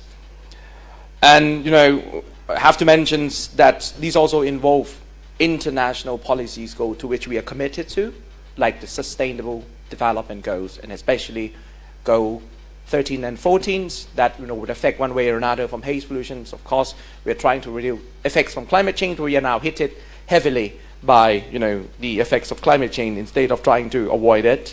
And of course, burning all about of these residues either in the agricultural lands or in the forest fire. It also creates lots of emission of GHG. Of course, one of which is the carbon dioxide would contribute, after all, to the effect in the oceans, such as the ocean acidifications. And these are something that we, as a policymakers or as a lawyers, we have to think in the broader context because, it's tie one problem to another. And we don't really want to fix one problem and then create another new sets of the problems. So these are some underlying characteristics that, reflect. I can perhaps take it out from what information Ajahn Vichan and Ajahn Supat mentioned earlier. Now, if you're looking for the haze pollutions in Thailand, of course, I have to admit that 10 years ago in Lampang, it wasn't this worse. And this become an even worse. But what is actually happened is not just purely about burning. Because if you look deep down into the issues, it's not just about the acts of burning or people just, decided to start ignitions of, the match and then there you go, the fire. There are other complex sets of, broader so-called, trying to create or to make the living out of the very, very, very difficult situations. We have to differentiate it first because when we're talking about haze pollutions from the legal perspective, because haze pollutions in Thailand, and as all of you may already aware, is that the northern regions and in the southern regions or in the central regions is completely different. And as a lawyer, I've been very, very, very cautious in trying to create a laws in order to solve haze pollution in general. Simply because there has many experience from elsewhere and of course in our countries that a piece of legislation is not a panacea to the problems. And we are trying to avoid putting all of our hopes in one piece of legislation. I tend to look at these issues in state like, when we're talking about clean air, when we're talking about air pollution, it's a set of laws that helps the air quality better. And that's because I said a sets of law because perhaps there are more than one set that deal with different source of pollutions. If we solve the problem in Bangkok, we will never solve the problem here in the northern regions. And that is, I think all of you are aware already. But to talk about the problems in the northern regions, it's quite difficult because the factual basis that would prompt legal actions, if you triggered environmental actions and protection action or protective measures, it would damage or it would hurt the other part in the societies.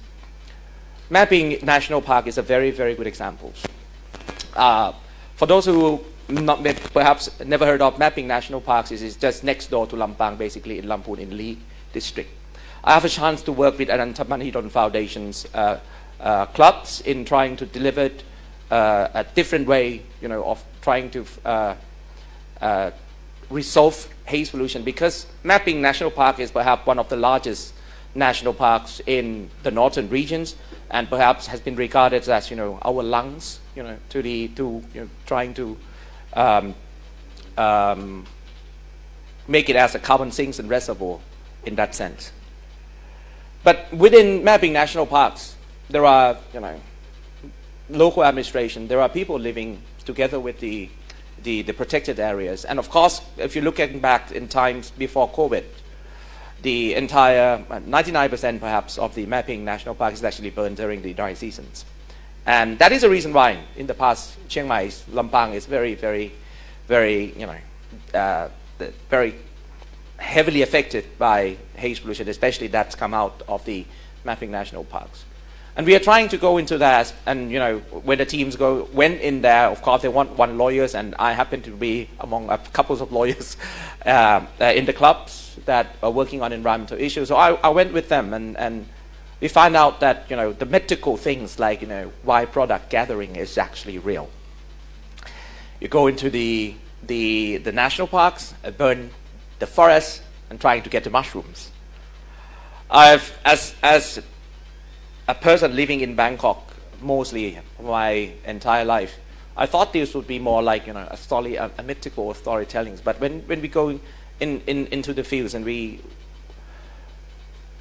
witness through these actions, of course they go into the forest, they burn down all the leaf in order to get the mushrooms. There's not the problem of that actions that force them to go and burn. It is the qualities of living. It is the standard of living. It is the access to basic human rights that creates air pollution. What kind of basic human rights that is not access in that regions when we firstly arrive? There's no access to water in the dry seasons. There's no access to good sanitaries. There's no access to energy in certain parts. And that's enough already to force people who live in the natures, in the protected area, to choose something else to make their living or to sustain their life in a very, very difficult condition. And instead of trying to enforce the law in that sense, we have to turn things around in a different way. We even have to, reorientate our mindsets in order to deal with it, because it's not just about the environmental projects anymore. It's turned these projects in trying to create to resolve air pollution into a development projects or in human rights projects. Because once we start to introduce or want to start to ensure that there will be access to water, for example, in the drier seasons. Within the first years that we gathering help from everywhere, from every possible sponsors, private and publics, and make sure that during the dry season, start from October, November until May, that the villagers living in Mapping National Park having the sufficient amounts of water, at least for their agricultural purposes. we can reduce in the first year by, I think, 40 or 50% of the burns of the fire. So that tells a lot in terms of air pollution in the northern region is not to do with just only the act of burning. It ensures that people can access to good or decent standards of living. But this is also one of the threats and one of the challenges in Thai public administrations. Because once you turn these things around and frame it in a development project, it starts to get away from the authority of the Ministry of Natural Resources and the Environment. And there you go, we're starting to hit the silos syndromes now.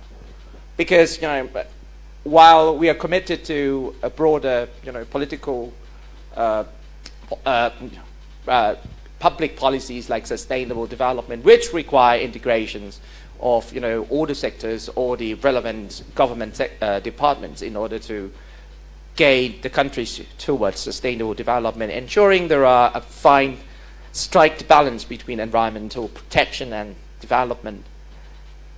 This issues has been, criticized in Thailand for quite a long time. So, there are their own world in working, and trying to enforce, for example, the Ministry of Transport or a Ministry of Finance to take on more on environmental issues is actually been very, very challenging enough. And a very good example is the economic instruments that has been, we have a draft bills for, economic instrument for environmental protection or environmental promotion for years already, I think more than a decade.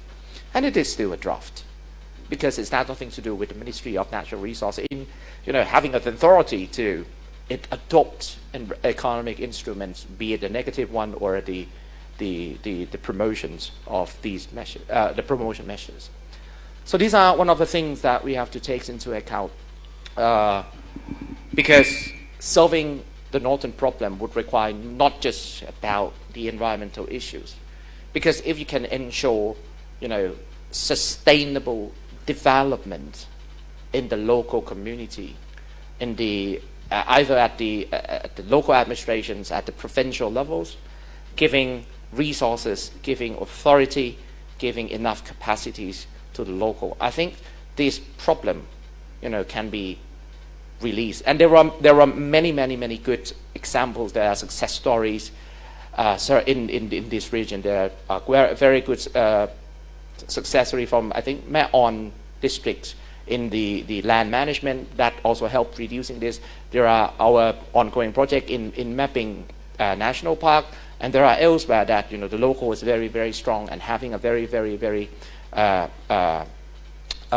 goodwill to take on these issues, or given the fact that they have a very limited resources.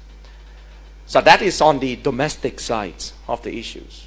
But these problems is not just only domestic, as Ajahn Supat rightly pointed out, it's transboundary. And transboundary pollution doesn't really care about national frontiers or borderland.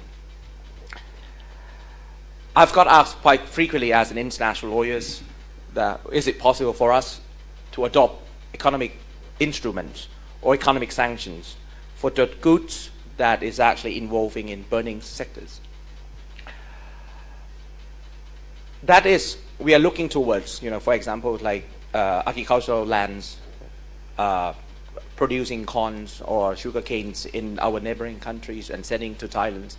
And of course, in order to get rid of the residuals, you have to burn it out. And that is part of the problems. The answers to the trade measures at international or regional level is that it is theoretically possible.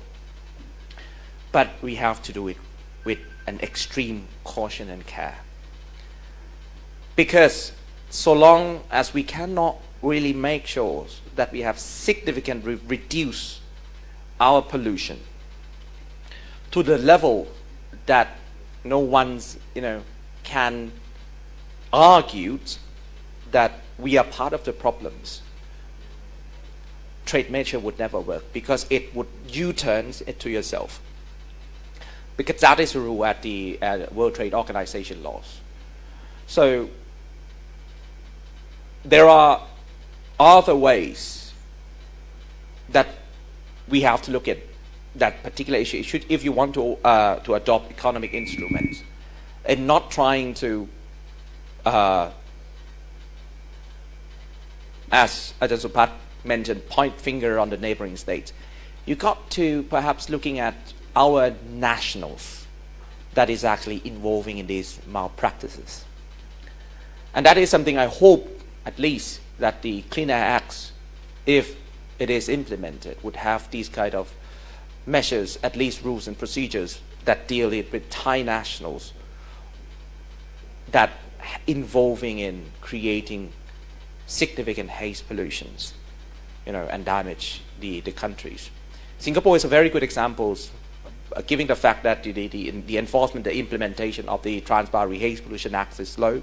But the good thing of Singapore that take advantage is that Singapore never regard itself as a polluters. So in that kind of situation, I believe that Singaporean officers would feel very, very, very confidently in trying to implement their own its own laws against anyone who's actually, they think they involve, given the fact that the success rate of, showing clear correlationships is may not be good, but having a law in that sense and threats, or having a kind of sending a signal already to the regulators that you have to go through quite a bit of a process that would burden you quite a lot. So that's enough to suppress or to change the behavior. And perhaps lastly, it is important to point out that environmental law would never want to punish anyone in the societies, because it would never last. Good environmental law or effective environmental regulation aim at changing behaviors. Changing behaviors can happen in two ways, at least. Firstly, you create incentives in order to convince people in the societies to show that, if you take on your business as usual, you will not gain benefit as much at changing the behavior to the way that you want. Of course, this come together with certain kind of sanction that would force people to change or to rethink the way in which they behave. And secondly, and this is the most important part, especially for Thai societies, is the fact that good environmental regulation and regulators have to make sure that they eliminate unfair economic gain from non-compliance. Because otherwise, if you allow certain corporations, if you allow persons to keep polluting, keep burning, and still taking huge economic benefits out of injuries of people, it is reflects that your legal environmental systems is actually create double standards, and would be wider and wider. And not just about creating, double standards. It would devalue the entire legal systems, because once people start, questioning why, the polluters keep benefiting from non-compliance, no one would actually believe in laws anymore, and would create an anarchy after all. And I think we are not too far from that in the past 10 years.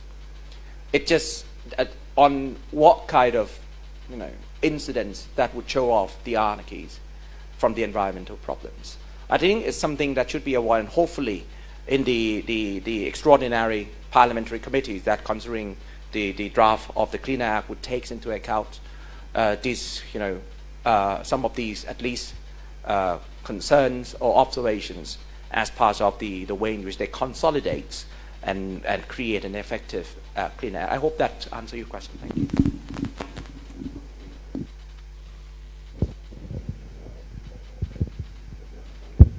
Thank you, Dr. Naporn, for your reflection about the view from environmental lawyer perspective. He emphasized many interesting points. He noted that there is no one-size-fits-all solution to solve the problem about haze, because it's a different context. in the northern, in the southern, and in the central have different cause of the problem and require different ways in dealing with the problem. He also emphasized that if we have to use international trade mechanism to ban the import of some goods from neighboring countries, we must be aware that that kind of measures must be sure that it can solve the problem. I just want to add some case study now. There is an interesting international trade mechanism imposed by European Union. It is called EU regulation on deforestation. Now, many countries that want to export the goods or product from the country to European countries, they have to have a certificate showing that the product must not be part of the deforestation and as well as making a wildfire as well.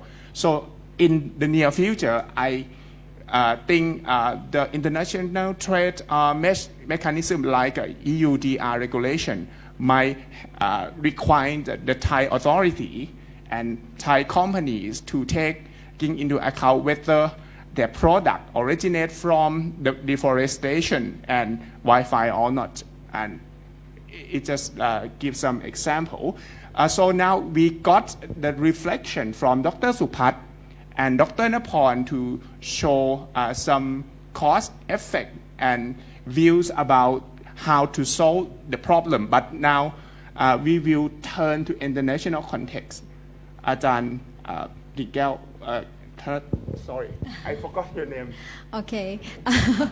Before we move on the next speaker, for the question and opinion will be addressed after the final speaker presentation. Well, please welcome Dr. Ivan Bing from the Northwest Clean Air Agency, USA, who will be sharing with us the PM 2.5 surveillance and prevention. Dr. Ivan, please. Excellent. Well, thank you for the introduction, and I'm thrilled to be here. Firstly, I just want to express my gratitude to Thammasat University and the Vice Rector for affording me the chance to come speak with all of you today on such an important issue. There's been so much discussion and momentum around the passage of a potential Clean Air Act for Thailand that I thought it would be an interesting discussion to provide some context for the development and the implementation of the U.S. Clean Air Act, which is over 50 years old at this point. So a lot of the information in this presentation might seem basic for the air quality professionals in the room, but I think it's important to provide some basic understanding for anyone that's not an air quality professional as well. So just a little bit of background about myself. I've been in government air quality programs for over 10 years, most of that with state-level air quality monitoring programs. However, I'm also a part of an unpaid volunteer-based program through the U.S. State Department that seeks to pair air quality professionals in the United States with embassies and consulates around the world in countries that are looking to improve their air quality. And then finally, I'm also a member of the National Association of Clean Air Agencies Monitoring Steering Committee, which is a federal committee in the U.S. that works to address national level air quality monitoring related challenges. So between those last two bits of my background, I'm kind of in a unique position to take a lot of what I'm learning in my work in Thailand back to other professionals in the U.S. so that we can exchange ideas for addressing the PM 2.5 and regional haze issues in Thailand. So just to give you a little idea of where I work, I'm in Washington State in the U.S., which is in the extreme northwest corner, right just south of the border with Canada. And because I need a day job, this program with the State Department is unpaid and volunteer-based. I work as an air quality monitoring manager in a local clean air agency, which is in the red circle there. This is just one of 50 states, and you can see in that graphic that there's actually several different jurisdictions that each have their own respective areas of implementing air quality regulation in the U.S. Monitoring air quality in Washington state is actually somewhat similar to some of the challenges that Thailand is facing. We've been very successful in implementing the provisions of the Clean Air Act and addressing human-caused air pollution. However, we still deal with significant periods of extremely high levels of PM2.5 in the summer and early fall months due to these wildfire smoke plumes that can enter our area from wildfires burning in Canada, California, and the state of Oregon. So this is actually a picture of our AQI from September of 2020 when almost all of the monitors that the state runs in the state of Washington were at hazardous levels, which is something that we, prior to that point, had not seen in over 25 years. So one of the aspects of what I do is I administer the provisions of the Clean Air Act with respect to monitoring. So I install and maintain a network of very high quality instrumentation similar to some of the instruments that you saw as you were walking through the or walking into this room, and as well as low cost sensors like the one pictured here. But aside from those months in the summer and early fall, we actually have extremely good air quality in the U.S. So this might seem like a very basic question, but why do we want to monitor air quality? Well, the simple reason is that according to the World Health Organization, 99% of the global population is actually breathing air or levels of particulate matter that it deems to be unhealthy or unsafe. And the World Health Organization estimates that 5 micrograms per cubic meter is considered a safe average for on an annual basis. But even in the U.S., we're struggling to deal with that standard. Others have talked about how the Thai standard for the 24-hour average recently was decreased to 37.5. In the U.S., we're dealing with an annual standard that was very recently reduced from 12 to 9 micrograms per cubic meter. So that new standard doesn't even meet the World Health Organization standard.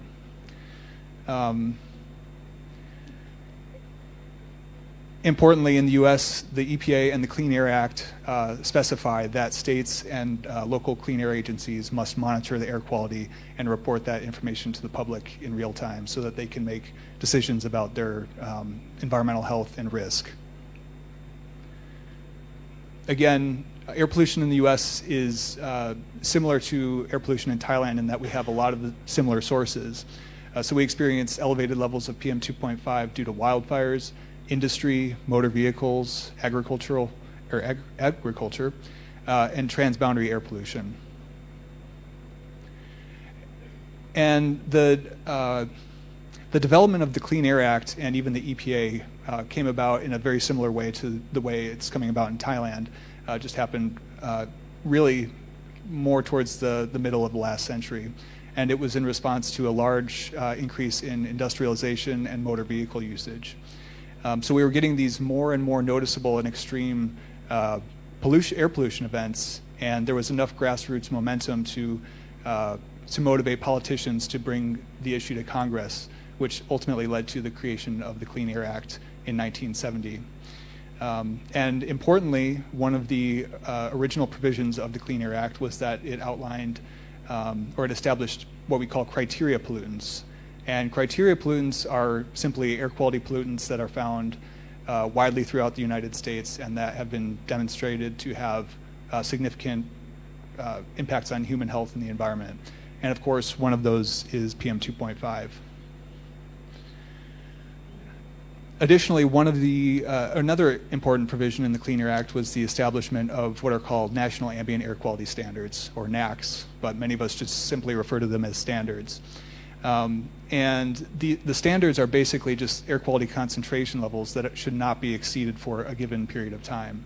And in the United States, there are 2 NAAQS, or standards, for PM2.5, a 24-hour average of 35 micrograms per cubic meter, and then the recently reduced annual standard of 9 micrograms per cubic meter. And the Clean Air Act gives the EPA the authority to periodically reevaluate the NAAQS and propose lower standards that are based on peer-reviewed epidemiological studies that show lower standards are necessary to protect human health and the environment based on new study data. But they also must be very careful in providing sound reasoning for lowering these standards, because what we found is that industry, who of course has a motivation to prevent lowering standards, will frequently challenge the EPA and the provisions of the Clean Air Act in federal court. So with standards, or NAAQS, comes the important idea of what we call non-attainment areas. And a non-attainment area is simply a location that is not meeting the standard for a given pollutant. And conversely, an area is in attainment if they are meeting that standard. So the map on the left is depicting the locations that are not meeting the PM 2.5 annual standard.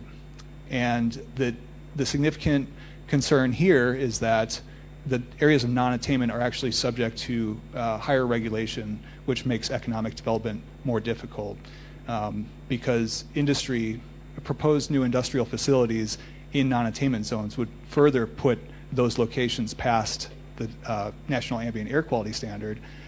So what happens is the federal government steps in and says that can't happen, and therefore the economics in that area are slightly reduced.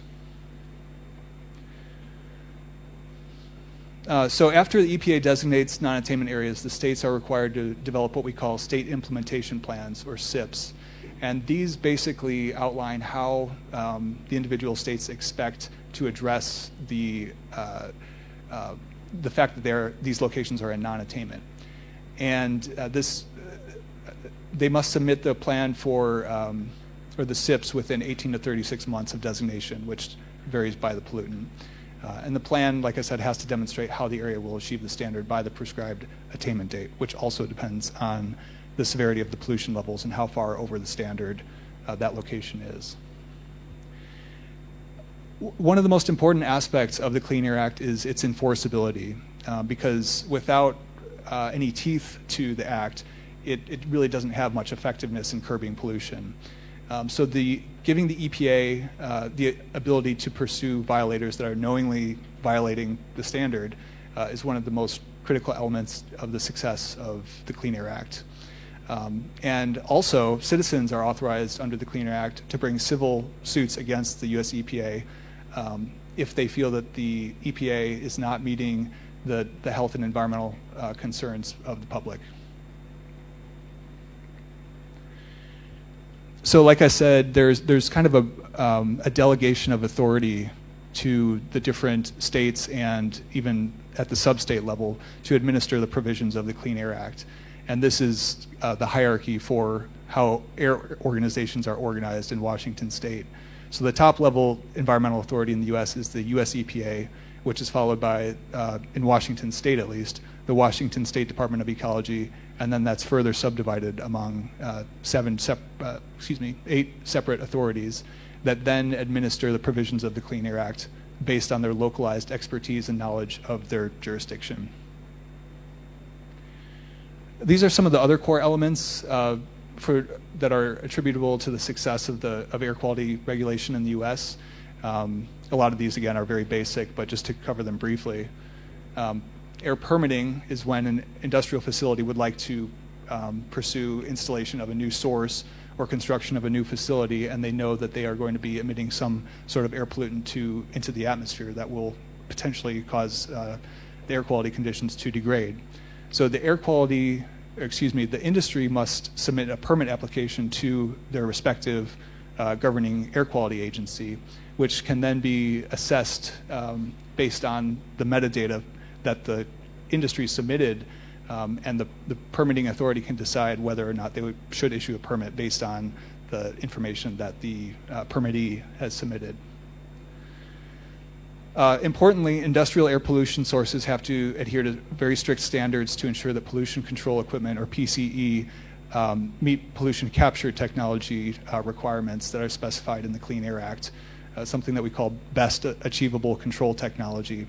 And this is defined by the EPA and continuously also improved, so that over time, as new industrial facilities are permitted and install their pollution sources, we see lower and lower levels of total emissions emitted.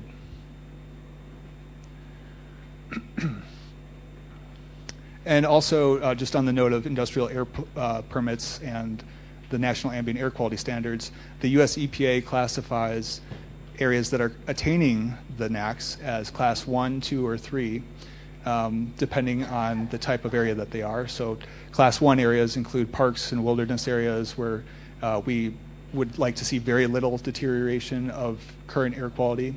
Class 2 are areas where we allow moderate increases in ambient concentrations due to installed facilities and industry. And then those classified as Class 3 permit industrial development and larger increments of deterioration. But except for national parks, most of the land in the U.S. is classified as Class 2. But it's important to recognize that all three classes still must be meeting the National Ambient Air Quality Standards. Air quality modeling is another very important part of the success of the Clean Air Agency in the U.S.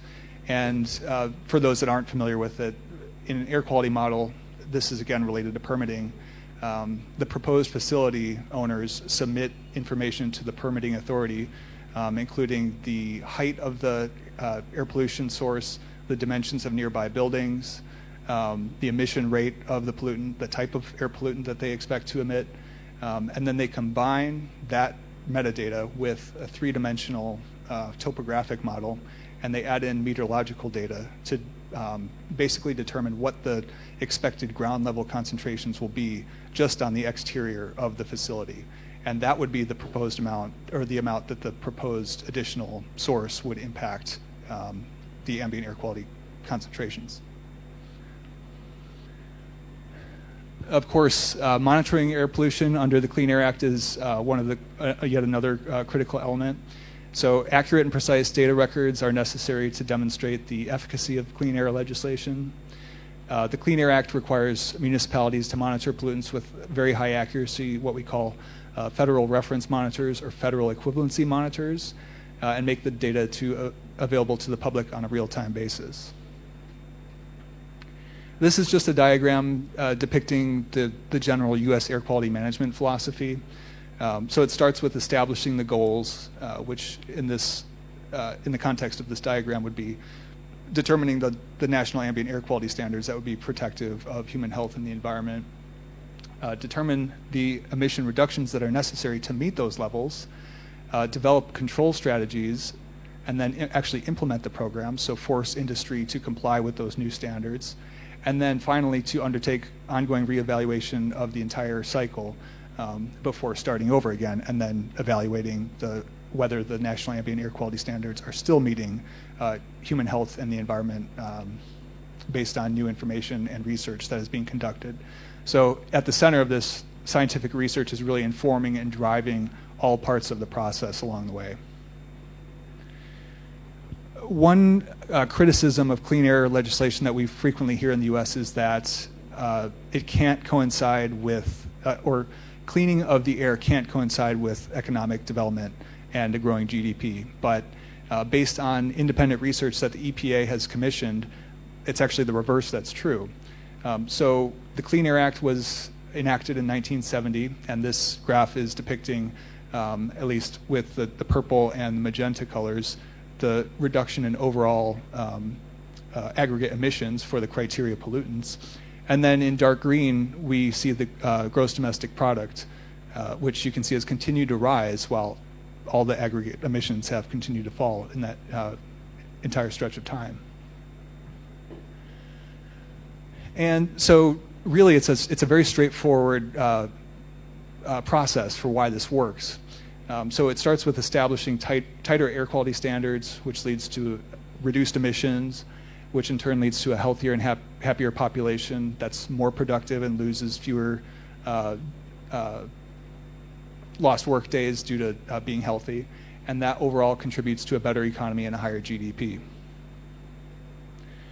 This is a visualization that from a study that the EPA had commissioned that depicts the costs of implementing air quality regulation and the benefits of the resulting air quality regulation.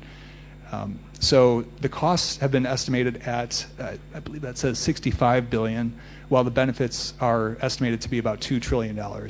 And again, it would seem biased if the EPA conducted this research on their own, but this is from independently commissioned studies.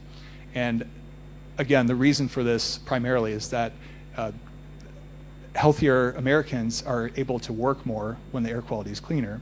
And they also save a lot of money on medical expenses and air pollution-related health problems.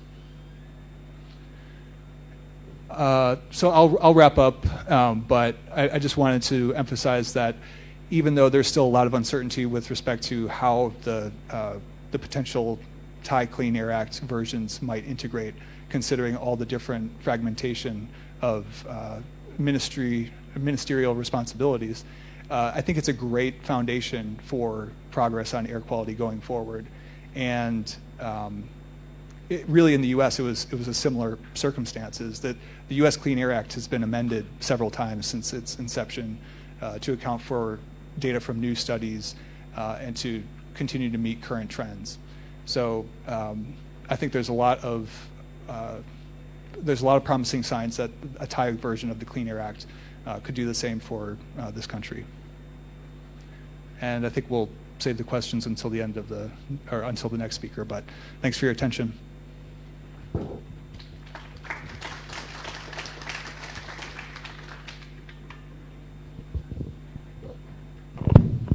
Thank you, Dr. Ivan Bing, for sharing the experience from the U.S. You will see that the U.S. share a similar approach with Thailand in that the U.S. used a legal framework by introducing a Clean Air Act at the age of the president of Richard Nixon, and used the air quality measure to control from the point source.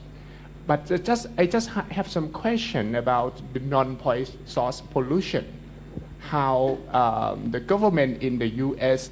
control the release of air pollution from non-point source. Admittedly, I'm not an expert on mobile sources, but they are incorporated in the Clean Air Act provisions. And the government does establish minimum emission requirements for new vehicles. And I think similar to Thailand, they allow older vehicles to be grandfathered in, and then those slowly fade out of the current fleet. So the resulting impact is that over time, you do get much reduced emissions from the vehicle fleets. Okay, thank you very much for your reflection. So now we will move to the last speaker. Please welcome Dr. Eric Sussman from the Institute of Global Environmental Strategies of IGES, Japan, who will be speaking on PM 2.5 management in Southeast Asia. Dr. Eric, please. You can turn on your microphone or your camera. Okay, please. Hello, can you hear me? Yes. Let's see if I can share my screen. And can you see my screen now? Yes. Okay, great. So thank you very much for giving me this opportunity. I really appreciate the chance to share the panel with such esteemed speakers.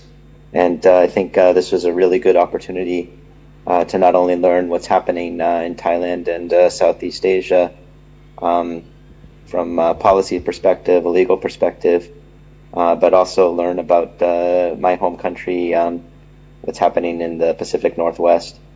My name is Eric Sussman. I am a research director at the Institute for Global Environmental Strategies in Hayama, Japan.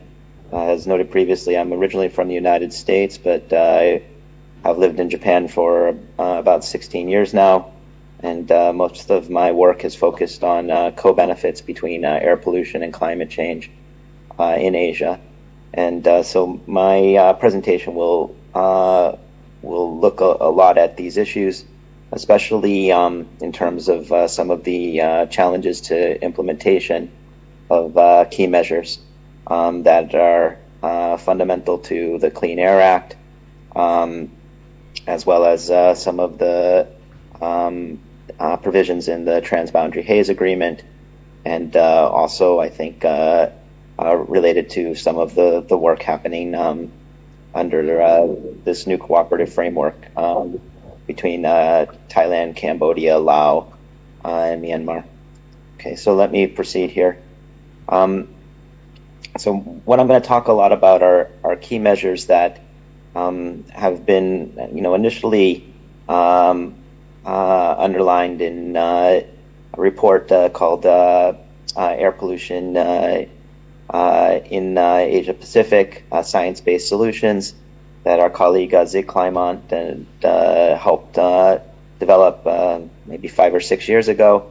And based upon that report, which had an Asia-wide focus, there was a subsequent report, which you see here, called Clean Air and Climate Solutions for ASEAN.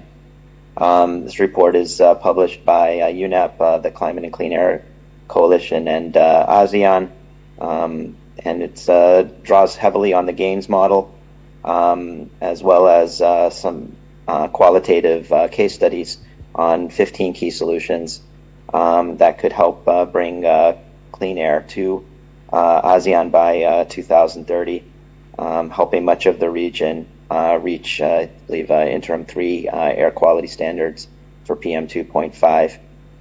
And so you can see, the contributions of these 15 key solutions spanning sectors ranging from residential energy or households to power and industry to transport, agriculture, waste and fires, as well as coal, oil and gas production and distribution. And so what you see here is, reductions in exposure to PM 2.5. And what you can also see is that while many of these measures are being implemented already within Southeast Asia, as depicted by the dark blue, there's also plenty of scope for further strengthening implementation, as illustrated by the light blue. And so one of the things I really want to pick up on is how do we further strengthen implementation. And what my colleague Kaoru Akahoshi and I have done with support from Dr. Spot, Dr. Kim, and Zig, and what I would call sort of the air quality, Southeast Asia air quality mafia, is begin to look a little bit more carefully at some of the barriers to implementation of some of these key measures. And toward that end, we picked measures that come from those 15. So we focused on transportation sector, and in this case we looked at promotion of e-vehicles, strengthening emission standards, basically moving from Euro 4 to 5 to 6, as well as inspection and maintenance programs. In terms of open burning, basically we just looked at the feasibility or the barriers to implementing prohibitions on open burning. And then in terms of cook stoves or residential energy, we looked at barriers to moving to LPG or to cleaner cook stoves, improved cook stoves. And as you can see here, basically we're interested in 4 dimensions of feasibility, or 4 different types of barriers. So social is, I'll show in a second how these are defined. But basically our intuition was that these social and institutional barriers might be higher than technological and economic barriers. And this is important because much of the modeling that's done on assessment modeling that's done on the possible reductions in these from these sources can accommodate technological feasibility or technological potential, and sometimes can accommodate economic potential, but the social institutional issues don't easily fit into that type of modeling. So one of our motivations here was to try to look at how to get these types of barriers more explicitly into the modeling frameworks, so that we can really understand what might be the impacts of, for instance, on awareness raising or institutional strengthening, in terms of realizing some of the estimated gains that you saw in the previous figure.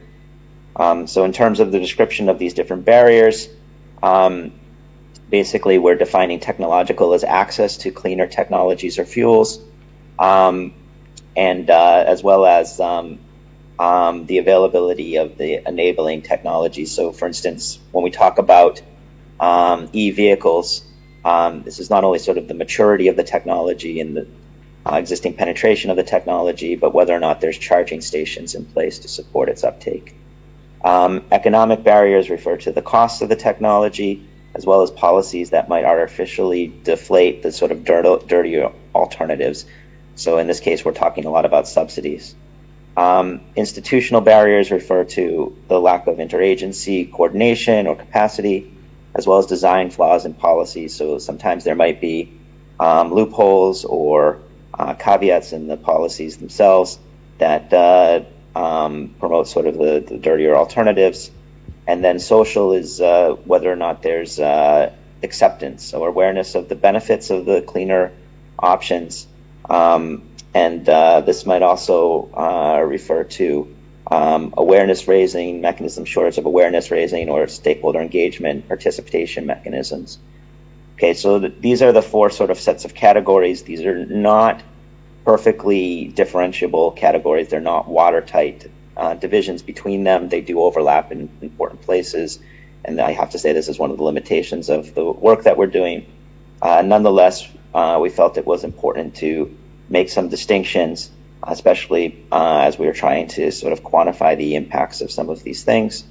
And so in terms of quantifying the impacts of these things for those different solutions I mentioned, so this is once again the cook stoves, replacing traditional stoves with cleaner alternatives, switching to cleaner fuels, or the controlling of open burning, prohibitions of open burning, and then transport inspection and maintenance, e-vehicles, and stronger emission standards. So what we did is we did a survey with approximately 30 policymakers or experts that have technical knowledge of these different areas, or folks that work in the development field, sort of development practitioners. And we asked them to assess how much these different types of barriers, as defined previously, could slow the implementation of these solutions. And this is in Thailand. So we did this with a focus on Thailand. And so we did the survey, and then to supplement the survey, we also did a systematic literature review where my colleague Kauru and I basically coded the size of the barriers based upon what we saw in the relevant literature. And based upon then the survey and the literature review, we took a weighted average where we put about 70% on the survey results and 30% on literature review to arrive at estimated delays in the rollout or the diffusion of these types of technologies based upon different types of barriers. And some of the key things that you can grab from this, although I have to admit it's a little difficult to, just look quickly at the diagram and get the key message, but some of the things that came out of this is first and foremost that the institutional barriers are pretty significant. In fact, in 3 of the 6 solutions, the institutional barriers are the greatest barriers to effectively implementing the solution. Moreover, if you add the institutional and social barriers together, if you would sort of combine them, they would be greater than the technological and economic barriers in 4 out of the 6 solutions. So really, this is not so shocking when you consider that the solutions where these things are pretty significant involve the cook stove issues, the controlling of open burning, and then the inspection and maintenance, where there's significant behavioral changes that are at stake, and it requires to go back to some of our previous speakers, strong incentives for shifting the way that people behave. And the second thing that comes out of this is, if you add up all the barriers for all 4 different types of barriers, this is over a 15-year period, mind you. they're quite significant. Basically, we're talking anywhere from a 10-year to an 8.5-year delay in full implementation. And once again, I go back to one of our previous speakers when he was talking about some of the political economy changes to implementing some of the economic instruments. Basically what this is underlining is that if you don't have a good enabling environment in place, even the most beautifully written policy or the most well-designed technology will not diffuse effectively. So then what we did is, based upon some of these barrier estimates, then we took the delays and then put them into some of the modeling frameworks. So this is slightly different model. This is coming from colleagues at SEI who use a LEAP model specifically for Thailand to estimate the reductions in PM 2.5. And effectively what this is showing is if you have a sort of 2030 to 2030 baseline to 2030 policy scenario, and then you throw in the barriers, basically the barriers are eating into the potential reductions. In the case of 2030, it's the difference between 48% and 72%, so that's about a 24% or about a 25% reduction in what you can actually achieve. And then similarly for the case of 2040, it's about a 31% reduction. So the point is, these delays that you're getting, and this is, I should say, this is only from the social institutional barriers. These delays that you're getting are, eating into the possible reductions in PM 2.5 by somewhere between 25 and 30%. I would say that's actually a pretty conservative estimate because it doesn't also factor into the account or take into account that some of these barriers might have, so what do you call it, sort of an additive effect. In other words, that sometimes the social awareness raising might interact with the institutional barriers to make both of them in some ways worse. Okay, so this was, sort of a useful exercise just to demonstrate how to put the barriers into some of the modeling. Now, the other thing that we've been trying to do is also think about how to overcome these barriers, but once again, do it in a more quantitative way. Of course, there are qualitative case studies that are useful, and if you read that previous report that I shared, you'll get some insights there. But we wanted to try to quantify what it might cost to overcome some of the institutional and social barriers. So once again, working with our colleagues, Dr. Spot and some of his researchers, we began to look at, what is the Thai government currently spending on, in this case, cook stove promotion programs, and then what elements or what parts of that are focused more on, paying staff to implement a policy. That's more on the policy institutional side of things, and that's in green. And what portion of it is focused more on awareness raising or educational aspects, and that's in yellow. So we divided up into green and yellow, the green focusing more on the overcoming the institutional barriers, the yellow focusing more on the social barriers. And then what you see in the sort of black thatched part of the diagram is what additional amount of money would be needed to overcome these barriers. So if we had an ideal program in place that would help overcome these barriers, how much would that cost? What you can see here is that the costs, at least, of this sort of ideal program are relatively modest compared to what's currently being spent. I think it really highlights the importance when we think about trying to implement some of these solutions, especially some of them that have sort of behavioral change at their core, that we really need to focus on, what additional resources need to be allocated to close implementation gaps. And this is just one illustration of this for the cook stove example.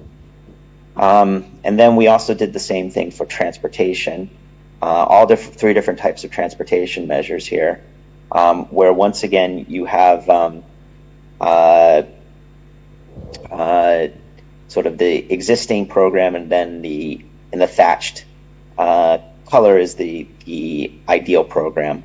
Once again, I mean the ideal program, the ratio of the ideal program to the existing program, I mean, it's not that great, but it highlights, if you get into the sort of these institutional design issues and you allocate more resources to capacity building, coordination, awareness raising, it will help you also, once again, shrink those implementation gaps or close those sort of distance between the with and without barriers scenario.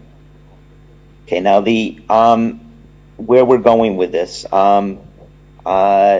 we're doing a lot of work now on open burning, so we have an open burning case study, and we're going to get some more qualitative insights on this. And actually, we did a series of interviews in Thailand last week. It was good to see Dr. Spot and go to Amazon Cafe with him and his colleagues to sort of give a little bit more color to some of the insights that we're getting from this work. We're also applying the same approach to methane solutions, so rice and livestock. And then the last piece is we're thinking about how to generalize this approach. And toward that end, one of the things we're thinking about is there's a set of indicators that are published by the World Bank yearly called the Worldwide Governance Indicators. These indicators basically assess how countries are doing in terms of 6 dimensions of governance. My memory fails me a little bit right now, but some of the dimensions, to give you a flavor, are the rule of law, regulatory quality. They also have something on institutional capacity or administrative capacity, controls on corruption, political violence, and there's one other dimension that slips my mind right now. But at any rate, what it does is allow you to get some insights into how countries compare in terms of governance, especially in terms of some of the institutional issues. What we're thinking of doing is we'll have this survey done in a few countries beyond Thailand, but then to correlate how those countries, including Thailand, come out in terms of the barriers due to social institutional issues, as well as the sort of world governance indicators. And from that, we can try to extrapolate how other countries that we don't distribute the survey in might perform, and what might be some of the size of the barriers for implementing some of their solutions. Part of this is motivated by the fact that trying to do this survey in significant sample of countries would be too time and labor intensive and not really feasible. Okay, so at any rate, that's where we're going with things, and appreciate the opportunity, and really glad to share the virtual stage with such a esteemed group. Thank you so much. Thanks, Dr. Eric, for giving us very interesting research, ongoing research, and yeah, I think some piece of information he gave us are interesting, especially try to identify the barrier to solve the problem in terms of institutional and many others.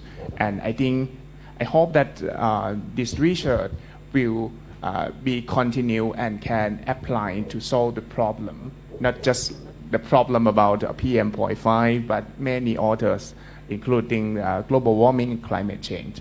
So now we already get many ideas from the guest speakers, 4 guest speakers. I think,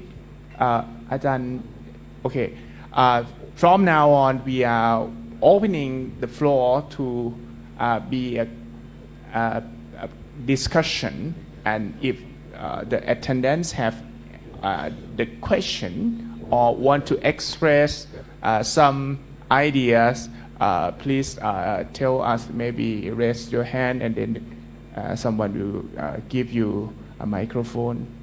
Are there other?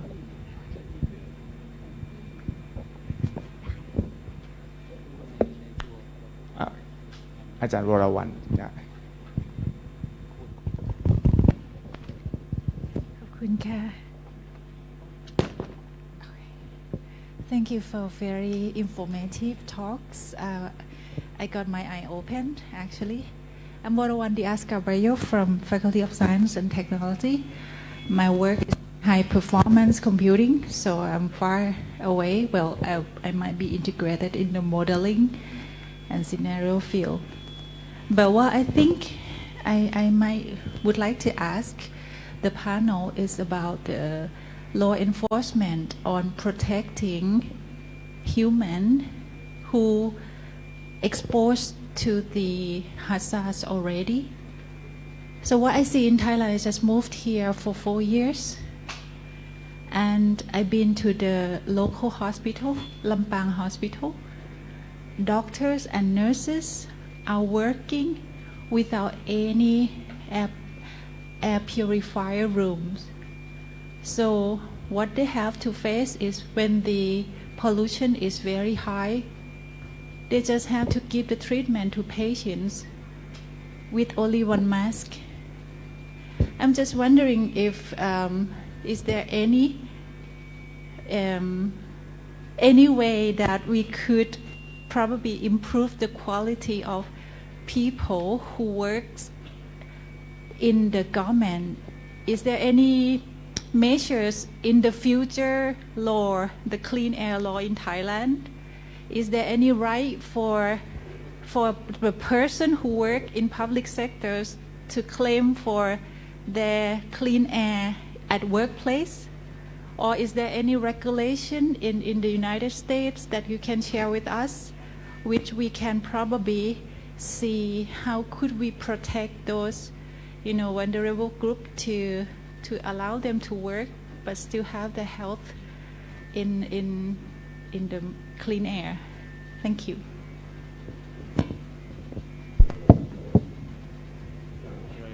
I'm happy to try and answer that first. Excellent question, and it's something that we're also dealing with in the U.S. As of this moment, I don't believe there's a clearly defined federal policy addressing workplace safety due to PM 2.5 and air pollution. However, as I expressed in my presentation, we do get periods where we have hazardous levels of PM 2.5. And of particular concern are laborers, workers that work some capacity outdoors, especially. And so what we're finding is that a lot of states that are in areas impacted by wildfire smoke are actually in the process of passing their own labor laws that require companies that have workers that work outside to stay home inside on days when the air quality exceeds orange, which for us is unhealthy for sensitive groups. And I think similar to the way the Clean Air Act came about, it will take momentum from many states and many municipalities before there's a federal version of that act. But we do have that in Washington state now. So at least outdoor workers are protected.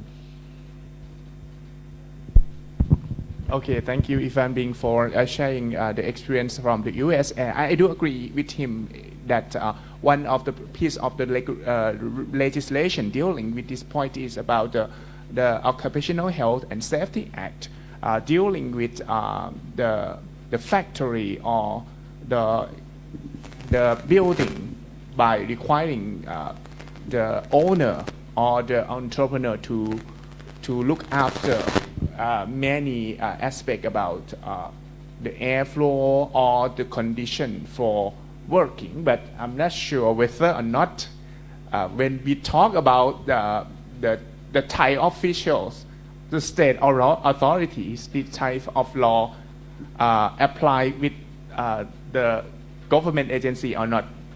Maybe if someone in this room can share the idea, could give us. Ajahn Naporn. Thank you, Bob. I've tried to answer this. I'm not sure if my understanding of this situation is correct, but I see there are two different sets of groups that we are talking about here. So the first one is the officers that has high exposures to pollutions, and the other is the vulnerable groups.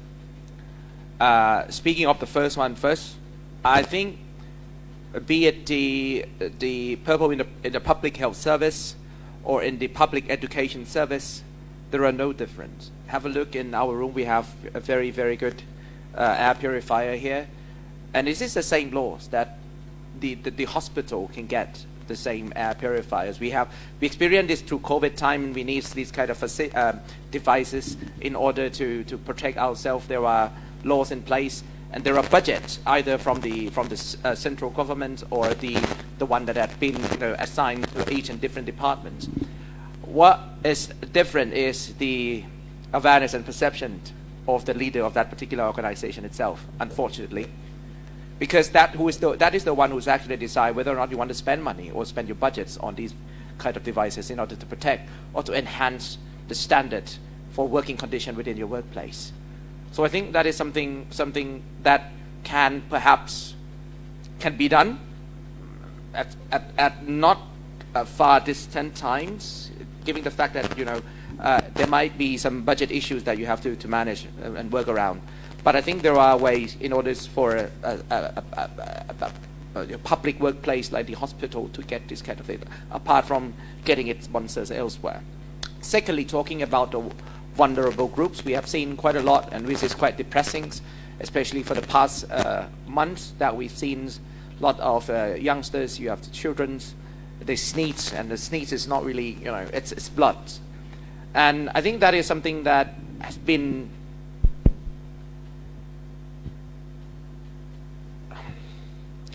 an issue that require attention, not just only within the local administration, but also the central government. We haven't seen, and it is quite depressing also, that we haven't seen that much report on the media. Because only the media is actually helps as a watchdog or can, being the whistleblowers in order to enhance protection to the vulnerable groups. I don't know where's the media as well for haze pollution for this year, unfortunately, because there's not been that reported that much compared to even for the past couple of years, given the fact the severity is not that different from what we experienced for the past couple of years.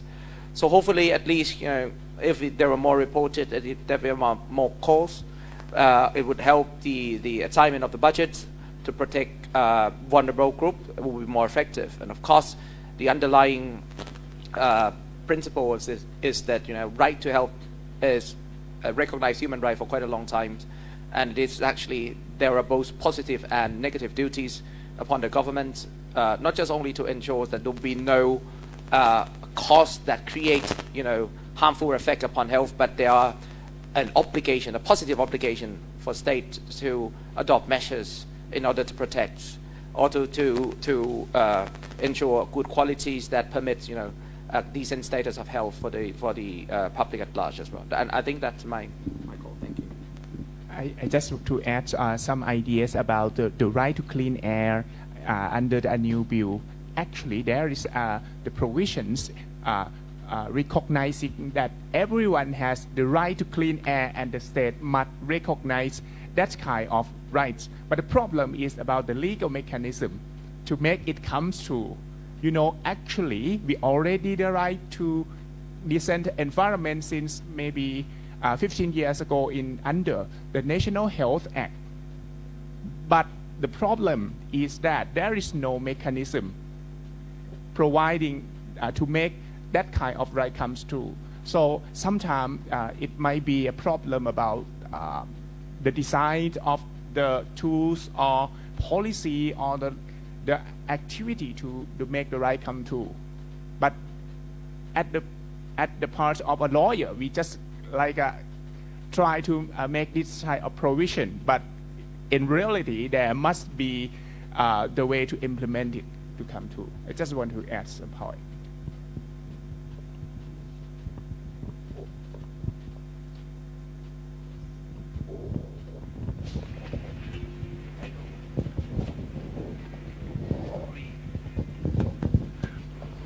Thank you. For those of you that don't know, my name is Peter. In my spare time when I'm not working, I'm a volunteer firefighter. So I've spent the last 9 years fighting fires in Lampang, Chiang Mai and Mae Hong Son. I have a question for Dr. Napon. Is saving face costing lives? I'm going to give you some examples. We came across an extremely large fire. The fire front was about 3 kilometres wide, but the Kamnan had chosen not to report this fire. He kept silent. Another night, a report went out that there was a forest fire in the hills east of Lampang. A couple of hours later, the official who had been asked to put the fire out reported that it had been put out. We went out there with our cameras and we took photographs of the fires raging out of control in the hills. The official in this case had falsely reported that he put the fire out. And another problem was the use of the Royal Thai Army. I've spoken with generals in the army in Lampang, and they've said, we're ready to help. All you have to do is ask. But the officials in power, like the governors at the provincial or the district levels, won't ask. Are they frightened of losing face by asking? What can we do to change this cultural issue that I think is negatively affecting the smoke problem?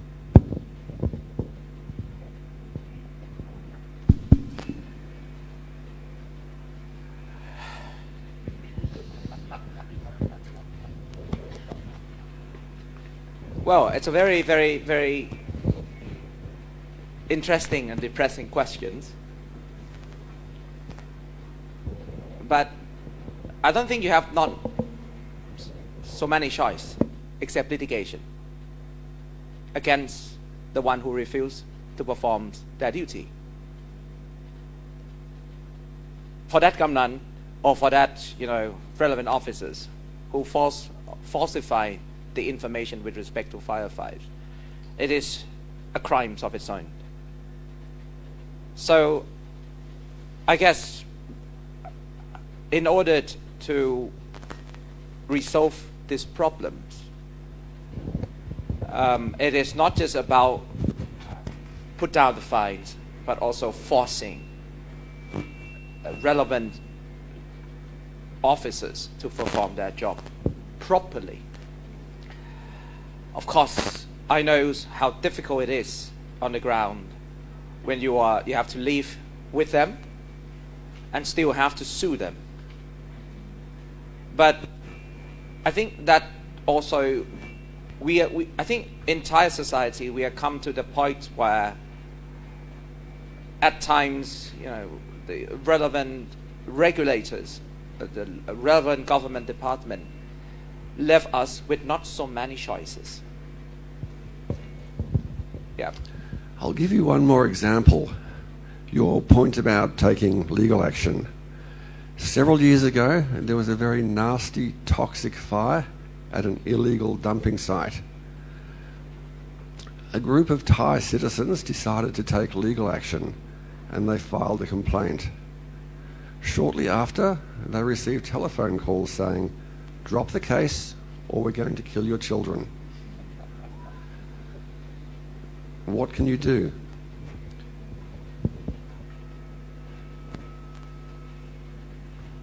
I guess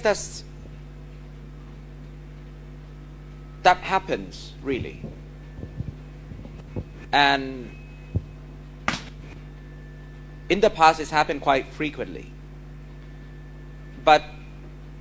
or even now I think there are these kind of incidents still happen from time to time, but with the support you have either from the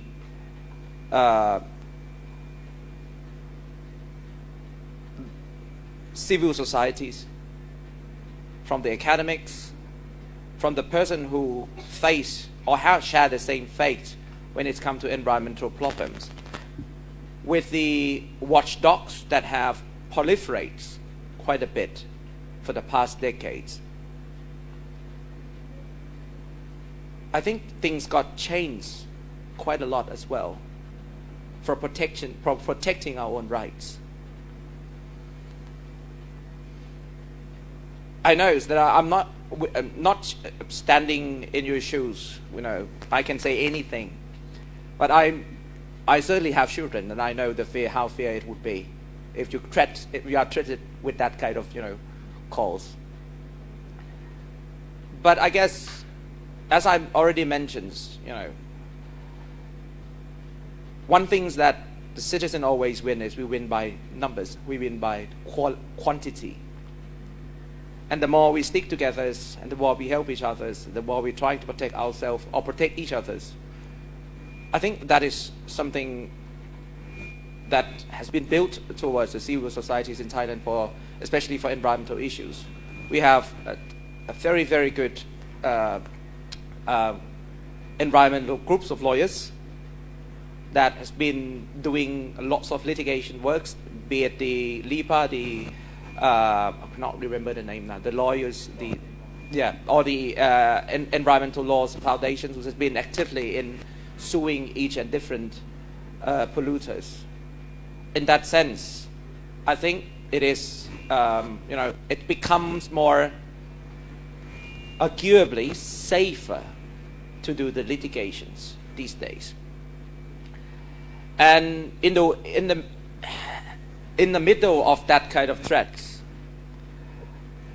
we still have to believe that within these, dodgy, murky societies, there are good officers there as well, and they are there to help us. And I've, through my research and working on this issue, I'm not working on this issue as long as Ajahn Vishan or Ajahn Supat, but I have seen quite a lot of officers who dare to challenge that kind of call, and they are there in the locals. So I think sometimes, of course, the problem is too big that left us feel quite lonely or feel alone.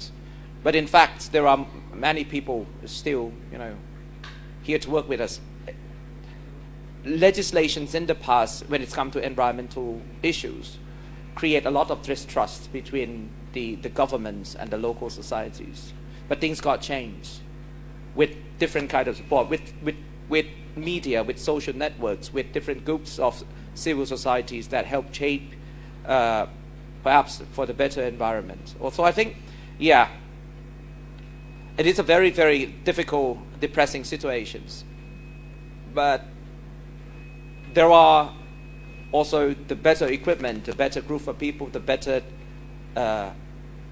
systems compared to the past that would help you or would protect you at least from, if it's not protect you effectively from the pollution, or at least that kind of threat would not be, no one would tolerate that kind of threat these days. So I think, of course, it happened 7 years ago, but try on these years. I don't think it would share the same results.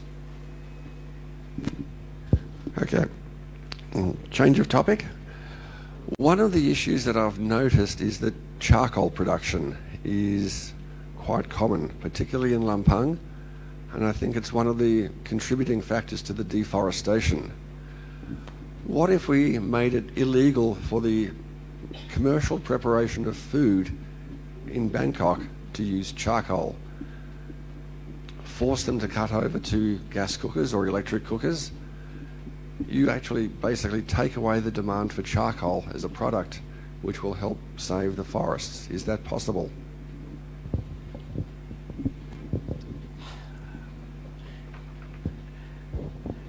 I'll give you perhaps another comparable situations. Is the charcoals share the similarities in this sense with a lot with plastic food containers bags, tung kang, that we usually goes in the market and we bought. Why? First, it's cheap. Secondly, it's part of the social fabric. And that is the difficult parts. So, of course, it is theoretically possible to ban charcoal or to prohibit the use of charcoal for commercial purposes of food, so on and so forth. But we also have to think about alternatives as well, and that I think in order to achieve or to reduce emission from charcoal burning. It would require certain extent a lot of R&D to help at changing. There are not so many. I'm not sure because my knowledge might be limited, but I'm not sure that there'll be much upon that research on what will be replaced in terms of to have a lower emissions. If you're not using charcoal, what else can we use? I think there are R&D that are trying to look into charcoal that emit less emissions already, but of course to make it have a wider impact, that would require quite a bit of a policy. But perhaps Ajahn Supat can help me on alternatives to charcoal or so on and so forth in this kind of situation.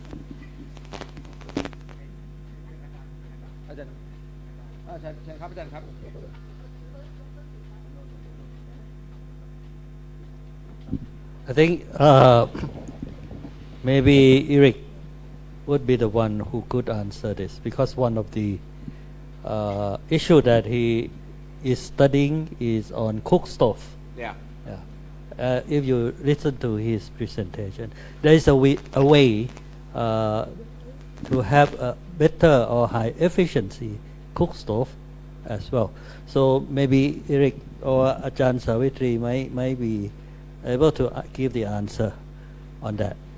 There is a program already trying to produce high efficiency cook stove so that particulate will be emitted less, and utilize the heat from the charcoal or from the fuel as effective, as efficient as possible. So less fuel will be used and less PM will be emitted. Or maybe Eric, could you elaborate on that?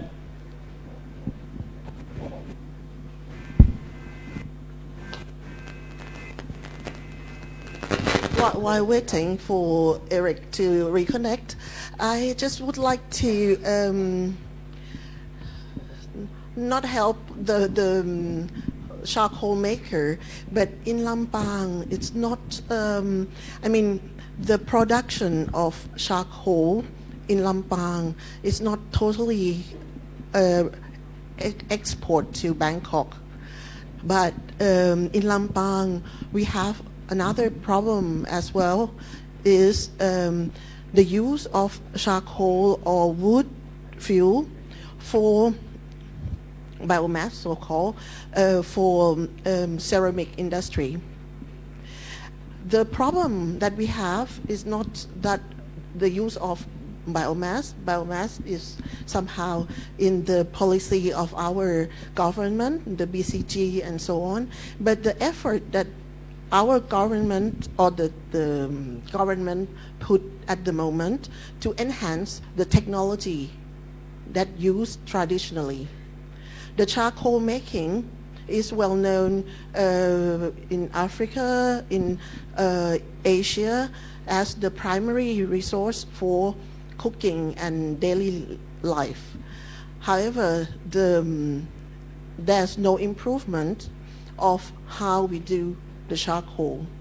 And now, with the intensification of the need of more productivity, we have the extension of making charcoal. And from our experience, we didn't see the deforestation, but actually the collect of fuel wood or raw material to in the region, in the northern region, to make charcoal from the forest. They didn't cut an illegal logging. It's not that case, but small pieces of or thinning, pruning of the things. In the central or northeastern part of Thailand, it would be more planting of short rotation wood and take it to make charcoal. But the main issues of PM 2.5 and methane emissions from charcoal making is the process itself.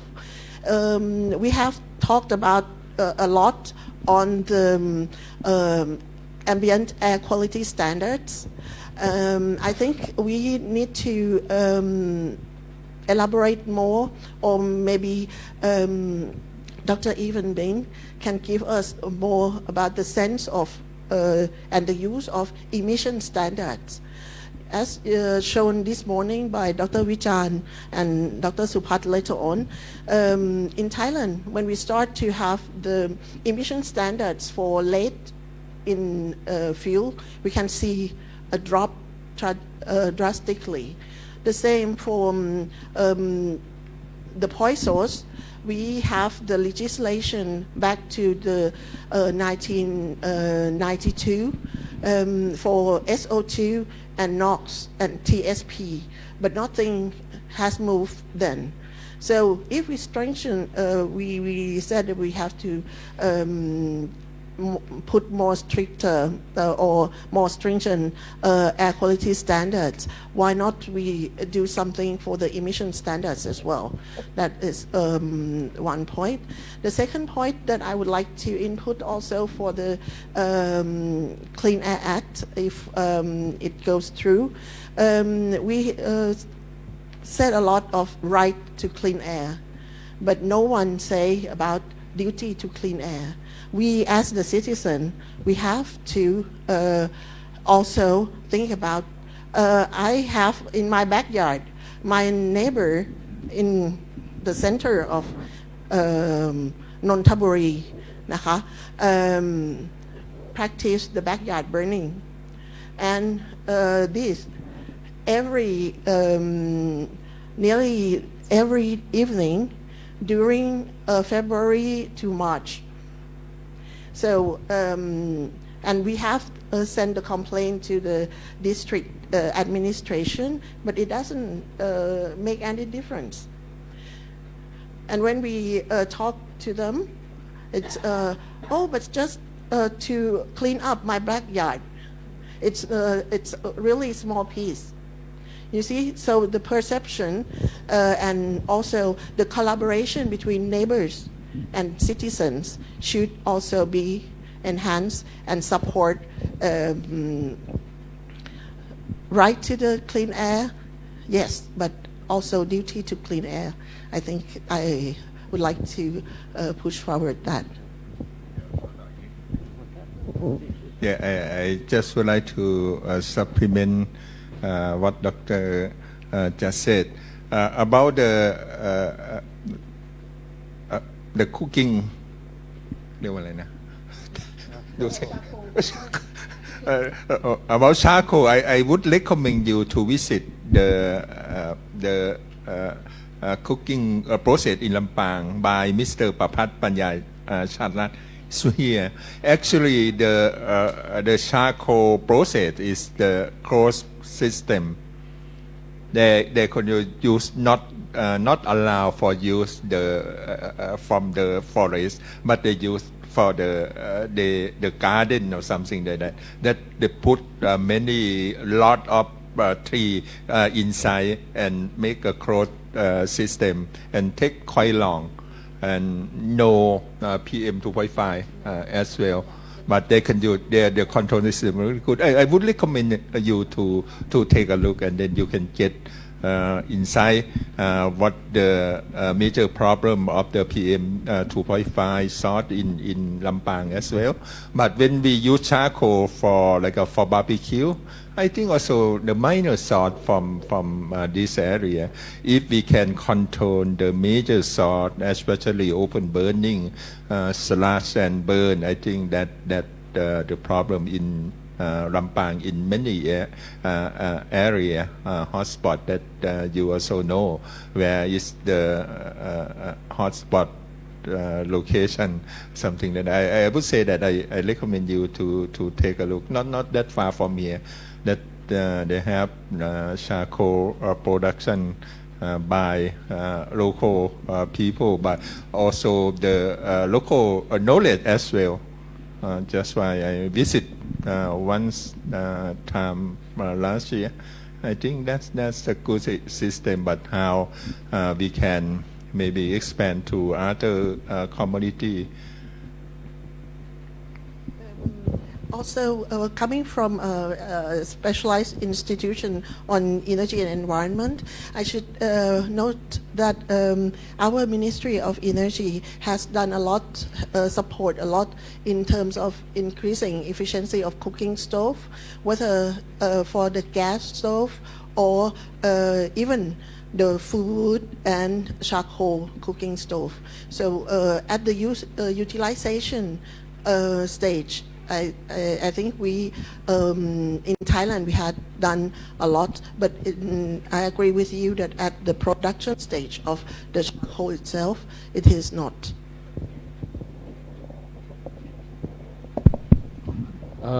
May I add?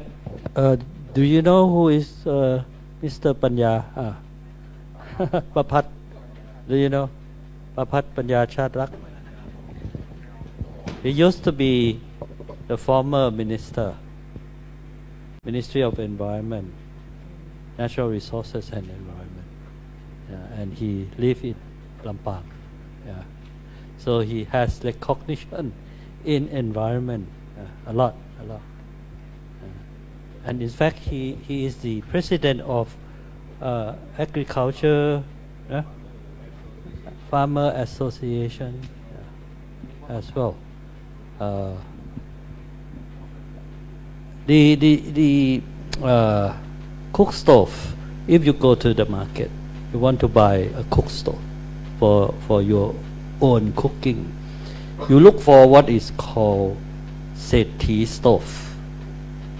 That's high efficiency stove. Sethi, Tao Sethi.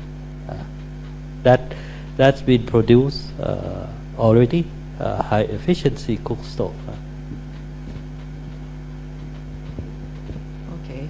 I have two questions actually related to the presentation of Dr. Vichan in the morning session. So right now, I think that we already knew that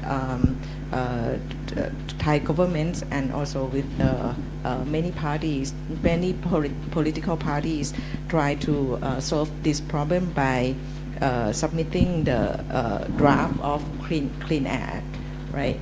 And I see just a grant that there is some participant from Move Forward Party that participate in this session too. So I would like to address the first question to Ajahn Napon and Ajahn Supat. What do you think about this Clean Air Act that will be issued in the near future? Do you think that this law will help or complicate things, or maybe do you have like some suggestions to improve this draft? And the second question I would like to address to Dr. Ivan Bing and Dr. Elik Sussman. From your experience, I mean from United States experience and Japan experience, what is your suggestion for us to improve the legal measure or any measures that can help to solve this problem? Thank you.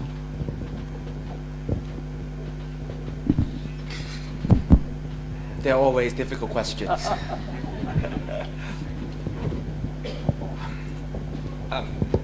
From Dr. Bing's presentations, there are one fundamental difference between the US Clean Air Acts and the Thai Clean Air Acts.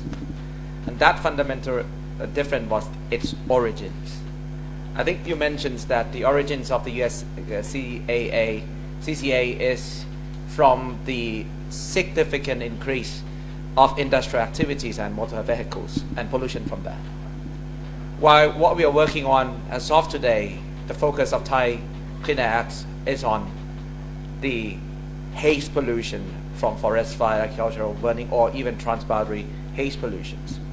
And that is also the fundamental difference, because one is actually, in the US experience, most is point source pollution. And we are dealing, and in Thailand we are trying to deal with the same kind of legislations for, to a certain extent, a huge amount of diffuse source of pollution or non-point source. I'm not sure really, depending on the ultimately how the act would look like. But I don't think, as I mentioned already, one of my concerns is that if we are trying to adopt the new laws, we have to make sure that we not create another elephant in the rooms, and we have to realize beforehand that law itself, a piece of legislation, is not a panacea to the problem. I'm the one who's actually been looking at this issue. Is when we're talking about Clean Air Act, it's not a particular act. The Clean Air, it is more or less like a set of laws. It's a clean air laws. Why? Because as I mentioned already, it's a different sets of law address a different sets of issues. And for that reason, I mean, it depends on how the parliamentary committees actually consolidate that 6 or 7 draft and make sure that they understand where the pollution has actually come from and adopt laws and regulations address properly the source of pollutions. And that, in that sense, that would work substantively. I said it might work substantively because there are another elephant in the room that we have to think about. That is the location, the positions of this particular new legislation within the legal system. And that is the even more difficult questions. Why? Because when you add the new laws into the legal system, it had to interact with other law. Of course, the lawyers have the legal techniques in trying to avoid conflicting or conflict between each and different legislations. But that is not always helpful to, especially to the enforcement officers. It is still remain to be seen the relationship between, for example, the new national committee that would be set up under Thai Clean Air Act, how it would relate, or how would it interact with the National Environmental Board, how other subcommittee, if any, would interact with Pollution Control Board or other national institutional bodies by other specific laws. So these are things that remains to be seen, remain to be answered, remain to be explained, and also remains to be designed in order to ensure that these particular new legislation will not be the pollution itself. So I think I might not have an immediate answers, but this is the concern that we have to go through and we have to ask, because after all, it will go to the regulatory impact assessment process anyway. And people got asked, if you have, for example, like you have PCD already, why don't you empower PCDs instead of setting up the new bodies that have or share significantly the same function that the PCD have? That is also the question that needs to be answered. And of course, I feel so, and I want to make it clear that I've been very so much sympathized to the PCD, the pollution control departments, in fact, because by its names, people create a lot of expectation to the PCD. We're giving the fact that the PCD itself providing more advisory or recommendatory functions to other policy body. And there are many ways that to make the PCD become stronger in terms of enforcement, but it seems like this is not an option within the context of Thai Clean Air Act, which I think personally it can be very economical, it can be more like a quick win, but still, I don't know why, but there are people that might not be a big fan of PCD, perhaps, so they don't really have taking this option onwards. Difficult. Especially I'm coming from PCD. I think we have to go back and look at the reason why this draft Clean Air Act being established.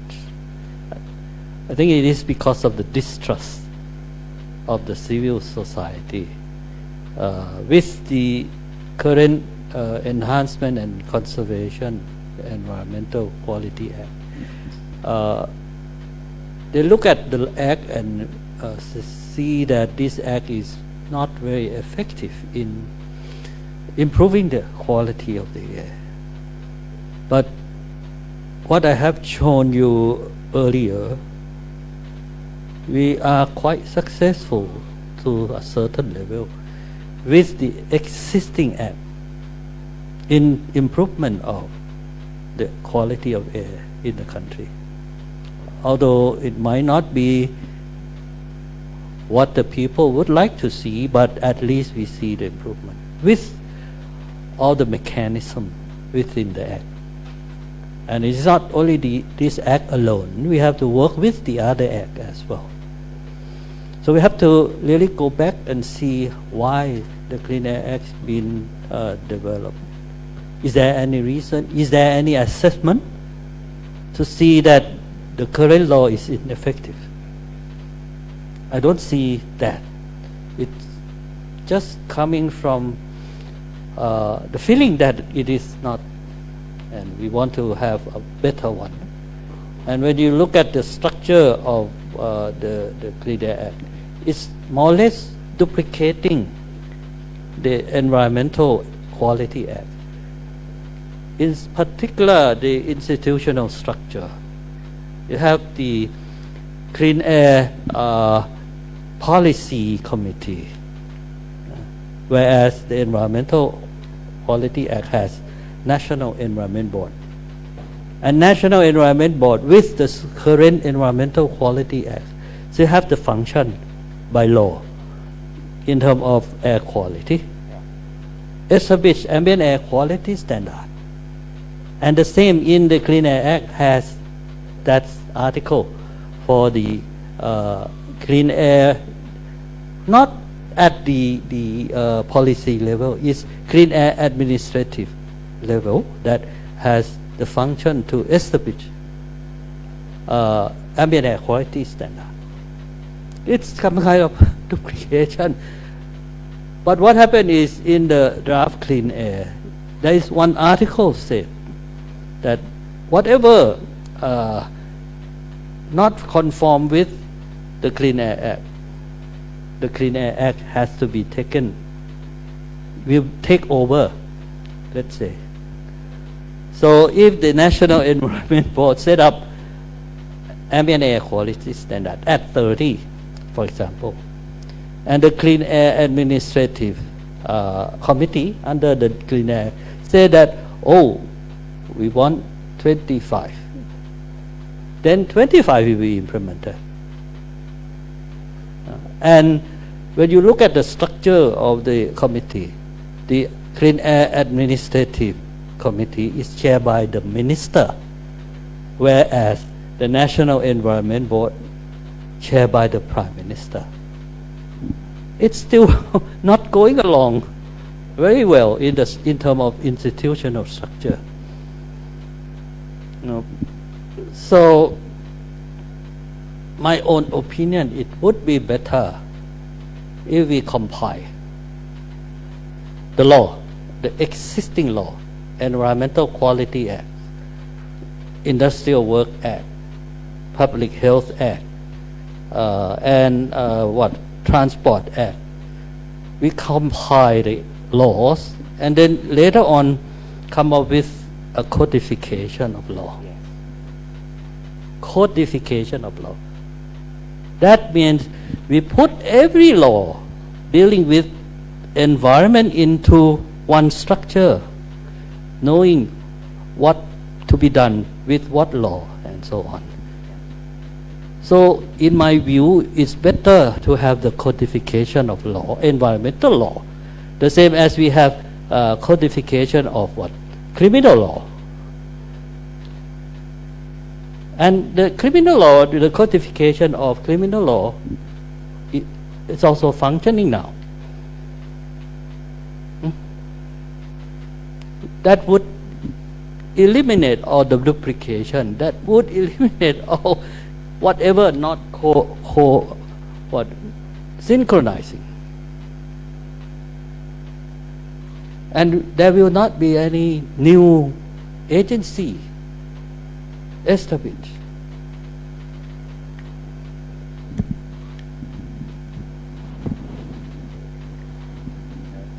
Yeah, I'll try my best to articulate this answer in a way that I think would be most appropriate for Thailand.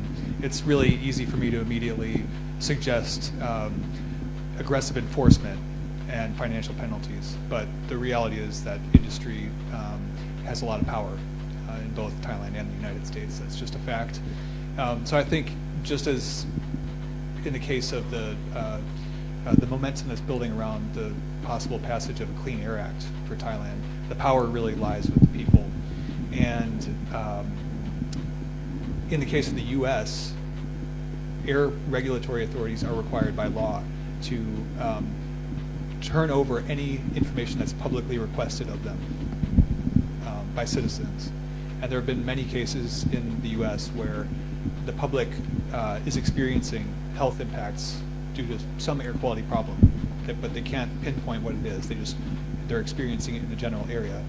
And whatever air monitoring is currently being conducted or was currently being conducted by the regulatory authority shows that there's nothing really in the area because they can't monitor for all pollutants at every station. And so what many civil society groups in the U.S. have done is they publicly request information from the regulatory authorities, like emissions inventories. So that's where the data is stored on the regulating agency's computers that contains all the information about the types of pollutants that are being emitted, the rates for any facilities that have been permitted recently. And these civil society organizations can work with independent air quality experts and contractors to simulate or model what the impacts are around those facilities. And they can show that there are actually likely significant concentrations of hazardous pollutants in nearby areas. And they can bring that information to public meetings and demand answers from regulatory authorities and force them to do regulatory monitoring in those areas for specific types of pollutants. And I think if you collect a lot of high quality, highly precise data for a given pollutant that you're experiencing health impacts from in a certain area, you can take that data to the courts, or the civil society groups can take that information to the courts and realistically prosecute the violating industry. May I? Ajahn Surasak asked about mobile source. It's not under US EPA.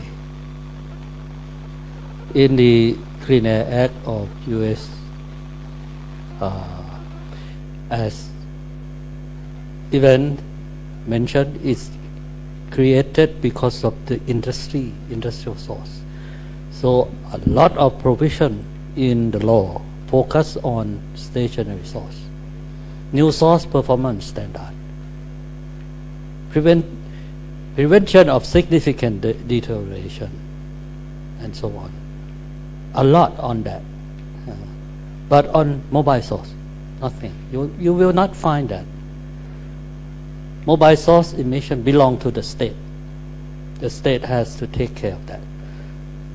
So in California, there is an agency called California Air Resources Board that's focusing on looking after mobile source on road and non-road source. And that agency will not look at stationary source as well, because that belongs to the other under the U.S. Clean Air Act.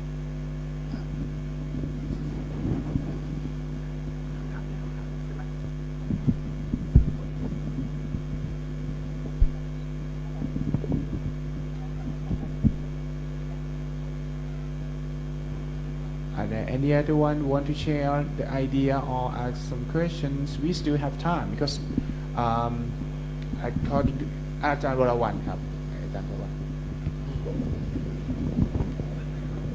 Thank you ค่ะ Just a quick question to อาจารย์สุภัทรค่ะ You mentioned that we got Asian Collaborating Center for Transboundary Haze Pollution, and Indonesian was the country that proposed to be the center, but for the last many years there's nothing yet. Is there any action from Thailand, and would it be soon appear such a center in Asian where we can probably have a center of information together, please? In fact, currently the ASEAN Secretariat is acting as the interim ACC-THP. That's the abbreviation of ASEAN Collaborating Center on Trans-Boundary Haze Pollution. More than 10 years ago already, Indonesia proposed in the meeting that they want to host this center. And they will support the establishment of this center in Indonesia, but nothing happened. They've been asked many times, but I would say it's ASEAN way. We call it ASEAN way.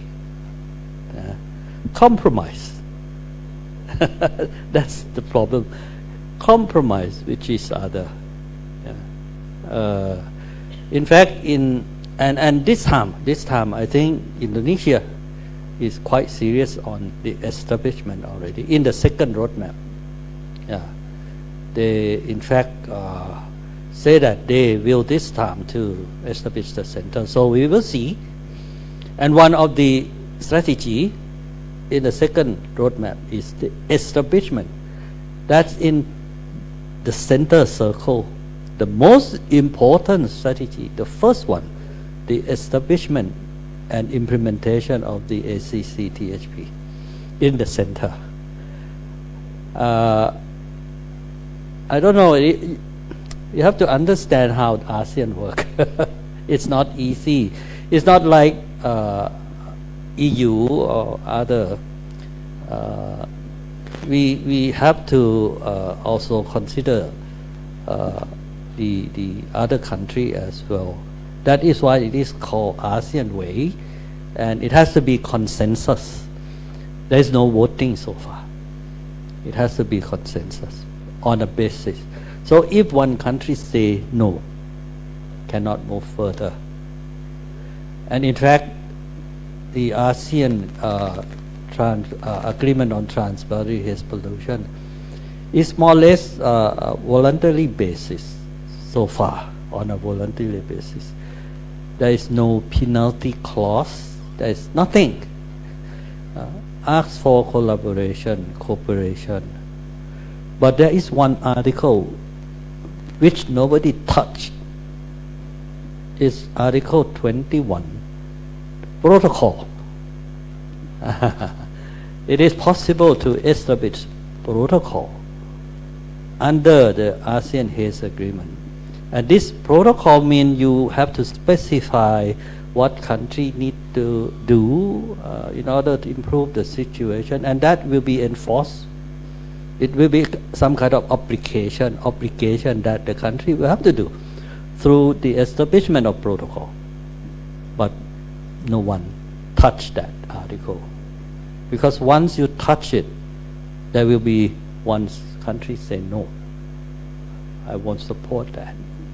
Then everything go away. That's happened. I've been in this. Dr. Vichan know very well, huh?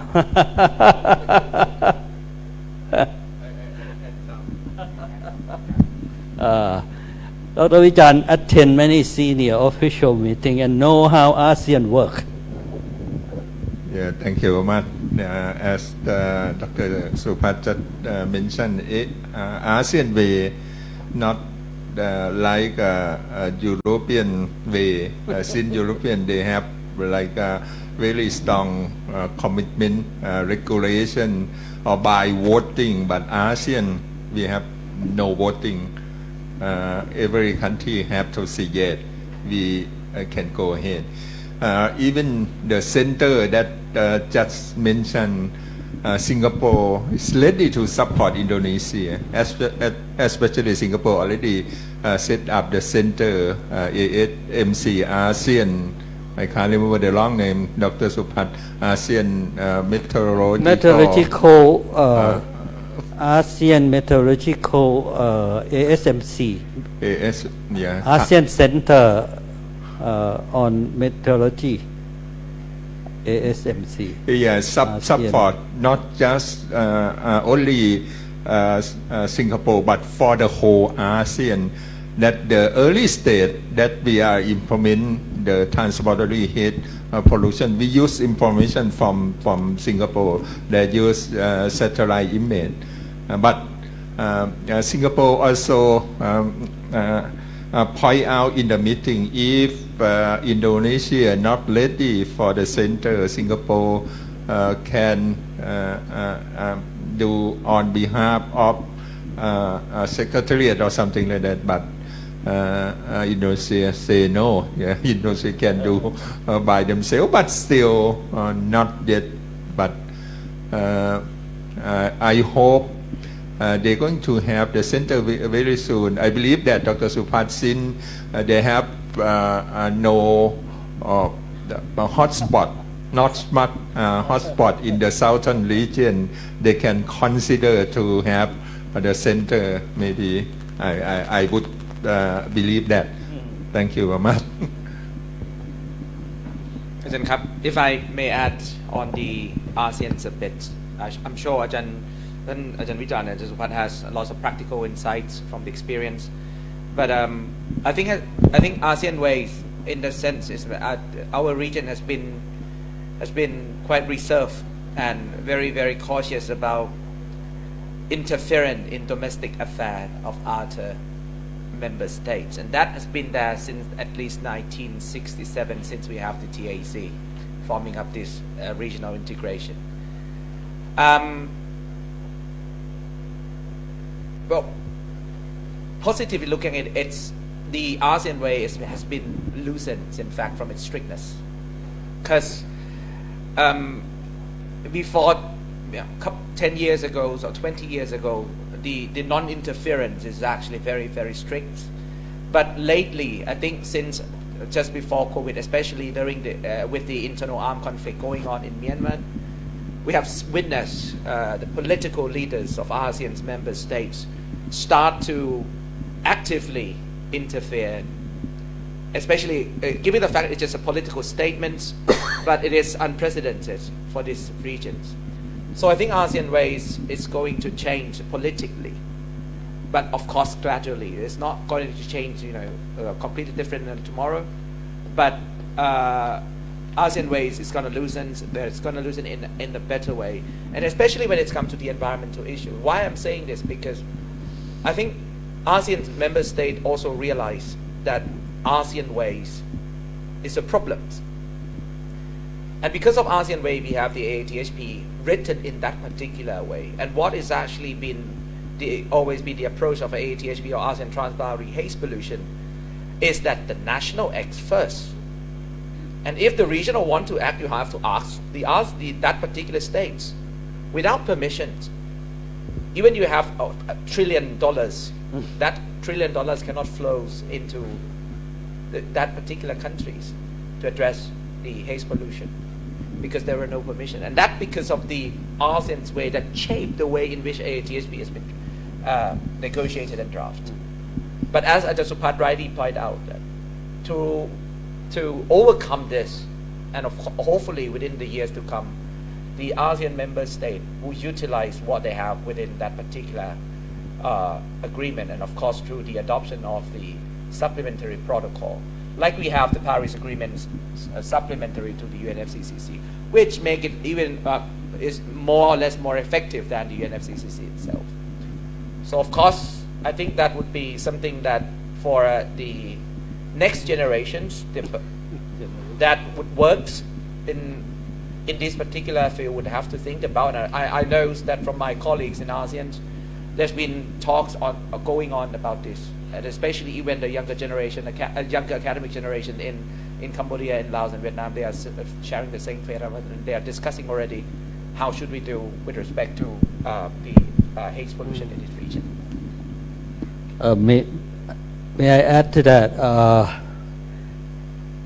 Whatever Ajahn said, it's true. Even there is fire in one country, and Thailand proposed to send firefighter. If it is accepted by the country, you cannot do anything. You want to send equipment to the country having very serious fire, And if they say no, you cannot do anything.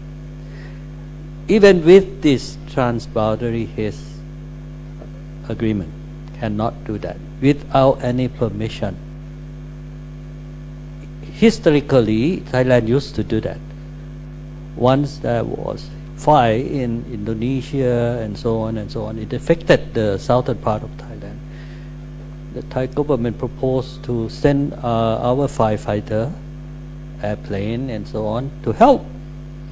Been refused.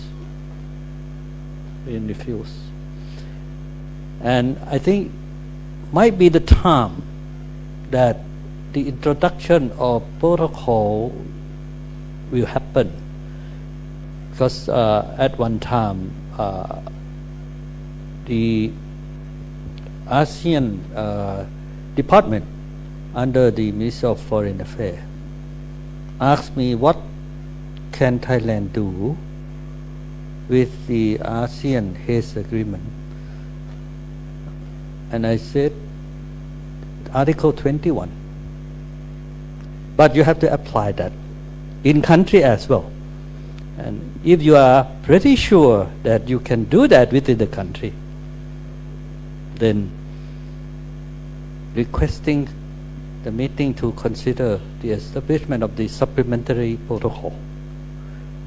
And the protocol could be light protocol at the beginning, not some kind of targets to limit emission. That's very strong and it will not be accepted. But the light protocol could be made in terms of monitoring of air quality. At the moment, many ASEAN countries, in particular in Mekong, has limited capacity in doing the monitoring of air quality. And there's no data available. So we cannot do some kind of regional assessment without the data. If we start with light protocol, that might be possible by, for example, this monitoring protocol, saying that country will have to set up monitoring station, how many, it's up to the country, how many, but need to have the monitoring network, provide data to the ACC, THP, something like that, on an annual basis. I think at this stage, probably country, there will be a possibility that the country could accept that, because most of the ASEAN countries already have, except a few, which has limited capacity. But once you have that protocol, I believe that there will be financial support coming to those countries from international institution. Donor will go in and then help the country to establish such monitoring capacity. Then we can move on to a more serious protocol later, but it takes time. Yeah. So we could start from light protocol.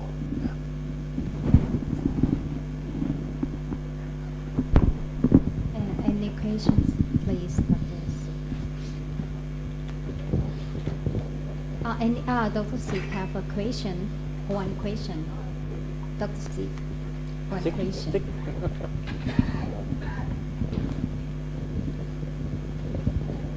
Thank you very much. I understand that we are close to the end, so I'm not going to drag for too long. But one question I wanted to come back to agriculture and not burning, because I know we're talking a lot about haze, we talk a lot about agriculture, and we talk a lot about all other combustion emissions. But I was wondering if, when discussing the Clean Air Act, have you addressed, or are you planning to address, question of large-scale industrial production of livestock, for example? Because one of the reasons is it's not only ammonia that may be less important in a very hot place in terms of formation of particulate matter, but there's also new work that points to the fact that NOx emissions or NO emissions from soil become an important issue, and that will then aggravate both particulate matter as well as ozone even more.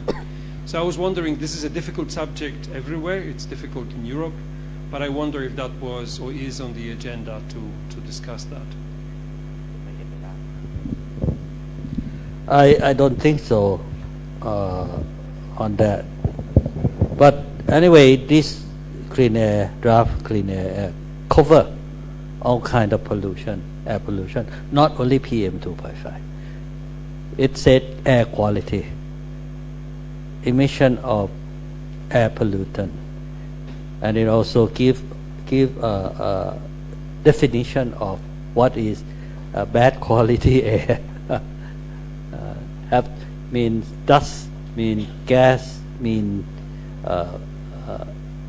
something else, a lot of them. So it is included in a way, but not really specific to talk about methane emission and not specific on climate change.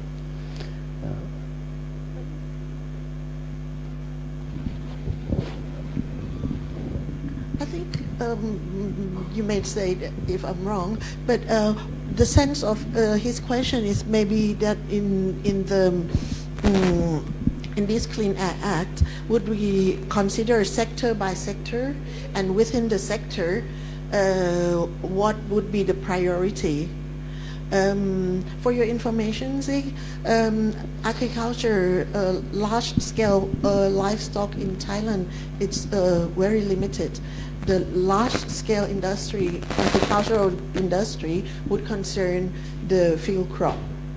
And so what we have as the main contributor to nitrogen to soil is through fertilization.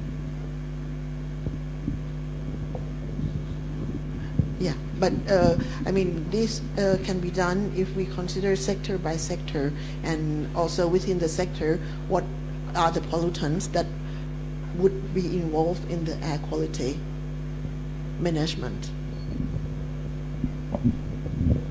There is room in the draft Clean Air Act. It's actually specify a list of emission source, long list. That's Article 33. Long list of emission source, and at the end it said other sources.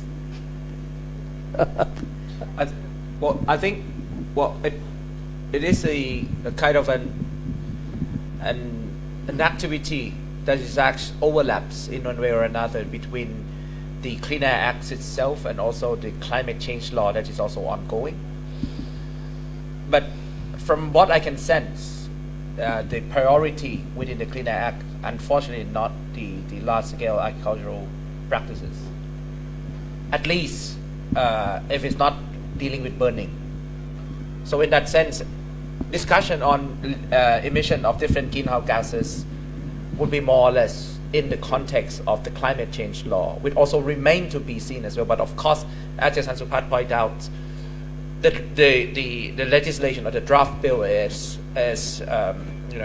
expansive enough to cover this kind of activity as well. But it might be coming up later on once we can solve these immediate problem that we have, I guess. I think what the ad hoc committee is trying to do is try to do grouping of that list, long list of emission source into group, and it could be by sector or by type of emission source, point source, mobile source, or by sector as well. Yeah. It's not completed yet. Still a long way to go. Okay, it is the last time of the seminar. Any question or any experience would like to share from the audience? Okay. I would like to invite Associate Professor Supriya Galaiet on the stage for closing the seminar, please. Okay, I think that would be better if I stay here. Okay, for closing this seminar, I would like to thanks to all speaker. I mean, the keynote speaker in the session morning, or the panelists in the afternoon session, moderators, MC, and everyone who attend this seminar until the end of this seminar. I hope that this seminar will be beneficial for you and increase, an awareness. As not as a Thai citizen, but as a global citizen, that we have the duty to make this planet better. And I hope that this seminar will help us to do that.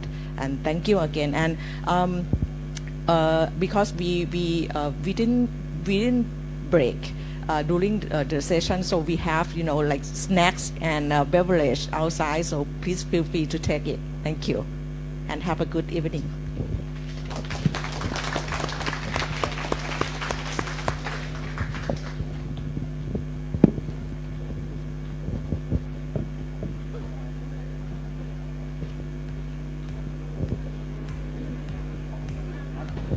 และก็จบไปแล้วนะครับผมสำหรับการเสวนาวิชาการระดับนานาชาติ PM 2.5 โอกาสและความท้าทายในภูมิภาคเอเชียตะวันออกเฉียงใต้ซึ่งก่อนที่เราจะจากลากันในวันนี้ก็จะมีข้อมูลสำหรับเป็นเอกสารประกอบการเสวนาวิชาการและนอกจากนั้นแล้วเราก็จะมีแบบประเมินที่ขอความร่วมมือผู้มีเกียรติทุกท่านร่วมทำแบบประเมินกันก่อนกลับบ้านในวันนี้ครับผม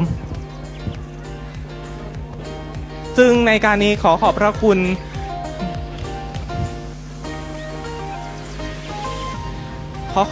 วิทยากรทุกท่านรวมถึงผู้ดำเนินรายการในวันนี้ที่ให้เกียรติมาเป็นวิทยากรในงานเสวนาวิชาการการแก้ไขปัญหา PM 2.5 อย่างยั่งยืนแบบบูรณาการครับผมในการนี้ขอขอบพระคุณผู้มีเกียรติทุกท่านที่ได้เข้าร่วมงานเสวนาวิชาการที่จัดขึ้นในวันนี้ณอาคารบุญชูปณิธานมหาวิทยาลัยธรรมศาสตร์ศูนย์ลำปางห้อง 7508 ครับผม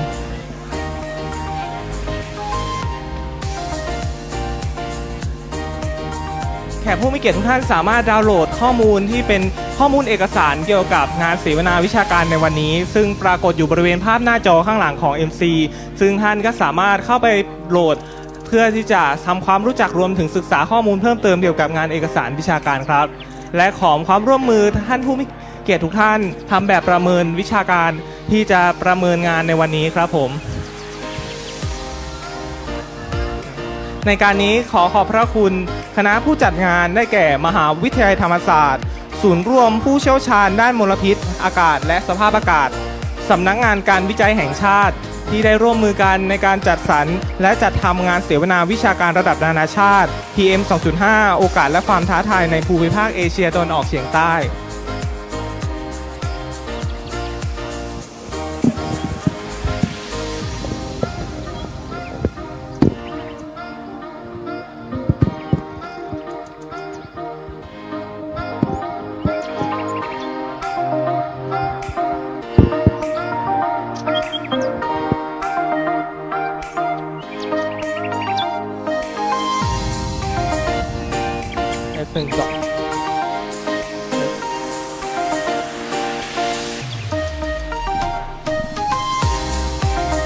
ในลำดับถัดไปขอเรียนเชิญท่านวิทยากรถ่ายรูปร่วมกันเพื่อเป็นที่ระลึกบริเวณทางหน้าห้องของ 7508 ครับผม